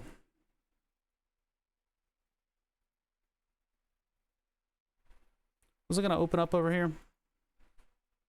I forget. Oh, yeah, the 3D models. We don't need it. So, yeah, this is doing pretty well. Yeah, it's a Ford motor. That is a Ford motor, size 5 liters. Is it a Hemi? No. No, it's not. So, with this power supply, with this heatsink, I actually had this fan taken a dust bunny and stall, and I didn't know about it. And so this thing got so hot that it was impossible to touch. You plan on putting your stuff onto YouTube? Oh, man, I really should. I really should. I don't have the money to hire an editor. I can't afford to hire somebody for a decent enough pay to be an editor. I need to take my old videos and put them on. I have a VOD channel that's just kind of like squatting, as well as a main channel where I could probably just put my VODs on my main channel, to be honest. I could just make a section of it and call it Bother VODs or something like that and just load them up onto there. I need to do that. I need to scrub the music from them, the intro and the outro, and then put them up there with a thumbnail, which I have trouble finding time for. 4223, that's larger than the score was before, and we've got a significant amount of heat around here, but it looks like it's all dissipating nicely. This is what I built this case for. Off topic, but you should look up Author and Punisher on YouTube. He's an engineer who works on state-of-the-art electron microscopes, but he plays heavy industrial music using custom controllers. I think I've been linked to that quite a few times, actually. I think I have. It's pretty cool stuff. He knows him? Yeah, there you go. Maybe not personally. Know of. That's kind of warm right there, huh? What's doing that? What's making that warm? Oh, that would be the GPU wires are getting heat all the way into the front of the case. Oh boy. Well, not much can be done about that. I could put thicker wires on it, but I mean, the whole case is warm right now, to be honest. Oh, and I can't even feel... I can feel a little bit of warmth right here. But I think that's because it's kicking a lot of air right through there. That's interesting. I'm going to run the benchmark again. We're really trying to cook this thing today.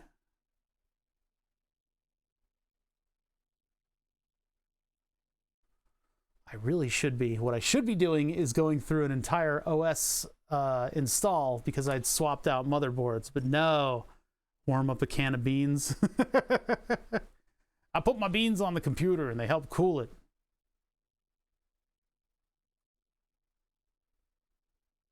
Are you not enlightened? Do you not use beans to cool your computer? Man, that coil noise is very crazy coming out of this thing. This thing is pushing a lot of current suddenly. and it's capable of doing it. It really makes like groaning noises when it does.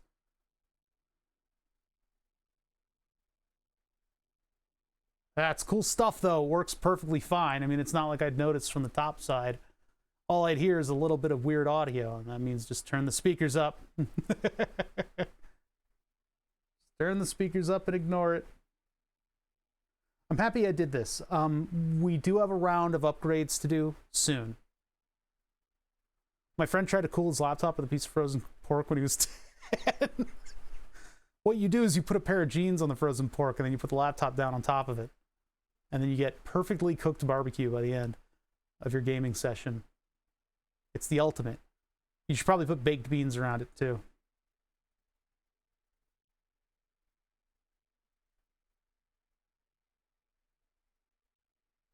I have a problem with that power supply design from this 3D benchmark where they made up a bunch of technology, but whatever that connector is has these 3 long things that you use in order to plug it in, whatever the hell power supply that is, and those long prongs are going to get in the way of some of the controls on the power supply.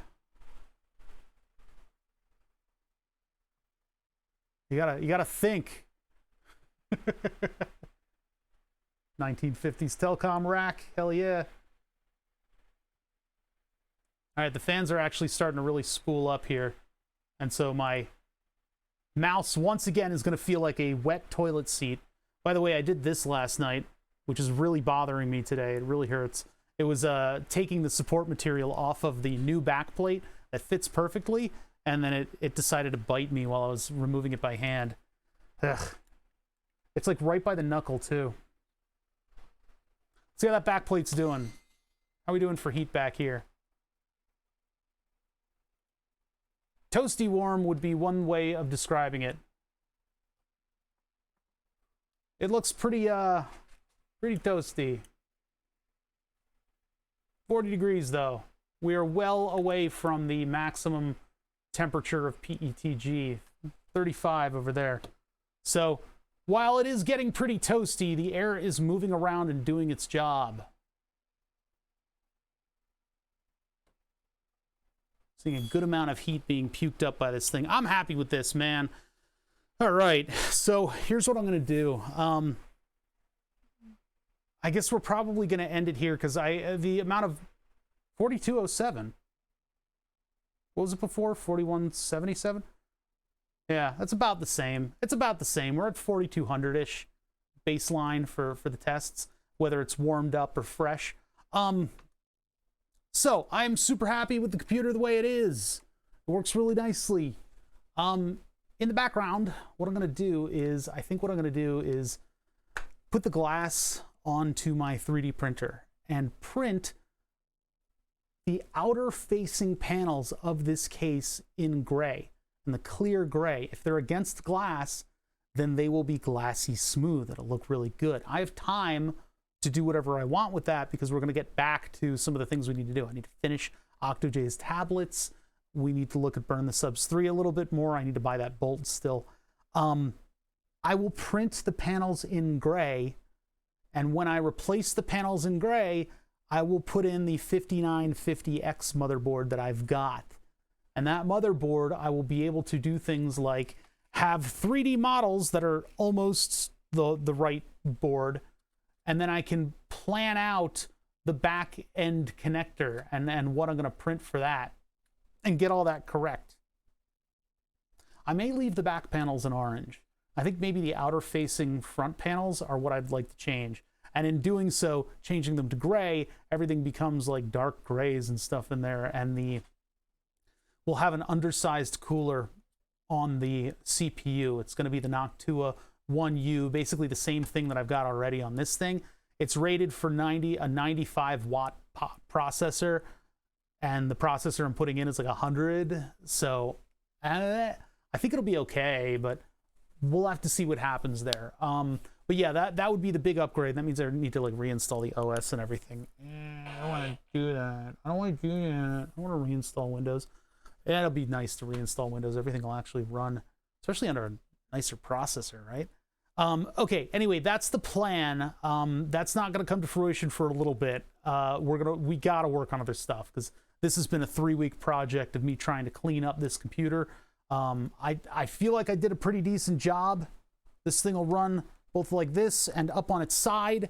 And when it runs up on its side, I've got the underbelly that'll get exposed with all of these wires and cables that are tied down neatly, but they can also be ripped out very easily. So it's a little fragile. You know, it is what it is. It's a work of art. It's a work of fart. All right, I should shut this thing down before I continue handling it. All right, guys. Well, thank you for watching. Oh, wrong mouse. God damn it. Maybe when I get this thing back, how do I quit? Oh yeah, that's right. Drag it down and get to the Xbox. All right, shut down. No, shut down. Don't do anything with updates. I got my eye on you. Yeah, so I'm gonna put this thing back into my desk. I wanted to do desk surgery to get this thing running properly. I'm gonna hold off on the desk surgery until later. I need to do a little desk surgery. We need to build an entire desk. I'm gonna build a desk with a rack mount panel on the side. This will be sitting at the top of that shelf on a drawer, and behind it will be the 3 120mm fans. It'll have more headroom that way, and it'll be better airflow through the whole thing. I could probably have a door on the front of the rack, and then I can have my power supply in there, all kinds of good stuff. But that's the plan. That's where I plan on going with all this. Eventually, graphics card upgrades will happen. Next generation, probably. I give up. Like, I just give up. I can't keep, damn it, where's my mouse? I can't keep monitoring these sites the way that I have been, you know, trying to get these graphics cards. There's always somebody in the crowd who's like, I just loaded the page one day and bought it. And it's like, cool. Good for you, man. I can't do that. Anyway, yeah, thank you guys for watching. I really appreciate you guys subbing and all that stuff, all the love today. We did like a tiny little bit of emote work. I'll do more emote work on my own. Maybe I'll be more inspired and we can pick up another stream of this. But computer's ready to go. Project done. Oh, and OctoJ's tablet charged to full battery. It took a long time, but I think it should work really nicely. I would like to know what else is going on around Twitch right now. So I need to load up just a random ass Twitch page and see what's what this Friday. Djibouti Show's not on. I wanted to raid them, so I won't raid anybody. That's basically what it is. I was hoping they would do a like an art stream, but I guess they're not. Orcs Must Die. No. Milton, how is he still on? Oh, because it's not quite 5 yet. That's right. I am ending early because I've run out of stuff to do. I mean, for the rest of the stream, I could just sit here and cook my computer, but I would rather put it back in the desk and actually like sit at it for once. So, all right, guys, I'm gonna void you guys today. We're just gonna blank out the screen. We're all gonna pretend none of this ever happened before, and I will see you guys on Tuesday. Tuesday, yeah, a lot of New World and Pokemon Unite. There's a lot of people playing these games. Pokemon Unite, I heard, has some pretty sleazy, like mobile game kind of stuff going on to it, right? There's some shady stuff going on in there. So yeah, I would like to raid more people. It's just tough to take people who watch this and go into like a game stream. The content clashes a little bit, and that's not a problem. But yeah, I'm just gonna let you guys disseminate to whatever streams you guys want to watch, or you could just stare at your computer screen for a little while. That's okay. It's a MOBA, already bad. I don't disagree. All right, anyway, yeah, I'm gonna plug this thing back in so that I can start using my real computer again. I will see you guys later. I hope you have a good weekend, and I'll see you on Tuesday. I have to figure out what we're working on. I don't know what we'll